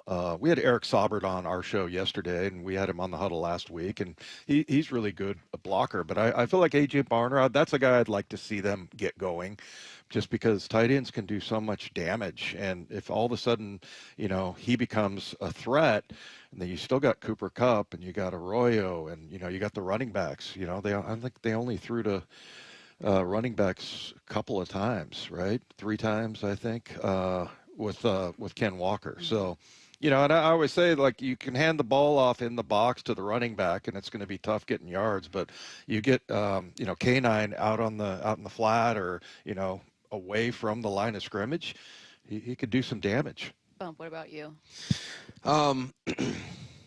Receiver wise, it's tough. I want to see Cooper Kupp a bit more. You know, he only had 3 targets last week. He had one big catch, a drop on 3rd down, and I think that it's vital that Cooper Kupp gets involved. Now, they got to do better against man coverage. I thought the 49ers did a good job manning these dudes up. There wasn't a lot of separation. Jason created some, but you got to find ways to have them think about someone else in the pass game. Because I would assume, Dave, coming into this game, obviously these defensive coordinators are aware. They know that Cooper Kupp is out there. They know the talent they have at the tight end room. But their focus is going to be stopping JSN. You got to make someone else show that they're capable of catching 4, 5, 6 passes and getting busy with it. So I just want to see more Cooper Kupp. And I know we are. There's no way you go through a full season and Cooper Kupp doesn't have his moments. But you brought him here to be the number 2. Let him do that. Was a lack of other guys getting involved a reason they struggled on 3rd down, going 3 for 10? No, I think it's just execution. I mean, when they're manned up, there wasn't a lot of separation. When it was time to run the football, I don't think the guards, a guard, did a great job getting pushed. No, I think that it's execute. Be where it's supposed to be, hands where it's supposed to be, get the right angle, and you do that, you'll give yourself a chance. Bump, you had high praise for the defense, or excuse me, Wyman, you had high praise for the defense in this one, and all of us felt overall like it was a good game, but what's maybe a sticking point or kind of a teaching moment for you where you're hoping to see something different, a change maybe in week 2? Well, I'll tell you what, early on, I think it was the second series, they were like, the D-line was living in their backfield, and they somehow got out of it. I think it was an out route to Kittle or McCaffrey or whatever, but yeah, there just wasn't very much pressure. I mean, we had the 1 sack, and it was Julian Love. So, yeah, I mean, we've got to get more pressure up front. And, you know, and they have the guys to do it, definitely. I can't wait to see D-Law get going, you know. But, you know, you look at Derek Hall, that guy is just power, pure power. Boye Mafe, we'll see what kind of a season he's going to have. But I don't know. I feel like they have the guys to do it, and they just didn't get after the quarterback. I mean, there were some pressures there, but you know, look, a sack is a huge play. Just entirely, you know, as a signal caller, you know, entirely changes, you know, what you can do offensively. Speaking of quarterbacks, the latest from Sam Darnold next. Dave Wyman here, and since I stopped playing football, we've been fortunate to live in the same house for over 20 years. That type of longevity is a good thing, except 20 years in the same house means a lot of things start to break. Most recently, it's our windows. Virtually every seal has broken, and that's why I reached out to Harley Exteriors. They're local, they're huge fans of our teams, and big listeners to the station. Better yet, they have the best product. Olympic Series windows offered exclusively through Harley Exteriors are manufactured in Washington, designed for Pacific Northwest homes and climate. That means cooler in the summer and warmer in the winter. To celebrate the start of football season, the guys at Harley Exteriors are offering no interest and no payments for an entire year. Also, buy one window and get the second one 40% off. And take another $200 off your entire project. Call 833-HARLEY. That's 833-HARLEY. Or go to harleyexteriors.com. Hey man, gaining weight, dragging throughout the day, losing your drive? It could be your testosterone. The team at Revive Men's Health Washington gets men back on track with the energy and drive they've been missing. Meet Tyler, Revive Men's Health Director of Operations, and witness to hundreds of success stories. I've seen guys come in worn out, discouraged, and just not themselves. A few months into treatment, they're standing taller, speaking with more confidence. It's like watching someone come back to life, like a light switch gets turned back on. The spouse says, "Thank you. I really have my partner back, better than before." That's the moment it all clicks for me, and that's why I do what I do. Since 2011, Revive Men's Health has helped more than 120,000 men regain their energy and drive. Start your story today with an in-clinic visit or a secure video appointment. Call 206-529-1111 now to book your free testosterone test, exam, and consultation. That's 206-529-1111 or schedule anytime at revivemenshealth.com. My perfect day has sand, salt water, and friends. But my moderate to severe plaque psoriasis can take me out of the moment. Now I'm all in with clearer skin thanks to Skyrizi. Risankizumab Riza, a prescription-only 150 milligram injection for adults who are candidates for systemic or phototherapy. With Skyrizi, most people saw 90% clearer skin, and many were even 100% plaque-free at 4 months. Skyrizi is just 4 doses a year after 2 starter doses. Don't use if allergic to Skyrizi. Serious allergic reactions, increased infections, or lower ability to fight them may occur. Before treatment, get checked for infections and tuberculosis. Tell your doctor about any flu-like symptoms or vaccines. Thanks to Skyrizi, there's nothing on my skin, and that means everything. Ask your doctor about Skyrizi, the #1 dermatologist-prescribed biologic in psoriasis. Visit Skyrizi.com or call 1-866-SKYRIZI to learn more. Seattle Sports has your chance to win 4 tickets to the Seahawks game Sunday, September 21st. Head to the Seattle Sports app, click the Win tab in the bottom right corner, and enter to win. You can enter once per day, so the more times you enter through the Seattle Sports app, the better your odds. Do it every day, September 9th through September 15th. Details and rules at seattlesports.com/win. From the home of the Seahawks, Seattle Sports. This is The Huddle.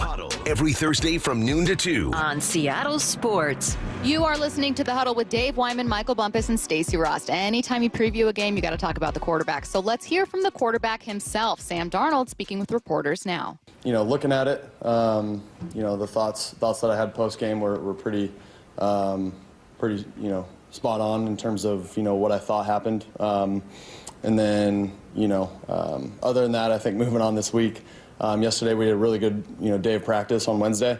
Just got to continue to, as you guys know, got to continue to work the details and, continue to communicate with each other what we feel like's working, what isn't, and just iron out some of the details there. Today, obviously, just had a great walkthrough. So I feel like all the guys are just feeling really confident, really good about, despite the result on Sunday, I feel like all the guys are, in a really good place. We feel like we have a good football team, and we're ready to go. We'll be ready to go by this upcoming Sunday. Does it feel like the offense needs to take a jump or fine-tune the details? Yeah, I think we just need to fine-tune the details. Obviously, it can be better in some spots. I can be a lot better, on third down. Just, being able to find some completions, let the guys be able to run with the football, and just be better in that area. Only one play action attempt in this game. Why do you think it worked out that way? I think that's just how it worked out. I don't know. It's, trying to get the run game going and, all those things. We got to convert more on third downs. We got to have, more efficient plays on first and second down and be in a good position to where we can run more plays. I think that's it. And we know that as an offense, and we just got to do our job every single play, execute better, and I feel like we'll be in a position to put our foot on the gas a little bit on first and second down. Sam, when you say you have to find more completions on third down, what does that mean, and how does the defense also dictate what it is, what your choices are? Yeah, I think, first of all, it's just, kind of like we talked about, in the beginning, just, figuring out the details, understanding kind of what led to some of those incompletions, how I can get on the same page with the guys, which we've already ironed out. We ironed that out on Monday, and we already worked on a ton of stuff yesterday, and we'll continue to work today and tomorrow on just some route concepts and different things that we like. But I think it's all about the details right now, and we're just going to continue to, put our best foot forward in terms of just finding rhythm and being able to, play with rhythm and find those completions when they're there. I think Jackson had almost like 58% of the targets or whatever. I guess what's the trick to kind of getting more guys involved from a receiving standpoint? Yeah, I think at the end of the day, it just happened to be that way. I'm just going through my progressions, going through my reads, and 58% of the time it told me to go to Jacks. And that's just kind of how it worked out. A lot of games are different. Sometimes they're going to do things to, take Jacks, take Coop, take some other guys away from us. And so, other guys got to be on their P's and Q's in terms of, being able to, beat one-on-one coverage. And, that's that's kind of what we're looking at this week, and it's going to be it's going to be a fun challenge for us. You guys used a lot of quick game in this against 49ers, and I'm curious, like, when that works, what are the good elements of a quick game? Like, what are the things that make a quick game work? Yeah, I think, continuing to get up on the line of scrimmage and pressing the issue, even if we're not going on the, using the quick game and doing those things, being able to, make it look like that. Because that's the beautiful thing about this system is I feel like everything mirrors, everything can mirror one another. The run game, the pass game, play action game, it can all kind of go together. And that's kind of what we're continuing to build here, and we're going to continue to harp on that. When you look at Pittsburgh, their defense gave up a lot of yards last week, but where do you find them to be most opportunistic? Yeah, looking at this defense, looking at this team, I mean, obviously Coach Tomlin does a great job of getting his guys ready, and we know that coming in. They have a lot of great players on that defense, on the front. The defensive line, obviously, they're great players. Linebackers are really good, and then in the secondary, obviously, they got some great players back there as well. So we're really excited about the challenge, just all the different looks that they can bring, coverages, pressures tied to those coverages. So it's a really fun challenge for us this week, and I'm really looking forward to it.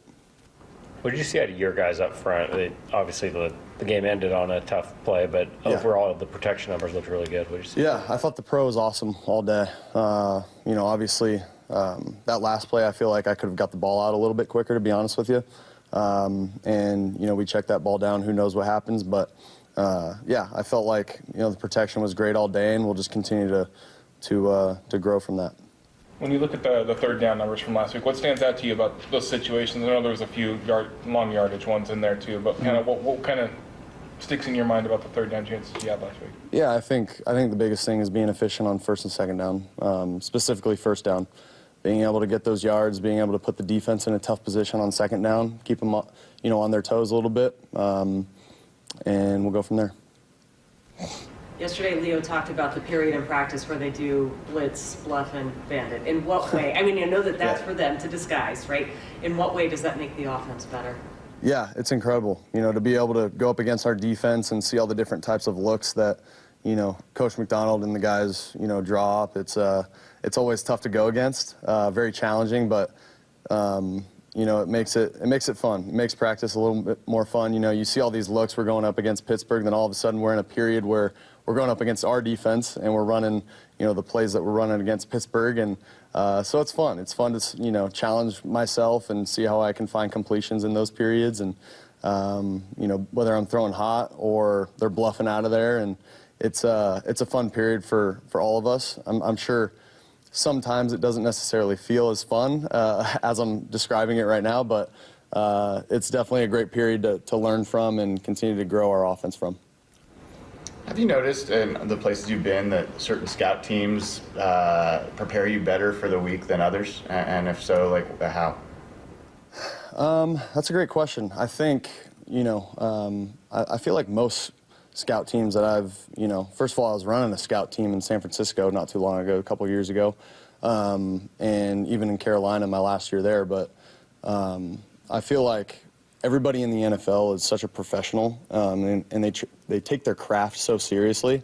And I feel like for the most part, a lot of guys are very tuned into what their defense runs. And if their defense runs a different version of cover 3 than our defense, our scout team guys on defense are going to do a great job of trying to mirror what Pittsburgh does. And I think that's what kind of separates a great scout team, and I feel like a lot of the places that I've been do a great job of doing that. Do you like splitting out wide right for a player too there? Sure. Yeah, that was great. I had I had some fun over there with Demo, with number 2 over there, and I was just making sure he was guarding me because if he turns his back to me again, who knows? In that last game. So no, that'll be a fun one to,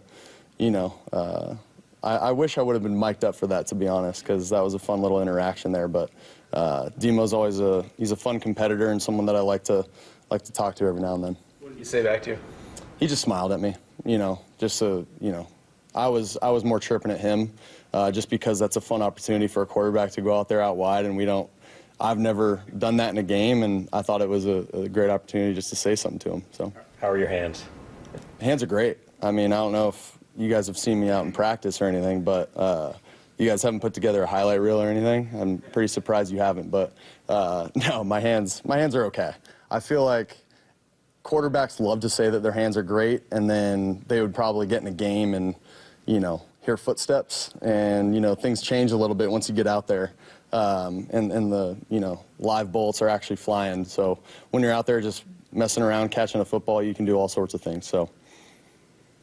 Past years, some people have said, hey, Sam holds on to the ball too long. And then this game, you get rid of the ball really quickly. How do you kind of strike the balance of, when to keep it, let it play develop, and when to get rid of it more quickly?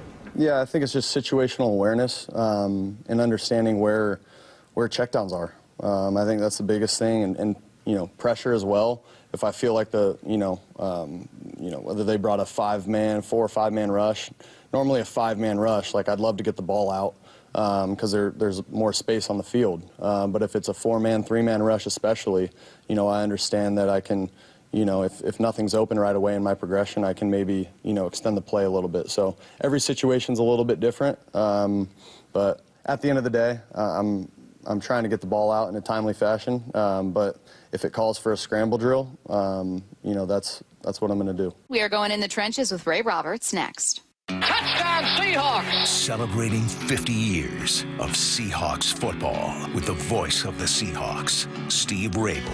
Number 96, Cortez Kennedy. He was as wide as he was tall, and he was in the backfield terrorizing quarterbacks and throwing them to the ground before they knew what hit them. The Seahawks hit the road for the first time this season in hostile Pittsburgh. Seahawks, Steelers, Sunday. Kickoff at 10 a.m. On the home of the Seahawks, Seattle Sports. I have a handful of stories that really affected me personally in my career and how I handle employees. Lee Johnson, coming out of his office as a customer, asked me where the service department is. I was like, yeah, go to the end of the hall, go up the stairs, go across the breezeway, open a door, go to the left. You want Chevy, go to the right. You want Mazda? Because I didn't even have enough time to say, hey, what kind of car do you have? Here comes Lee, and it's like, oh, man, come with me. Let me show you.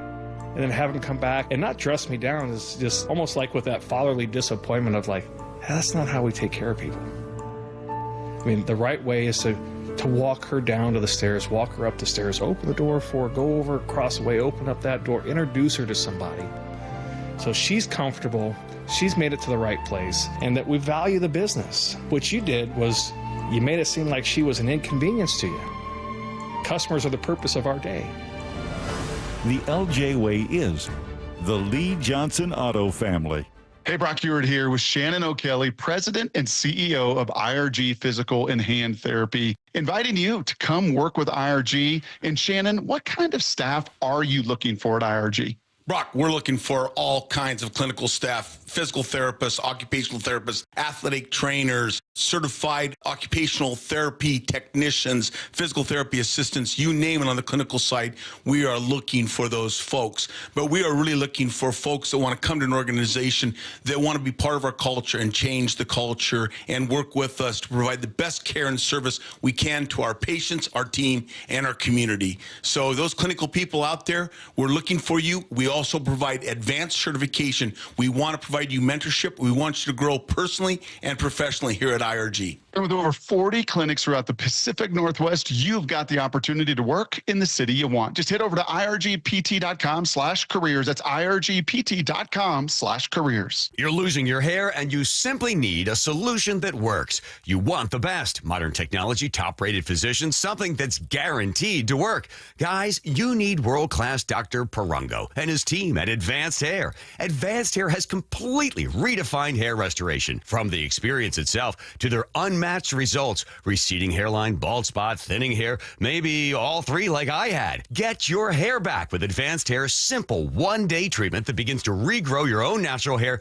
the very next day. Advanced Hair has changed tens of thousands of lives, including mine. And get this, Advanced Hair is once again the winner of the 425 Business of the Year. For your free consultation, call 425-449-8185. $289.95. Right now, you'll get $250 off and 250 free hair grafts. Refine your hairline with the team that redefined hair restoration. That's 425-449-8185. Or for the before and afters, visit advancedhair.com. Imagine finding your dream home and moving in right away. No waiting to sell your old place first. Sounds perfect, right? That's exactly what Orchard's Move First, Sell Later program lets you do. Buy your new home now and sell the old one later. Here's how it works. Orchard gives you cash so you can buy and move into your new home first on your timeline. No waiting, no showings, no double moves. Then the Orchard experts take it from there. They handle repairs on your old home for you so you attract the right buyers. Once they're done, a local Orchard agent lists and sells your home for top dollar. Orchard's Move First program gives you the freedom to buy and move into your new home first and sell your old home later. Buy before you sell and get top dollar for your home with Orchard. Ready to find out how much your home is worth? Visit Orchard.com to get your free home valuation. That's Orchard.com. This is the story of the one. As a maintenance supervisor at a manufacturing facility, he knows keeping the line up and running is a top priority. That's why he chooses Grainger. Because when a drive belt gets damaged, Grainger makes it easy to find the exact specs for the replacement product he needs. And next day delivery helps ensure he'll have everything in place and running like clockwork. Call 1-800-GRAINGER, click Grainger.com, or just stop by. Grainger, for the ones who get it done. Get in the zone, AutoZone. Welcome to the end of summer sale at AutoZone. We're celebrating the end of long days and short nights with big deals for a short time, like car wash. Right now, you can save 20% on the Armor All Complete Car Wash Kit. Need new brakes? Duralast brake pads are free with the purchase of Duralast rotors. We've also got oil deals and more. We're ending the summer right with the end of summer sale at AutoZone. Get in the zone, AutoZone. Restrictions apply. Bonneville International radio station contests are open to participants 18 years of age or older that are residents of Washington State unless otherwise specified. Employees or agents of the station, Bonneville International Corporation, other area radio stations, or any entity associated with the contests are not eligible to win unless the station otherwise specifies at its own discretion. Persons who have won in the last 60 days from a station contest or event may not be eligible. Full general contest rules are available on seattlesports.com or in person at the station during regular business hours. Let's go! This is Seattle Sports. Streaming through the Seattle Sports app. KIRO AM Seattle. KIRO FM HD2 Tacoma. This is the Huddle. The handoff inside to Germany. He's going to go! Touchdown! Seahawks! Exclusively on Seattle Sports on 710, Seattle Sports on YouTube, and the Seattle Sports app with hosts Michael Bumpus, Stacy Rost, and Dave Wyman. Time to go inside the Huddle. We are going in the trenches with Ray Roberts joining us right now. Ray, we already know there's a ton of pressure on this offensive line to perform. It's been faced with a ton of criticism over, God, more than a decade now. What stuck with you most after this game? You're leaving the game. I know you've got post-game, but then you maybe the next 24 hours, look at the tape. What do you find yourself thinking about the offensive line in week one? I thought overall that they played a pretty solid game. Obviously, the running game was good in spurts, especially at the beginning of the game, but there were times where it kind of fell off that maybe they could have used it to extend drives. But I thought the pass protection was good. I thought, the fact that you didn't really notice Sundell was a good thing because that means that he was probably doing his job well, which usually means that the guards are playing good football too. And so Anthony Bradford, I thought, played a pretty solid game. And Gray Zabel, I thought was really efficient in how he played. And so I think you can see what they want to get accomplished. And then obviously there's just some things they need to tighten up. And I think a lot of that came from just not getting a whole lot of the live reps in the preseason. And so I think, as the season goes on, and hopefully this next week, they can get to some of those techniques where they can clean them up a little bit and get a little bit more space for the running back to run the ball and to be even better in the pass protection. Big Ray, what did you see from the defensive line? They got pressure, but only one sack, and it came from a defensive back. But what did you see? Where could they improve there? Yeah, to me, it's the early pressure, like the quick pressure. Some of the pressure was off like second moves, and so that's usually right around when the quarterback's kind of throwing the ball or he's located somehow to get rid of the ball or decided to get out of the pocket. And so I think some of the quick pressure and some of that comes up the middle. So from the defensive tackle spot, Murphy and Big Cat kind of getting some pressure early, so that then those outside edge rushers can get to the quarterback. And if he has a place to step up or slide out, then it makes it harder to get there from the outside. But I do think that some quick early pressure is kind of be the secret to getting some more hits on Aaron Rodgers. I think he got sacked maybe 3 or 4 times this past week, got hit quite a bit. And so I think they're going to have to get after him just to kind of slow him. He threw 4 touchdown passes. So need to get at him and get him on the ground. Hey, Ray, looking forward to doing Hawks Live with you later today. Yes, sir.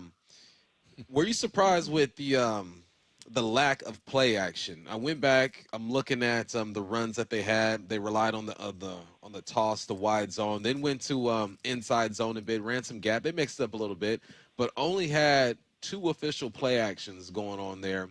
Were you surprised that that's the number that they had, and why do you think they didn't go to it often? Well, I was surprised because, Dave can tell you when you're running that wide zone and the quarterback has the ball extended and you're showing the football, as a second-level defender, it's hard to not pursue to the ball. And so if you can then all of a sudden, pull it back in and then take a shot down the field, it just seems like there was maybe yards to be made there. I don't know if there was something that the defense was doing, that they were taking them out of it, or maybe they had that called and they checked out of it. I'm not sure. But it seems as if for this passing game to be explosive, they have to have that. And I think McDonald may have spoken to the fact that they need more explosive plays. I don't know if that's going to come right from just your pure drop back passing. And so with the running game, with the efficiency that they had running the ball, they weren't like, world beaters, but, they made the running game a threat.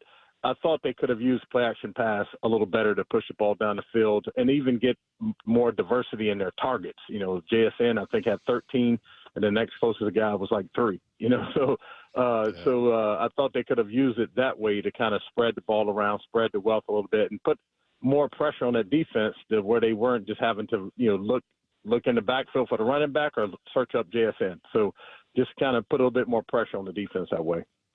Starting the season with a loss is tough, but they have a chance to get right against the Steelers. What's your confidence level that they can leave week 2 with a win? I think if they like, the one thing I did notice is in the wide zone, when you're running the double teams, let's say the guard and the tackle are blocking the defensive end to the linebacker, if the tackle is setting the double team and the guard is coming in to chase the double team, you have to really keep running. They keep running to the outside number if you're the guard, because a lot of times they were stopping and trying to turn and hook the player too soon. And if you do that, then it allows the defense to keep running across your face, and then you don't have as much room to run. So little things like that are what they can clean up and then make the running game all the much better. And then you can really, truly set up those play action passes and those types of things. But I think I'm not as down on the team from their performance or what they're capable of doing or what they're trying to get done. It's just unfortunate that the ball didn't bounce their way to win the game on Sunday. But I do think that they're going to be in a good position. This is a good matchup for them. It's not a super explosive team. Obviously going to have to deal with DK and all his antics and things that he does. And Aaron Rodgers has the history and all that. But I do think that they can go into Pittsburgh, play a physical brand of football, run the football, get after the quarterback, and then have some explosive plays in the passing game. Hey, Ray, Stacy asked us this question, and I thought it was a good one. Who would you like to see, as far as pass receiving goes, get more targets? Is there anybody that you think is particularly important to this passing game that needs to get more involved? Well, just my excitement over the tight end that they brought in, Arroyo, is like, I really feel like he's a mismatch, whether you attach him to the line of scrimmage or you spread him out wide.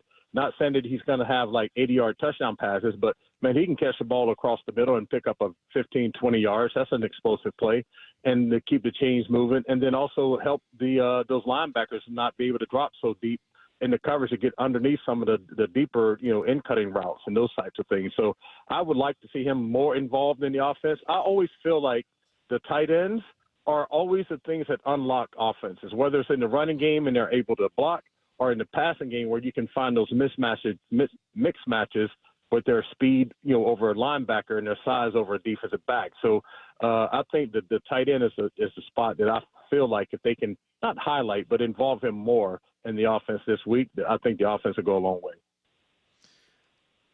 What do you see in the pass game? You mentioned the tight ends, but I'm thinking more on the outside. You got Jake Bobo coming back. Obviously, you have JSN and Cooper Kupp. The run game is connected to the pass. So what do you see in there, and what do you think these guys can execute? Yeah, Bumpus, I really feel that JSN may be the only guy that can kind of route himself open. I think these other guys, they got to kind of scheme them open a little bit. And so I think that's why this running game attached to the play action pass is important, because some of these guys, I think, probably need a little extra hesitation in the defense to kind of create the separation that you need to be comfortable throwing them the ball. And so I think that's kind of where the run game connected to the passing game can kind of show itself in this game. All right, we are going in the trenches with Ray Roberts. Ray, we appreciate your takeaways, and we look forward to hearing more of you on the pre- and post-game show this Sunday. Thanks, Ray. Absolutely. See you later on, Big Bump. Yes, sir. Yeah, you guys Thanks, talked Big Ray. With Torrey. Can't wait to take a listen to that one. I hope we see more of Torrey in week 2. He was such a cool story in training camp. Listen, they're just babies. They're just rookies. They're just this is babies. exactly what former players say. They'll You be guys fine. you hate on rookies and you hate on kickers. They're just Both of you. babies. So I'm not hating. I'm predictable. giving them some So love. They predictable. got some time. Hey, I'm baby. sorry. I'm on the Jason Myers bandwagon ever since he made that tackle in the preseason. I'm telling you. I've committed his name to He's been memory, converted. number one. That's big of you. Yeah. Wow, that's major. No, I love that guy. He is so reliable. So yeah, no more giving Jason hate. Myers a hard time. Okay, that's enough. Okay. Voice of the Seahawks, Steve Rabel joins us next. Touchdown Seahawks! Celebrating 50 years of Seahawks football with the voice of the Seahawks, Steve Rabel. Number 96, Cortez Kennedy. He was as wide as he was tall, and he was in the backfield terrorizing quarterbacks and throwing them to the ground before they knew what hit them. The Seahawks hit the road for the first time this season in hostile Pittsburgh. Seahawks, Steelers, Sunday. Kickoff at 10 a.m. On the home of the Seahawks, Seattle Sports. Well, I'm here with my good buddy, Dr. Dan Nelson from Eastside Pain and Regenerative Medicine. And you've heard from Dr. Dan's patients over the years how a simple stem cell procedure has successfully conquered their pain. Well, folks, now it's my turn. After years of dealing with knee pain from all the football abuse, I can say my knee pain now is almost 100% gone. How'd you do it, Dr. Dan? Well, Brock, personally, I'm very happy that you did so well. And your story is like so many of our other patients who come in, former athletes and non-athletes as well, who have come in with chronic knee pain, and they are looking for alternatives besides knee replacement surgery. And we're happy to provide this service. It's been truly a game changer for so many folks. It's just been a pleasure to be part of this. Consider Dr. Nelson, the only doctor with over 30 years of experience in pain medicine techniques, including stem cell therapy. I was in and out with a couple of follow-ups. It's a non-surgical solution to pain using your own stem cells. Consider stem cell therapy with Dr. Daniel Nelson, MD at 425-823-4000 or visit danielnelsonmd.com. That's danielnelsonmd.com. Hey, it's Dr. Coogan from Eastside Weight Loss Clinic. We've been fortunate to work with over 4,000 local people and help them hit some pretty amazing weight loss goals. I'm joined by two of them right now, Mike Salk and Ryan Rowland-Smith. Mike, you were able to lose about a pound per day for over a month, 35 pounds in total. Well, as much as I'd love to take all the credit, really, I was just following the plan. Eastside Weight Loss Clinic made it super easy, and there really was no part I struggled with. I was eating delicious, fresh food, all while losing weight. The accountability from your team was great. It just helped me keep the focus. I felt catered to the entire way, and I think Ryan really had a similar experience. No doubt about it. I just finished up the program, and I can't believe how well it worked. I wish I would have started sooner. Talk about motivation. Salk, thanks for the recommendation. No surgery, no exercise, no packaged meals, no drugs or injections. Just delicious food and a plan that works. Schedule a free 15-minute consultation today at eastsideweightlossclinic.com. Dr. Ryan Coogan, D.C. Results may vary. Do you have a car you want to sell, but you just don't want to go through all the hassle? With all the scams and security risks out there, more and more people just aren't comfortable selling their own car. So how do you get the most money for your used car without having to sell it yourself? Stacy here with the answer. It's Wayscar Ford in Auburn. Not only will they purchase your car and pay you right up front for it, but it gets way better. Once they resell your old car, they share half that profit with you. The question I get most from friends and colleagues is, well, what's the catch? How can they offer this? It's actually super simple. All the money they save by not traveling to buy cars at auctions, like purchase fees, shipping, and travel expenses, is what allows them to offer this. They'd rather share that money they save with you rather than outside vendors. They encourage you to shop around, but look, if Wayscar Ford can pay the same or more as competitors and then share half their profit with you once they resell your car, why would you sell your car anywhere else? They've already shared over $800,000 with their customers, and it's only at Wayscar Ford. Wayscarford.com. Check them out today, wayscarford.com. The home of the Mariners. One hopper snare that short. Not a quick hop by J.P. Crawford. That guy's a magician over there at shortstop. Seattle Sports. Download the Seattle Sports app. Free consultations, no fee guarantees, 5-star reviews. JP Pendergast with Pendergast Law explains the importance of going beyond these familiar offerings. Accident victims want an attorney, Tom, that satisfies their needs. Someone who handles those needs with the highest degree of care. Pendergast Law offers the no-fee guarantees and free consultations, but these only scratch the surface. Okay, explain more. We make sure that every member of our team is genuinely passionate about helping others. Customer service and communication are our top priority. It's how we take care of our clients so they always feel one step ahead of the insurance companies. Our strong reputation for high standards provides comfort and confidence when it's needed most. Pendergast Law offers the free consultations, the no-fee guarantees, and of course, they are 5-star rated. But what really makes them different is their genuine passion for helping others. I can't recommend them enough. If you or a loved one has been injured in a car accident, call Pendergast Law. We can help. That's PendergastLaw.com. If you're 55 or older and into that whole saving money thing, T-Mobile has an exclusive phone and internet bundle just for you. Right now, get 2 unlimited phone lines plus 5G home internet for just $30 each per month with AutoPay, plus taxes and fees. And with 5G home internet, setup is easy with just 1 cord and no technician needed, which is great if you're also into that whole keeping it simple thing. Switch now and experience the best mobile network in the U.S. Visit your local store to start saving. T-Mobile, it's better over here. Based on analysis by Ookla of speed test intelligence data Q4 2024 to Q1 2025. Ookla trademarks used under license. Unlimited on our network. Customers on voice plan may notice speeds lower than other customers and further reduction if using more than 50 gigs a month due to data prioritization. Video streams and SD on this plan. Home internet pricing after $20 a monthly bill credit plus $5 per line without autopay. Debit or bank account required. See 5G device coverage and access details at T-Mobile.com. Back to the huddle. Only on the home of the Seahawks. Seattle Sports. Voice of the Seahawks, Steve Rabel, joining us now. And Rabes, I've been not overly critical, but we spent a long time picking apart a loss. So I do want to start, not for no reason, but maybe looking at something positive. What's something that worked? What's something you like seeing in week 1? Well, I like the fact that they never stop fighting. I mean, you talk to everybody after the game, talk to them during the course of this week, early on after looking at the film. Mike said it, Leo said it yesterday, and that is that nobody stopped fighting. I was amazed, actually. You look at that game, and yes, I know the Niners won the game, but they're the ones that took the beating. I mean, they're guys now, they're going to lose their quarterback for between 2 and 5 weeks, their tight end for probably a month. Fred Warner got knocked ass end over tea kettle in one play. They got guys that got really backed up in that football game. I understand they won, but they did take a beating. And I think that goes to show that the Seahawks just never stopped fighting. Unfortunately, they just didn't make enough plays. Are you advocating for violence, Rebel? It sounds like that. That's what I hear. Later years now, Dave, I'm all in favor of beating people up as best as possible. I may take a shot at you in the press box before the game, just to get that. That would fire me up. I would like that. Hey, I'm once again stealing Stacy's question, but Please do. she asked us about, it was, we were looking at, and Ray Roberts pointed this out, that JSN had, 9 targets, I think, and then, the next closest was like 3. So who would you like to see kind of get going, based on what you saw all during camp and the preseason? Who is somebody that you'd like to see get a little bit more targets? Yeah, is there somebody on the team named Everybody? Because that's what I want to see. Everybody else.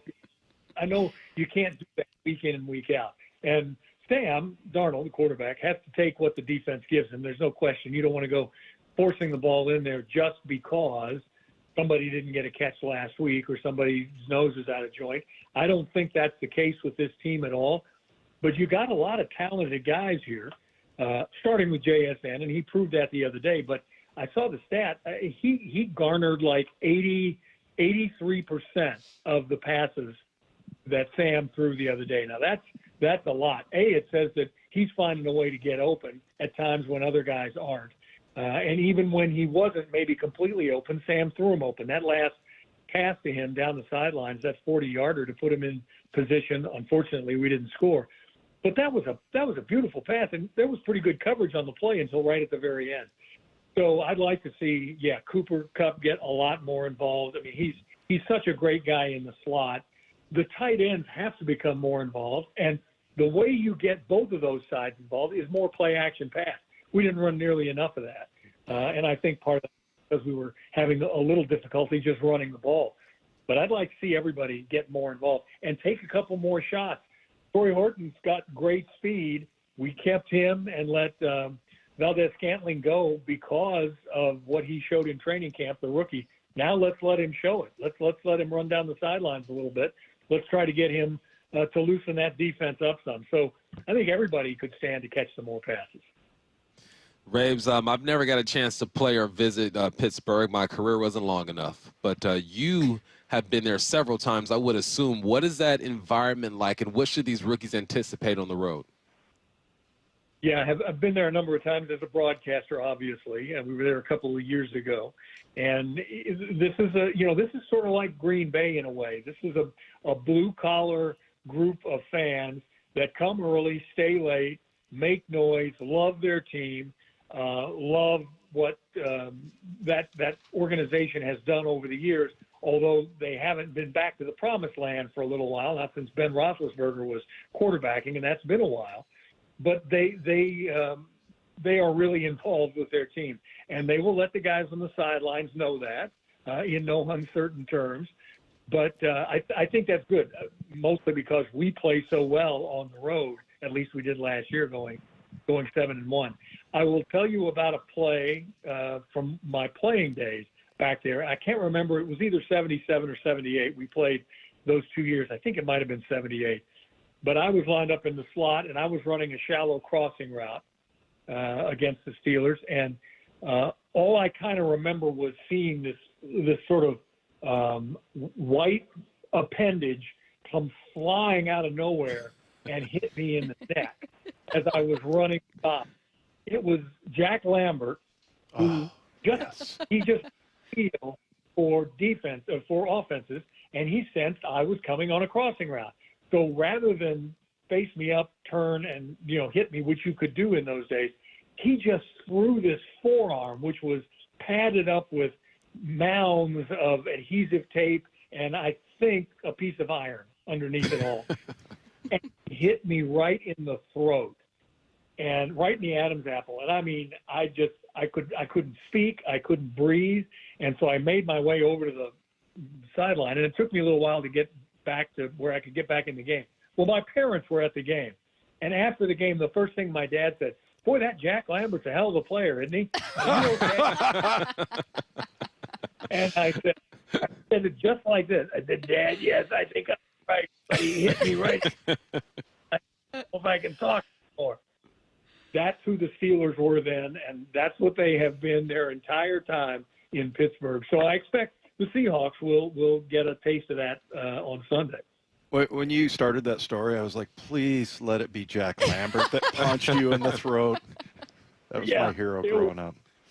It was. And, Blunt, the cornerback, one of the Hall of Famer, Mel Blunt, one of the greats. Mel Blunt, he was defensive end running pass routes. So, he was just they're just a very talented team, and they still are. And, they made it to the playoffs last year, albeit they haven't gotten very far. But they're getting back to that state again, I'm afraid, and we need to go in there and stop that in its tracks. You think we're in for a close one here? I do. I really do. I think we play well on the road. That's at least we proved that last year. I think our guys are really upset that they left plays on the field this last week against San Francisco, where they could have stayed up with everybody else in the division with a win. Didn't do that. But more than that, I just think we played a style of game that I think might play well against these Steelers. You got a quarterback in Aaron Rodgers. Yes, he's seen everything. He's done everything. He's thrown every kind of pass you can throw. The one thing he doesn't have is the wheels that Purdy had last week.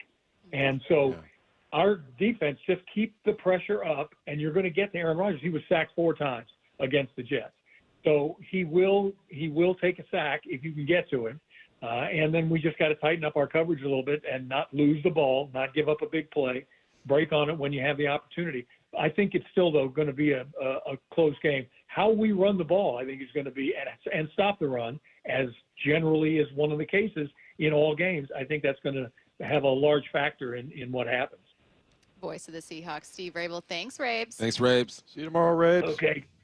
See you later. Let's learn a bit more about the Steelers. We have a lot of questions about this team after 1 week. Steelers color commentator Max Starks joins us next. Start having fun. Caesar Sportsbook at Muckleshoot Casino Resort is your #1 place to eat, drink, watch, and have fun. Keep up with your favorite sports anywhere and everywhere on property with the mobile app. Visit muckleshootcasino.com today. Scan the QR code and let the play begin. Muckleshoot. Your new beginning starts now. D.R. Horton has new construction homes available throughout the greater Seattle area. With spacious floor plans, flexible living spaces, and home technology packages, you can enjoy more cozy moments and sweet memories in your beautiful new home. With new home communities opening throughout the Seattle area, D.R. Horton has the ideal home for you. Visit drhorton.com to learn more. D.R. Horton, America's builder. An equal housing opportunity builder. Hey, are aches, injuries, or everyday pain slowing you down? Well, it is time to move better, feel stronger, and get back to doing what you love. IRG Physical and Hand Therapy is now accepting new patients, and no referral is needed. Their expert team offers personalized, hands-on care to help you recover faster and stay pain-free longer. Shannon, what is it like to see new patients walk through your doors? Rock, it's wonderful. You know why? It's because it's an opportunity for us at IRG to make a difference in someone's lives. It's so important that when people come in, they experience engagement, coaching, teaching. We build relationships with our patients, and we want to make it easy. We all know that healthcare has a lot of what I call minutiae in it. We have a concierge call center. When you call, we're going to check your authorization, verification, certification, justification. We're going to find out everything we need to know about your insurance, and we're going to make it easy for you because we want you focusing on getting better. And all you got to do is head over to irgpt.com to find the clinic nearest you. irgpt.com. Let's talk about your hair. Well, maybe after we talk about my hair. I've got great hair, as you know, and it's because of Advanced Hair. Yep,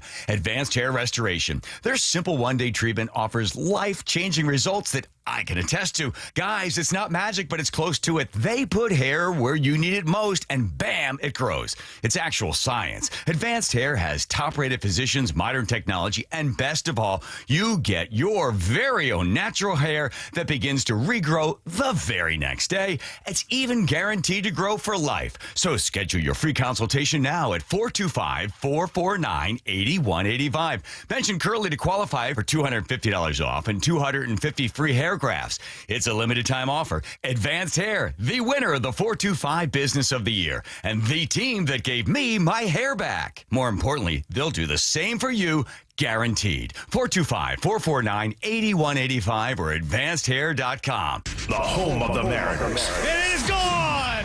Cal Raleigh, 2-run home run! Hear every pitch on 710 and the Seattle Sports app. It's G. Scott. School's back, and it's rally time. Time to rally around the campaign to keep kids healthy. Kids need fruits and veggies to grow strong and stay focused, but for families on tight budgets, that's not easy. Safeway and the Washington State Department of Health have teamed up and need your help. Every dollar you donate at Safeway checkout helps families in need. And with SNAP Produce Match, they get twice as much for the dollar. Next time you're at Safeway, please donate to keep kids healthy. This summer, make sure your roof is ready for the season ahead with a company you can trust, like 3 Tree Roofing. We're not just your roofers, we're your neighbors, and we're here to help you protect your home this season. Visit 3treeroofing.com to schedule your free on-site estimate and get your roof replaced before the summer rush and potential material price increases. Our certified technicians make your roof replacement easy and worry-free, so you can focus on the important things this summer.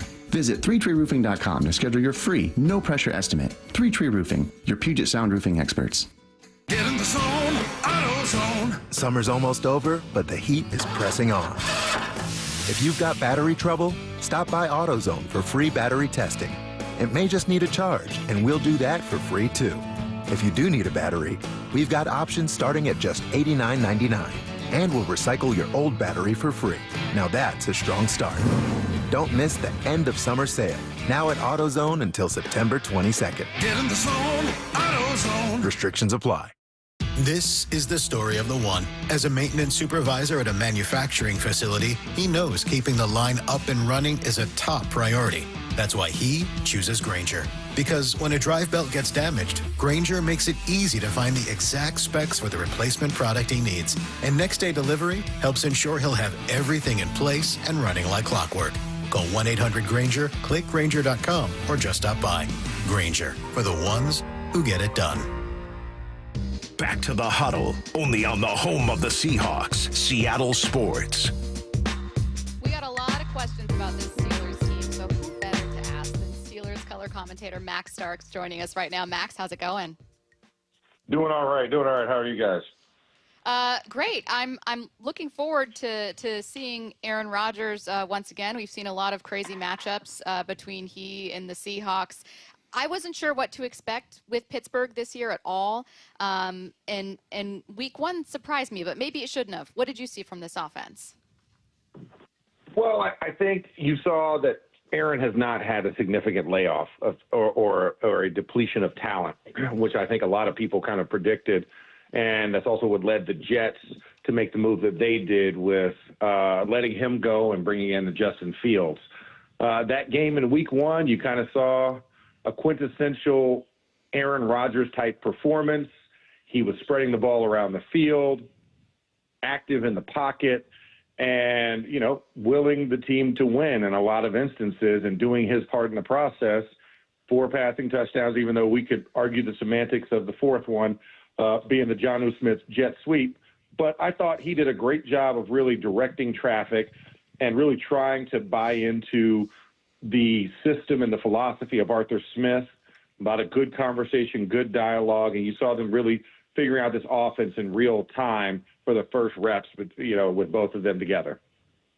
Hey, Max, I was watching some of the game from last week, and it looked like their defense was getting run on a little bit until T.J. Watt just decided, okay, I'm just going to make like 3 or 4 plays on this drive. And these linebackers, man, this linebacker group I really like. But, yeah, T.J. Watt, it's amazing. Tell us a little bit about him as far as leadership and off the field and what he means to the team. Well, I think T.J. Watt is one of those heartbeats that keeps the Steeler, blood pumping throughout there. He's going to make a signature play. He's going to do something that disrupts the modus operandi of the opposing offense. And he's not a big rah-rah guy. He doesn't doesn't give these grandiose speeches. That's not his role as a co-leader of this defense along with Cam Hayward. His job is to go out and be the hammer and find a bunch of nails along the way. And that's what you get with T.J. Watt, a guy who has 108 sacks on his resume. Disruption, we know about pass deflections, forced fumbles, punch-outs. I mean, he's an all-around defensive problem for a lot of teams. And I think he just did what he normally does, and he goes about his business quietly. You know, the only thing you'll get is the T.J. boot kick when he makes a sack or a big play, but that's about it for emotion. And he's just there play after play, snap after snap, game after game. Max, for the first time I was preparing for a game and watching film and looked at DK differently. I was like, oh, man.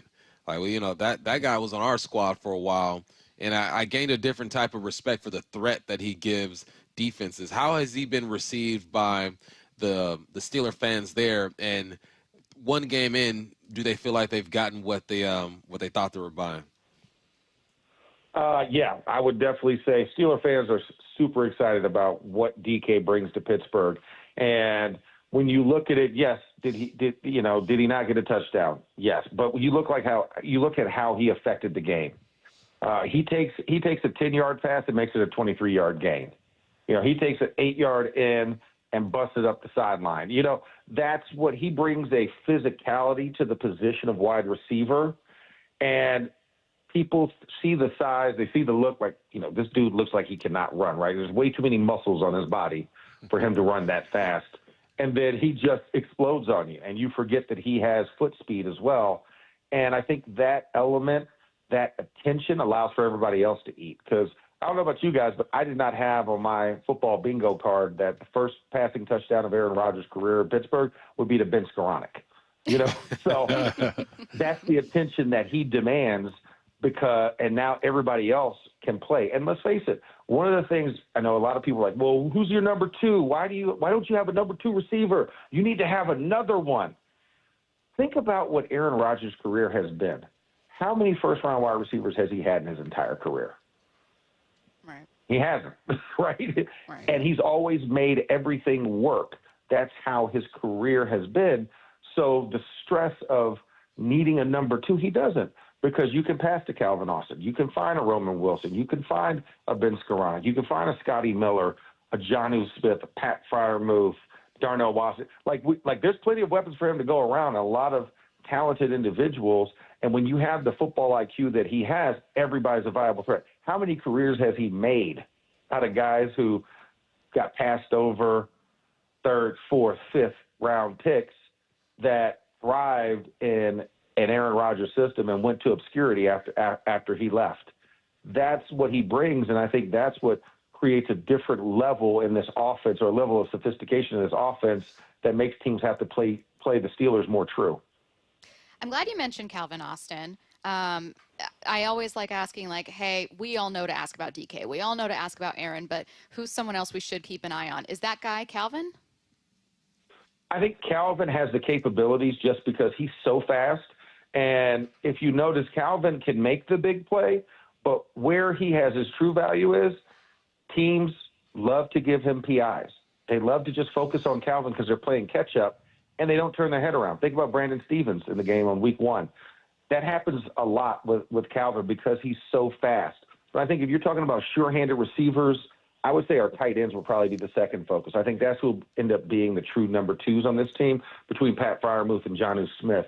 You know, I was on a show earlier, and they were talking about how, you know, Jonnu Smith is just a glorified wide receiver, and that Pat Freiermuth is more of a slot tight end versus an inline tight end, and that Darnell Washington is a glorified right tackle. I said yes, because that's what they bring to the table. And that's where I believe the tight end position is going to be more in tuned and be more engaged, because you have to figure out where are they and where will they be after the snap. And that physical mismatch of those different skill sets at that position presents a problem. And so I think that's the one, paired with the speedster of a Calvin Austin, works in concert with the DK because, if you run man zone combination coverage, yeah, you're going to want a man DK, but you realize, is the guy tall enough to ride that ride, that you're putting in an isolated situation. So now it's like, okay, well, now do we want to double him and bracket him? Okay, well, then now we have to go man on the backside, and do we want the speedster, or do we want the other guys that don't quite fit the proper context of what we think of as a slot that a nickel would cover? So it presents so many problems, and I think it's a good problem to have with so many guys having repetitions and having a good rapport with Aaron. Hey, Max, you played tackle for a long time in the NFL. Tell us how Troy Fautano is doing. He's a favorite out here, or UW Husky guy. I know he was drafted in the first round in 24, got hurt a little bit, but how's he fitting in? No, I love Troy. Troy's a great young man. I had a chance to get to know him last year when he was a rookie, and his thirst for knowledge and his willingness to get better. And I say that. And you think everybody should be willing, but I think it's the willingness mixed with the integrity that I really enjoyed about him for a young guy to kind of get it and have to work towards that goal and continually work his craft. I thought he had a fantastic training camp this year, healthy. You worry about an offensive lineman that has a knee injury. It's always in the back of their mind. I had 4 of them during my career. So I know, what that mentality has to be, and he's just attacked it. He has treated it as though, hey, this is a weakness that I really want to make strong. And I think he's made those strides to where he doesn't think about his knee. Because a lot of guys, when you have a knee injury that's significant, where you miss a lot of time, you start to worry about it. It's in the back of your mind. Like, man, is it going to hold up? Can I do this? For him, it hasn't looked that way. And I think for him, he's only going to continually to get better. And he looks good on the right side. I mean, he had a great camp against TJ. And then, had a little bit of struggles with those taller type of defensive ends on Monday. But I think that's just him not having a database or a knowledge bank of how to go at those guys. And I think that when it comes that time, he's going to have a good challenge this weekend, whether it's DeMarcus Lawrence, Leonard Williams, or whoever they throw out there, whatever combination, Derek Hall, if Mafe bumps out there, I don't know. But however that is, he's always taking in information, and I love that about him. And he was one of my favorites, and honestly, he was my top tackle in last year's draft. He is Steelers color commentator Max Starks. Max, we've really appreciated everything we've learned, and we appreciate your time. Thanks so much. Thanks, Max. No, my pleasure. You guys take care. Have a great rest of your week. Have a good one. All right, wrapping things up with some final thoughts, maybe some predictions or hopes for week 2 with John Boyle. He joins us next. Hawks Live. Touchdown! Presented by the Dining District at the Bellevue Collection. Tonight from 7 to 9 p.m. Live from Bellevue Square's center court. Come on by and join hosts Michael Bumpus and Paul Moyer with this week's guest, Seahawks rookie receiver Torrey Horton. This should be fun. Hawks Live. Tonight from 7 to 9 p.m. Exclusively on the home of the Seahawks, Seattle Sports, on 710 and the Seattle Sports app. Matt Coker here with West Coast Men's Health. In the past 5 years, we've seen thousands of men at our clinics. Most guys tell us the same story, that in their early 50s, it's not that they couldn't function, they just needed help. They started taking Viagra, and it worked great at first. But after a few years, it stopped working. The problem is that their arteries had become more restricted since they started taking it, because Viagra does not unclog arteries. Here at West Coast Men's Health, we use acoustic wave therapy to target the real problem. We break down plaque and clear up the arteries so blood can flow like it did in your 20s. This restores function. And guys, listen to this. You won't have to take a pill anymore. So if this sounds like you, give West Coast Men's Health a call today and see how we can help. With clinics in Redmond and Tacoma, call 206-519-6541. That's 206-519-6541. 206-519-6541. Online at westcoastmenshealth.com. Hey, Brock Hewitt here. For my friends at PCF Construction, it was a couple years ago. We were seeking a complete outdoor living space. Molly wanted a new deck. She wanted to really make our outdoor space pop. And boy, am I glad we called PCF. Why? Because whether it's a very specific project or outdoor living, like an underdeck ceiling, deck, patio cover, railings, PCF has you completely covered. You know, Molly's an interior designer. She knows construction. She knows attention to detail. And PCF, staff, they checked every single box along the way. And right now is the time to make the call. Up to $6,000 off your project, plus no payments and no interest until 2027. And you can save an extra $1,500 when you bundle your deck with a patio cover. Find all the offer details, get project ideas, and browse photos at pcfgroup.com or simply call today at 425-629-8476. That's 425-629-8476, pcfgroup.com. Imagine homes so well designed and so luxurious, they'll be setting the standard for decades. You're imagining a Mainview home. Now imagine a Mainview home on sale, saving $50,000 to $120,000. Isn't that what Brett and Amy bought? Yeah, it's a Mainview, and they saved a bundle. What are you doing? Looking at the Mainview website. It's now or never. What's better than a Mainview home? A Mainview home on sale. Mainview communities across the Puget Sound. With football season comes colder weather, so if you need new windows and doors, don't drop the ball. Steve Rabel here with Keith Dashafee from locally owned Pella Windows and Doors of Western Washington. So Keith, what's your next big play? Well, Steve, right now get 40% off qualifying installs or no payments and no interest for 12 months on approved credit. Schedule a free consultation with Pella Windows and Doors of Western Washington. Go to PellaPNW.com. That's PellaPNW.com. Seattle Sports has your chance to win 4 tickets to the Seahawks game Sunday, September 21st. Head to the Seattle Sports app, click the Win tab in the bottom right corner, and enter to win. You can enter once per day, so the more times you enter through the Seattle Sports app, the better your odds. Do it every day, September 9th through September 15th. Details and rules at seattlesports.com/win. From the home of the Seahawks, Seattle Sports. Back to the huddle, only on the home of the Seahawks, Seattle Sports. You are listening to The Huddle. John Boyle of Seahawks.com joining us right now. We're going to get to some final thoughts, a prediction for week 2, what we want to see. But let's start with a quick look back at some of what we learned from week 1. You guys were asking Mike McDonald a ton about the offense. Hey, where was the play action? Were we going to see a little? Were you surprised by what we saw in week 1? A little bit. I mean, I think if you're being honest, when you have that much newness, you probably expected that there's going to be some room for growth early in the season. But yeah, in terms of what we saw, we probably thought we'd see a little more play action, see him move Sam Darnold around. I mean, even if you go back to the one series the starters played in the preseason, the couple passes he threw was, rolling out, hitting the tight end, things like that. So I think we'll see more of that as they get going. But yeah, I mean, look, they're far from a finished product on that side of the ball. You wish it had been better, but I think they feel like they can get where they need to get.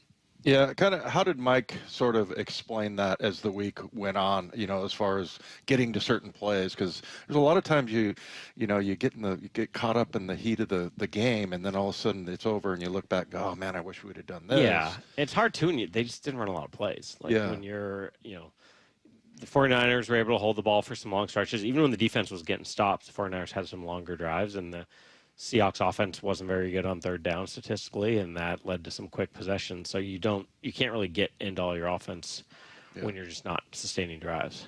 How do you think they felt about the run game this week, or last week, I should say?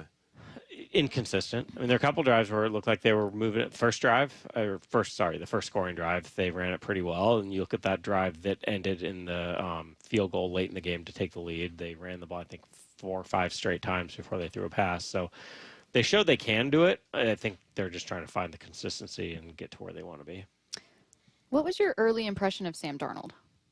I thought he was good. I think he would tell you that there's some more stuff he could do, but I don't look at the offensive struggles and be like, oh man, the quarterback was the issue. He was pretty efficient. He took care of the football, other than kind of a fluky fumble that, I mean, he didn't even ever see that guy coming, and just his own teammate knocked the ball out of his hand. But got the ball out quick, which is important. I think that's going to help this offensive line a lot. So, yeah, I mean, he'd be the first to say, and he did say on Thursday, that he can be better and needs to do more. But it was, I'd say a solid debut with some room to do a little more. I think he and everyone else like to see him spread the ball around a little bit more. You don't necessarily want to be that, dominant to one player in the passing game like they were to Jackson Smith and Jigba. DK, I'm sure, and we heard from the coaches out there, why am I blanking on their head coach's name? Mike Tomlin? Mike Tomlin. Yeah. Yeah, and he was talking about how, well, he's going to have to handle it. But I know somebody was asking me, like, when we played the Seahawks the year after I signed in Denver, it was always a special game. Like, there was a little bit of a extra edge. Have you heard anything from DK? I mean, I know that he's probably saying all the right things. I mean, the little bit he has talked over there, it sounds like he hasn't really been wanting to talk about this topic a lot, but he's trying to treat it like every game, and that's what every player's always going to tell you. But it was brought up to Leonard Williams because he went through that playing the Giants after he came here. That's right. Like, it is something you kind of gotta make sure you're aware of and not letting that get in your head, because there is naturally, he played 6 years here, he did a lot of great things here, and I'm sure there's a part of him, just the prideful party. It's like, hey, I want to show out against my team, against a lot of guys I battled with in practice every day. And I think that's going to be fun seeing some of those battles play out for sure. What do you think of the young man Aaron Rodgers' performance week 1 against the Jets? Tell you what, he looked a lot more like Green Bay Aaron Rodgers. I think, right or wrong, I think his 2 years with the Jets made people kind of think he might be done or close to it. He gets hurt right away his first year there, and then last year they were just not a great team, and his numbers didn't really look all that impressive. And then he's a free agent for a long time. There's not, a team's lining up to sign him this season. But man, that was vintage stuff from him. And I was talking with one of their writers over at the Post Gazette, Brian Batko, and it's like that changes the perception of what this team can be if he. It's 1 week. They gotta go out and show it and do it more often to show it's real. But if he's anything close to that, I think the expectations for that team change. What's going on at corner with that seemingly open battle between Reek Woolen and Josh Jobe? Yeah, I mean, as Mike said, we'll see. Yeah. That's the best answer I can give you. Look, I get like where Mike's coming from. He's not been afraid to let guys compete in season for jobs. We saw last year they changed both linebackers and both safeties, and there was a game where Josh Jobe, I think it was Jobe, somebody started over Reek one game last season. I think it was Jobe. But one thing to kind of remember when you're talking about this is it's somewhat of a like semantics argument, because you're going to be a nickel a ton in this game, and that means they're both going to play upwards of probably 70% of the time, especially with Nicky Manwari dealing with this ankle injury. You lose some of that big nickel package. So we'll see what happens. They love Josh Jobe, Mike McDonald loves stories like this, whether it's Kobe winning the starting job last year or a guy like Josh Jobe, Cody White coming up off the practice squad. Like, he loves that message it can send to the team of like, hey, starters, you better watch your butt, because we're going to let guys compete, and to the guys on the practice squad, to the backups, like, you can earn an opportunity. So Josh Jobe had a great first game, and he's going to play a lot Sunday. We'll just see, who's out there, and heck, they could both start. You could start nickel, and then this argument's kind of moot. So we'll see how it goes. Yeah, I mean, this is kind of just a general portrayal of Mike McDonald, but somebody asked me about like his decisiveness, and you mentioned, like, I think a lot of coaches would have just stuck with the two inside backers last year, Baker and Dodson. And somebody asked me, and again, it's just very, very general, but I feel like a lot of other coaches will, like, maybe you have 6 bad plays and they pull you off the field. I think with Mike, it's 2.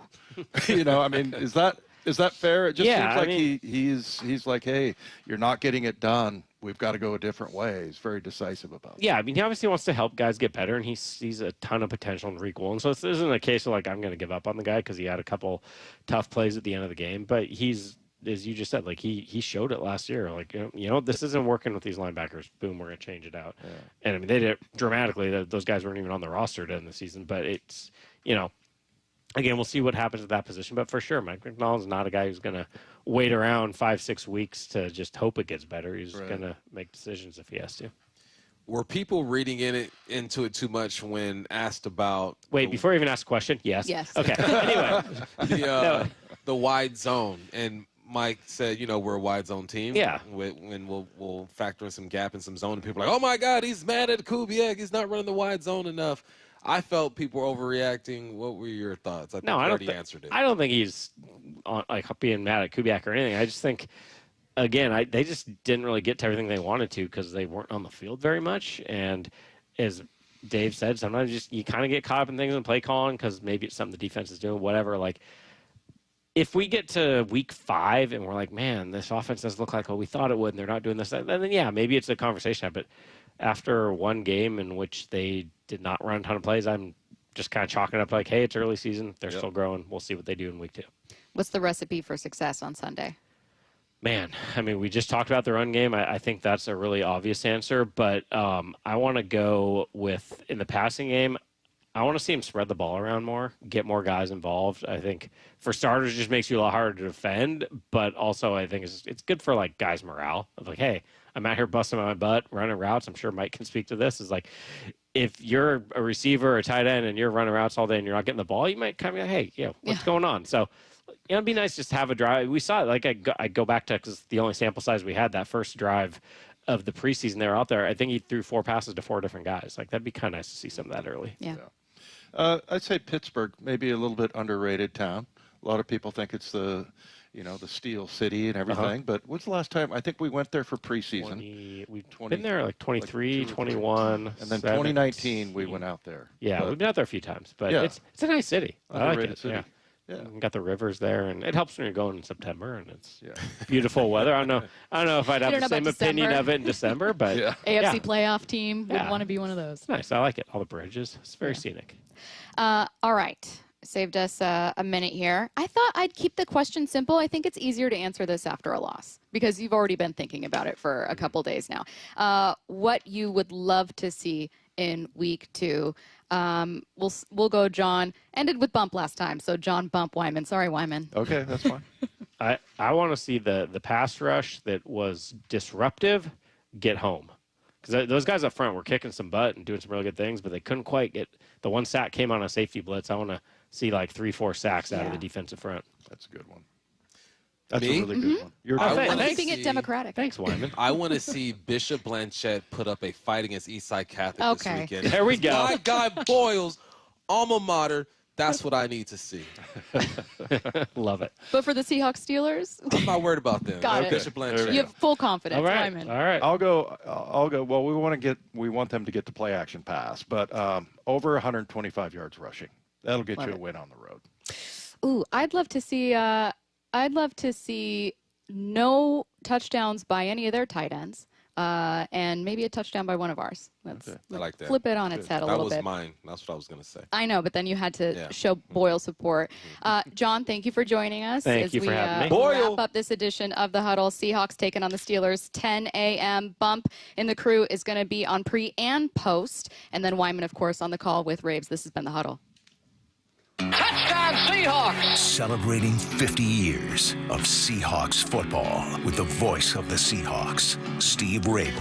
Number 96, Cortez Kennedy. He was as wide as he was tall, and he was in the backfield terrorizing quarterbacks and throwing them to the ground before they knew what hit them.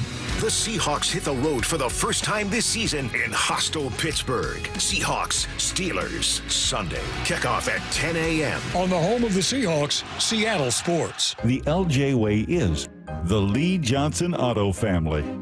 Hello. Welcome to the Lee Johnson Auto Family. This is King. This organization's a special one. They call it the Lee Johnson Auto Family, and it's not just a name, it's not just some cliche. They foster an environment for us to become a family, to work together, to really become close, and they show us in a lot of different ways that they do value us. Is it perfect? No place is. But I've been very thankful to be here in the almost 10 years and have every plan to stay here for a lot longer and just watch it continue to grow. He's fun and professional, which explains why so many people visiting Lee Johnson Kia ask for him by name. The LJ way is the Lee Johnson Auto Family. So my mother is thinking of switching from Verizon to Pure Talk, but she's worried the deal sounds too good to be true. Michael, she said, how can those Pure Talk people offer me the same basic service as Verizon for so much less money? I said, Mom, go ask Google how much Verizon spends on advertising and promotion. A few seconds later, my mother said, oh my goodness, $12 billion a year? That must be a typo. I'll tell you what I told my mom. It's not a typo. Verizon spends $12 billion a year on advertising and promotion, and their customers are paying for it. Well, Pure Talk doesn't spend that kind of money on commercials. Trust me, I would know. Consequently, they can offer you and my mother Unlimited talk, text, and plenty of data on a blazing fast 5G network for just $25 a month. Dial pound 250 and say the words Mike Rowe, and you'll get an additional 50% off your first month. That's pound 250 Mike Rowe. Pure talk. Everything you need and nothing you don't. For over 113 years, Pacific Lamp and Supply Company has been your #1 lighting specialist in Washington, from the Space Needle in Seattle all the way to the Riverwalk in Spokane. With the largest lighting inventory in Washington, Pacific Lamp's knowledgeable and experienced staff can assist with any lighting issue, including intricate lighting and control designs. Plus, they work with all utilities in Washington to get you the best available lighting rebates. Pacific Lamp and Supply Company, Washington's lighting experts since 1912. Visit pacificlamp.com. Finding great candidates to hire can be like, well, trying to find a needle in a haystack, but not with ZipRecruiter. Its powerful technology actively finds and invites qualified candidates to apply to your job. So while other companies might deliver a lot of hay, ZipRecruiter finds you the needle in the haystack. See why 4 out of 5 employers who post a job on ZipRecruiter get a quality candidate within the first day. Try ZipRecruiter for free at ZipRecruiter.com/free. That's ZipRecruiter.com/free. Ready to order? Yes. We're earning unlimited 3% cash back on dining and entertainment with a Capital One Saver card, so let's just get one of everything. Everything? Fire everything. The Capital One Saver card is at table 27, and they're earning unlimited 3% cash back. Yes, Chef! This is so nice. Had a feeling you'd want 3% cash back on dessert. Ooh, tiramisu. Earn unlimited 3% cash back on dining and entertainment with the Capital One Saver card. Capital One, what's in your wallet? Terms apply. See CapitalOne.com for details. Oh, no. Ah, that's the sound of someone who's misplaced My debit card. their debit card. Where'd I leave that thing? Not at the gas pump, or the checkout counter, or the roof of your car. Now, if he has the Chase mobile app, he can use Card Lock. Wait, I could just lock my card. Yep, just a few tippy taps on his phone, and that sound? That's peace of mind from Chase.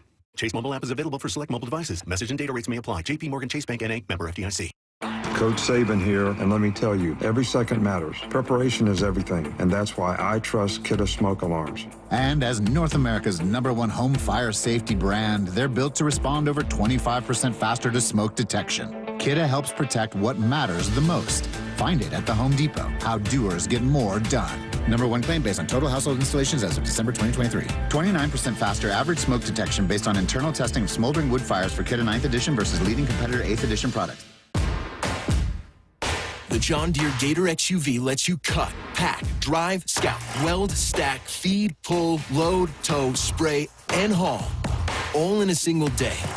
Because with the highest cargo box volume in its class, customizable features, and a towing capacity of up to 4,000 pounds, it gets the job done. You just have to get in the seat.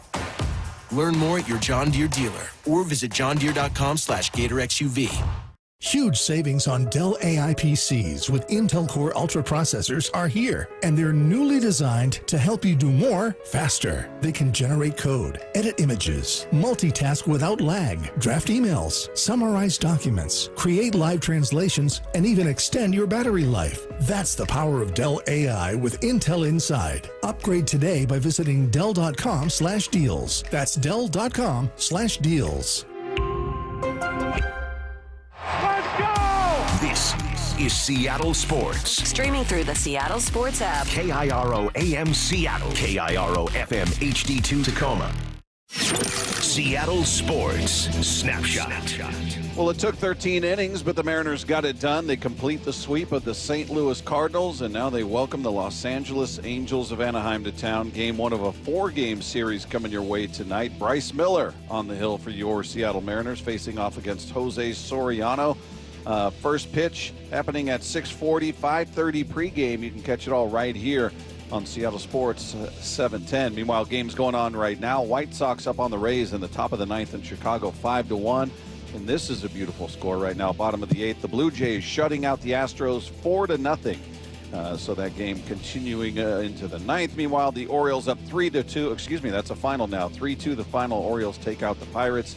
Still to come, Padres host the Rockies, Phillies and Mets together in Philadelphia, Guardians hosting the Royals, Yankees and Tigers in New York, and the Nationals on the road to take on the Marlins. Snapshot, brought to you by Miller Lite. When it's game time, it's Miller time. This hour is brought to you by Legacy Group Capital Common Sense Lending. From the Quantum Fiber Studio, this is Wyman and Bob On Seattle Sports. Streaming live on the Seattle Sports app and at seattlesports.com. Now, here are your hosts, Dave Wyman and Bob Stelton. Welcome, everybody. It's Wyman and Bob. This is Seattle Sports on 710, seattlesports.com.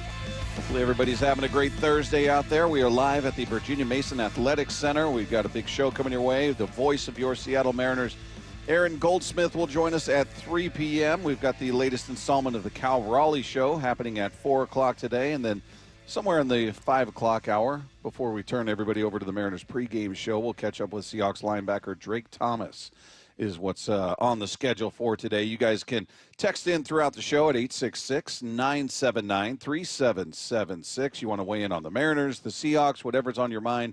The text line is there for you. But Mariners got it done. It took a while, Dave. Yeah, it did. It took a long while. It's past my bedtime. Oh, my goodness. That game was just going on, and it was filled with all kinds of emotion as a fan sitting there.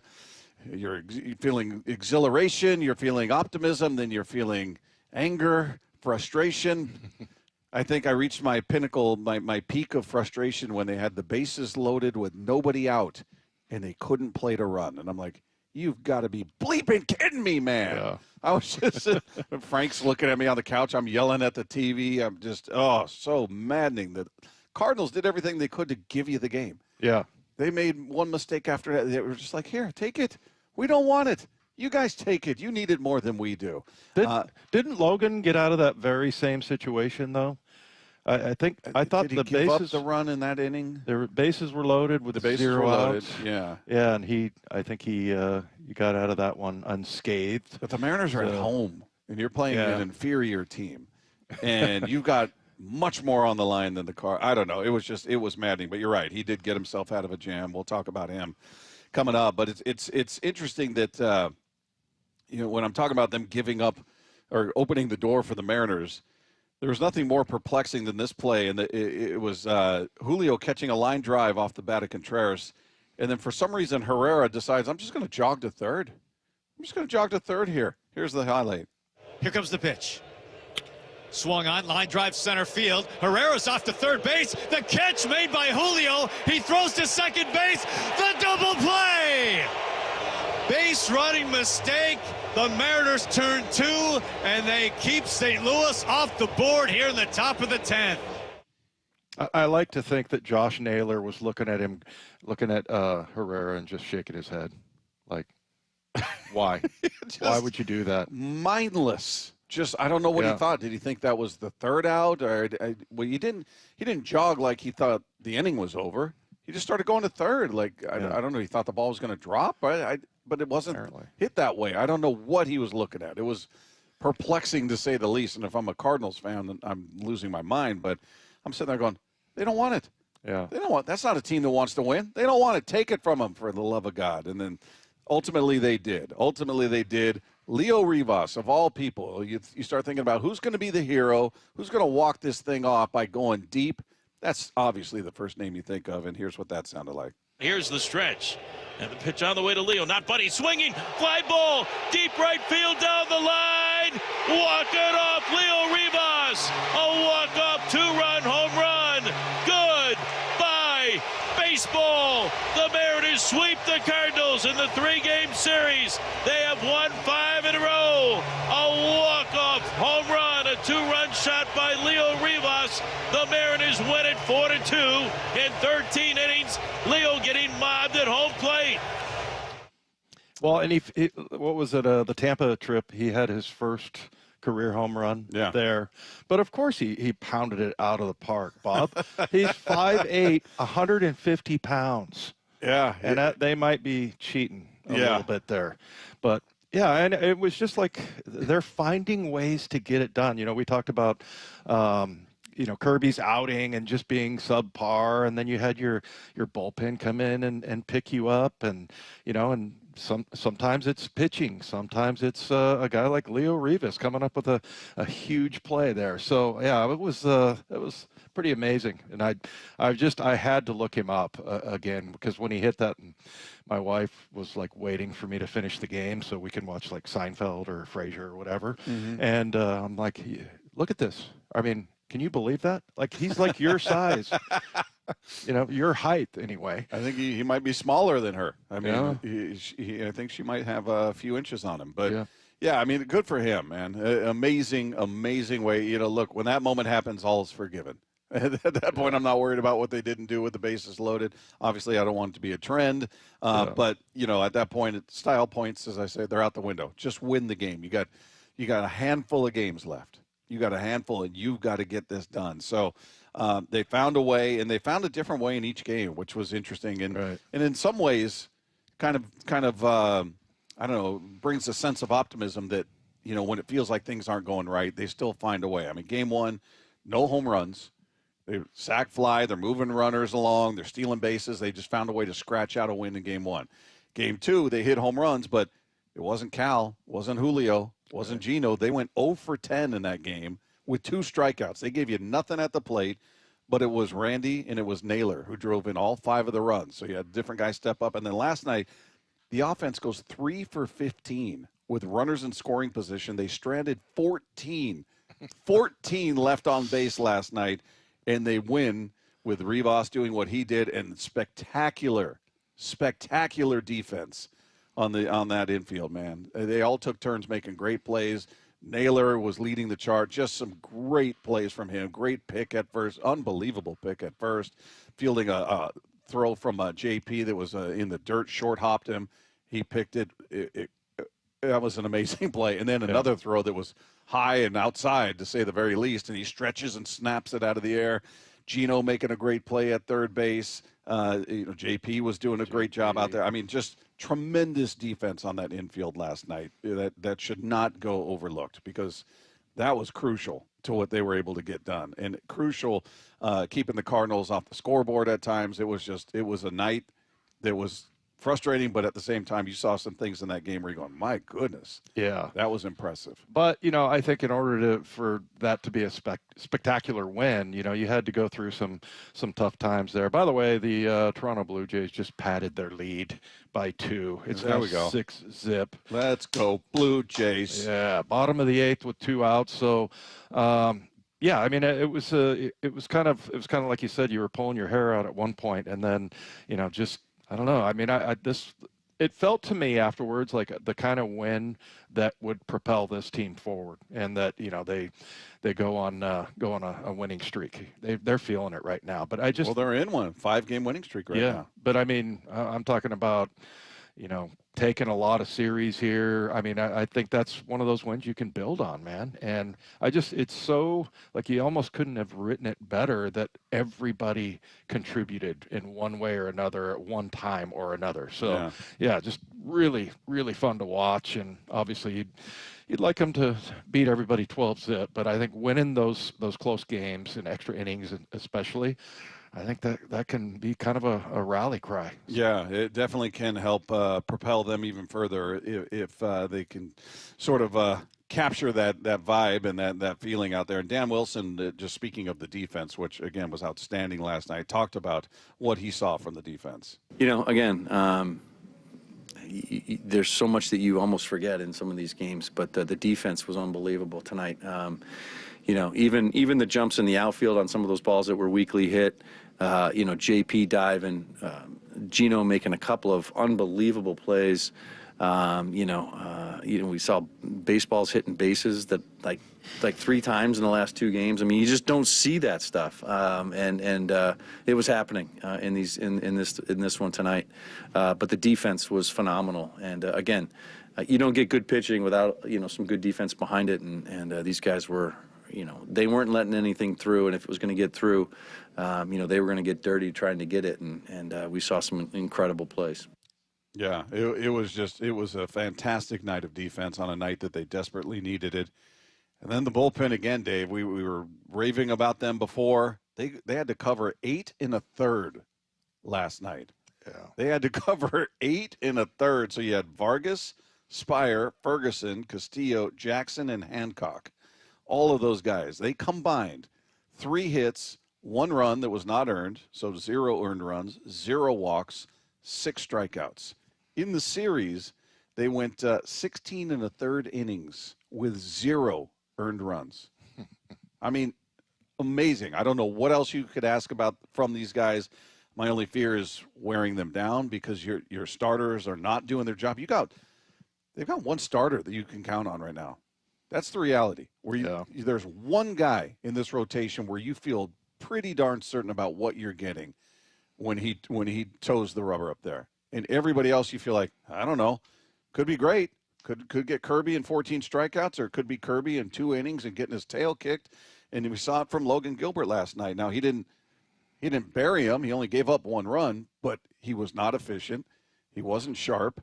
4 2/3 innings, 95 pitches. Yeah. Gave up 5 hits, 1 run, 1 walk. So good on him for limiting the damage, I guess. But 8 strikeouts. But these guys are not going deep.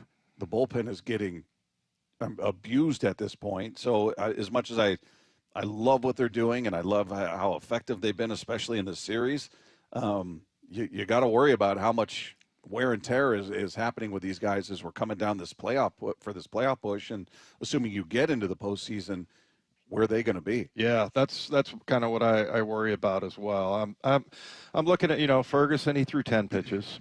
So not a ton. I mean, Hancock in 2 innings threw 18, 16 for Castillo. So yeah, I mean, it does concern you, and I think more concerning is just that, Logan got it, the pitch count up to 95, and that really worries me. And just that the starting pitching is needing that much from the bullpen. Like you said, you want to make sure that you rest some guys. But it was a pretty good. I mean, using Vargas and Spire, you didn't have to use Brash or Munoz, and so yeah, and getting that at the end from Emerson Hancock, who gets the win there, I believe. Yeah.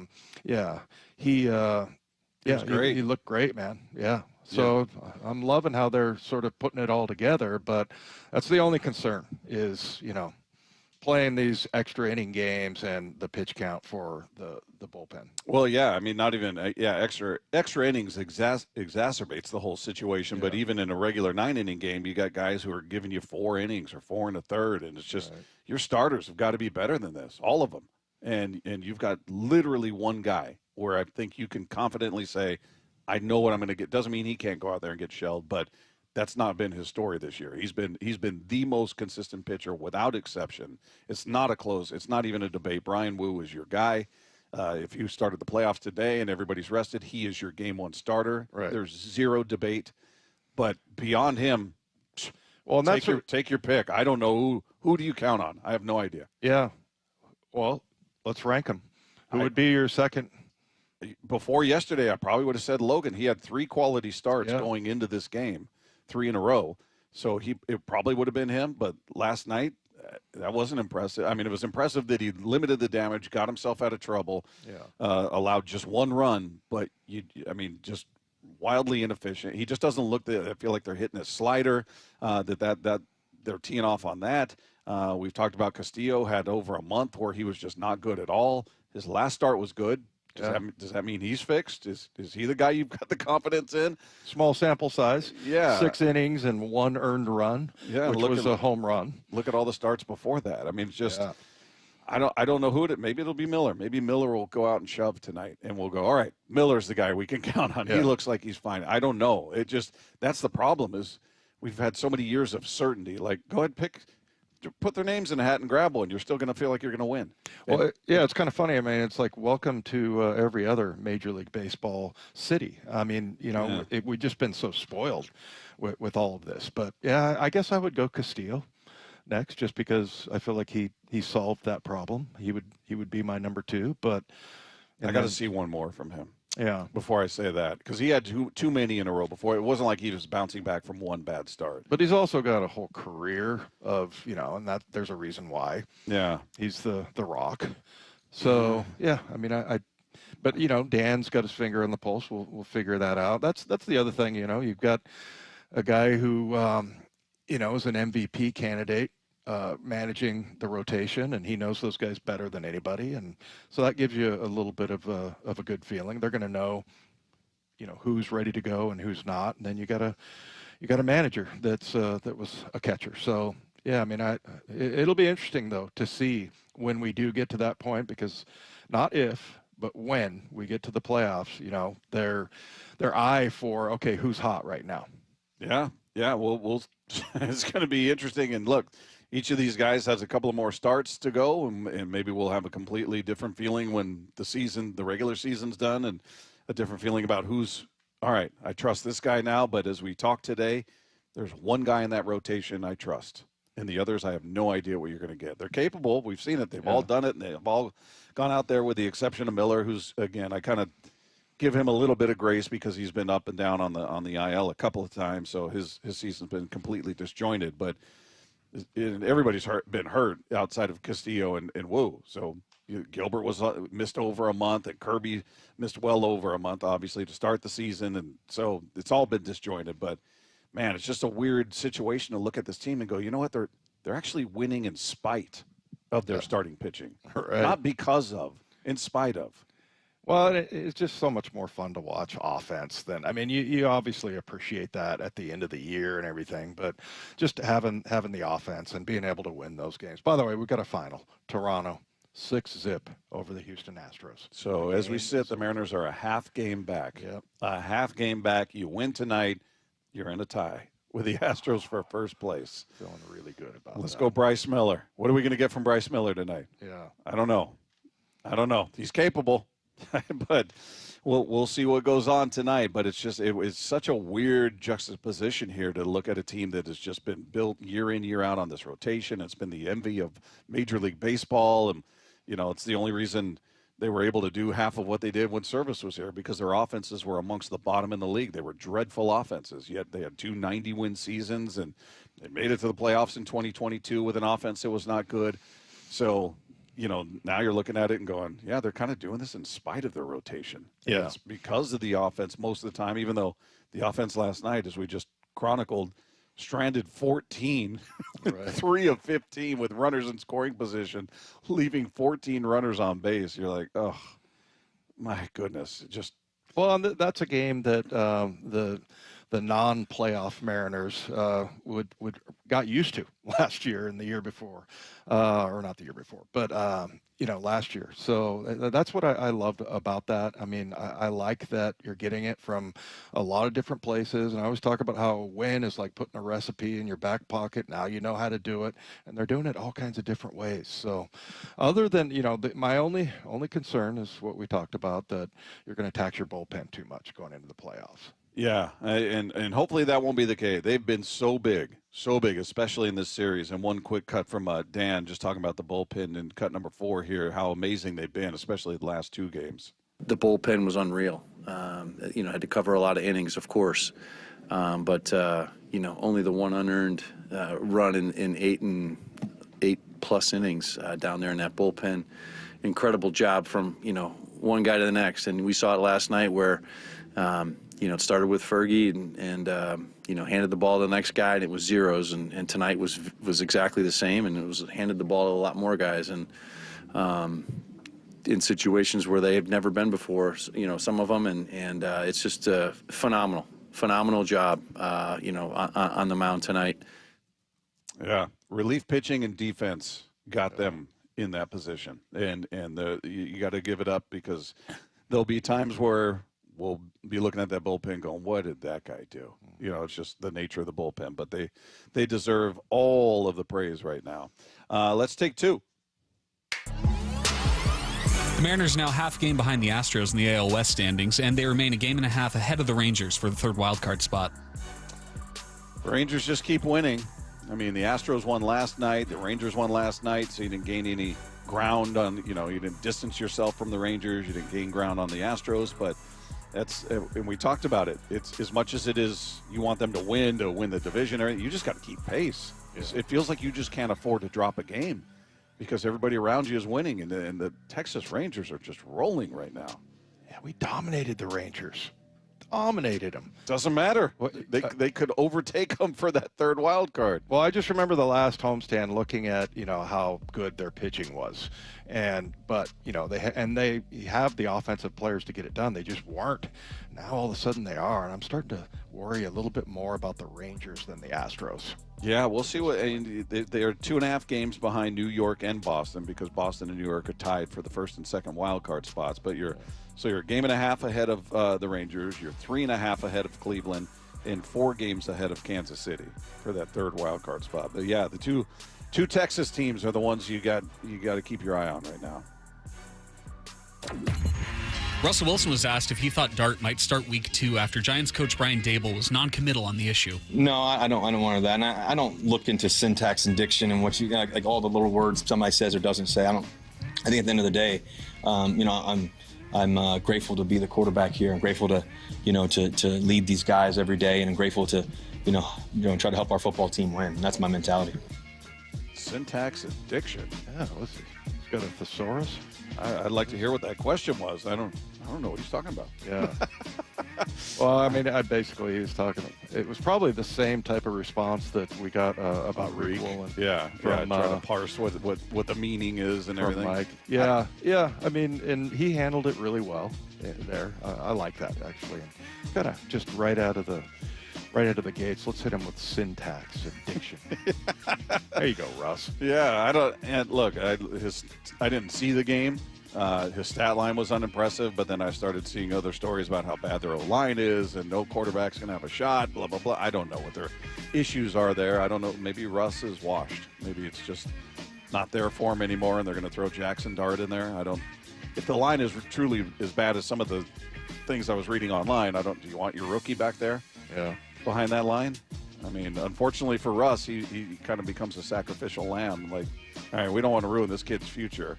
You're towards the end of your career, so we're going to leave you in. Who's the other guy? Jameis Winston they have in that room? Yeah. Did they? He was there, did he? Yeah. Did he get traded? No, he might still be there. I don't know. I should be more up on the Giants roster. But what's the matter with you, Bob? Yeah, I know. It's the talk of all football. We'll get to the bottom of that. But Take Two is brought to you by Swedish Cyberknife. Treat prostate cancer with Swedish Cyberknife. Swedish.org/cyberknife prostate. We'll hear what Sam Darnold had to say about their third down issues and how he's prepping for the Pittsburgh Steelers. That is coming your way next with Wyman and Bob live from the Virginia Mason Athletic Center at Seattle Sports on 710. Watch live high school football. It's the Seattle Sports Game of the Week. Going for it all. He's got a wide open man. Pop touchdown, Spartans!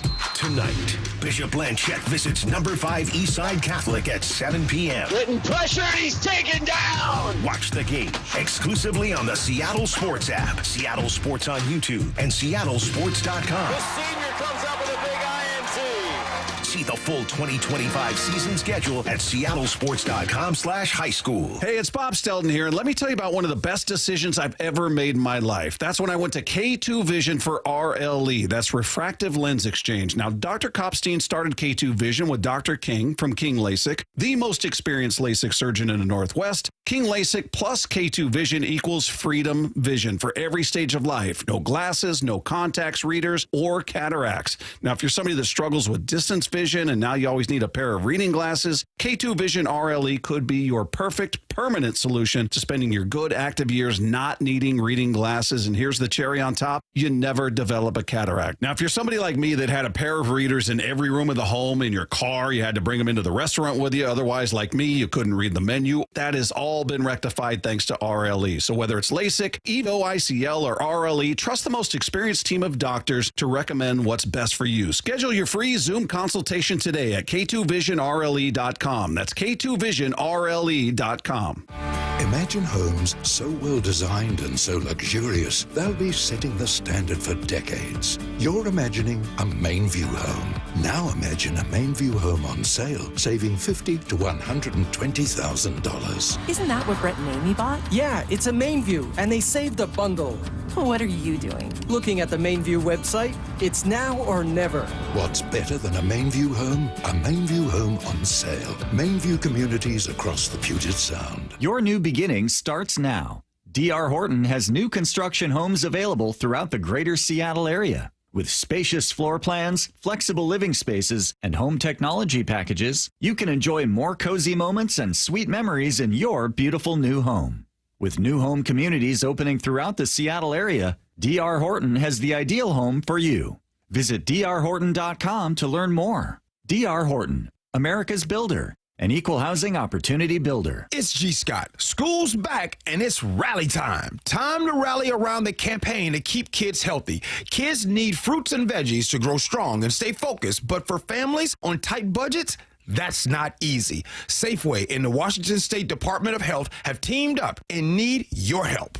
Every dollar you donate at Safeway checkout helps families in need. And with SNAP Produce Match, they get twice as much for the dollar. Next time you're at Safeway, please donate to keep kids healthy. So my mother is thinking of switching from Verizon to Pure Talk, but she's worried the deal sounds too good to be true. Michael, she said, how can those Pure Talk people offer me the same basic service as Verizon for so much less money? I said, Mom, go ask Google how much Verizon spends on advertising and promotion.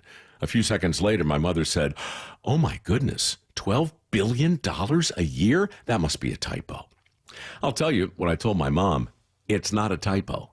Verizon spends $12 billion a year on advertising and promotion, and their customers are paying for it. Well, Pure Talk doesn't spend that kind of money on commercials. Trust me, I would know. Consequently, they can offer you and my mother unlimited talk, text, and plenty of data on a blazing fast 5G network for just $25 a month. Dial pound 250 and say the words Mike Rowe, and you'll get an additional 50% off your first month. That's pound 250 Mike Rowe. Pure Talk. Everything you need and nothing you don't. The home of the Mariners, Seattle Sports. Cal swinging a drive, deep to right field. Every pitch of every Mariners game is on the Seattle Sports app. Eric Johnson here. I spent the past 30 years working to help make our community better informed, better protected when it comes to consumer issues, and better equipped to take on whatever life throws at us. That's why I love the free Washington Accident book series from Davis Law Group. These books keep us better informed about the law, better able to protect ourselves on and off the road, and better off when all is said and done after an accident. Chris Davis didn't have to write these books. He did it because he saw a need. People who were in accidents or other legal situations didn't know what to do, what pictures to take, documents to request. Only a tiny fraction of the people who get these free books will ever become clients of Davis Law Group, but that's not the point. Chris wrote them because it was the right thing to do. The free Washington Accident book series is a must-have for drivers who want to be prepared for whatever the road might throw at them. Get yours at WashingtonAccidentBooks.com. The fall, well, it's a great time to reset your workouts on new stuff, and Top Fitness has some great deals going on right now. Hey, Brock Hewitt here, and you've heard me talk about working out in your home gym. It's the best. From flooring to everything that goes in that gym, like treadmills, ellipticals, and strength training systems, well, Top Fitness provides it all. Top Fitness represents the very best brands available, like Washington's own Precor, yes, the company that created the elliptical, and Inspire Fitness, the leader in strength training machines, along with so many others. Give Top Fitness your room dimensions right now, and you know what? They'll do the rest. They'll do a complete fitness room design. And right now, get 0% interest financing. Mention you heard it from me and receive an additional $100 off any new treadmill or home gym. It's no secret that everyone, from personal trainers to professional athletes, love Top Fitness. Top Fitness has locations in Tukwila, Linwood, and Bellevue, or visit them online at topfitness.com for more info. That's Top Fitness, your best place for home fitness equipment.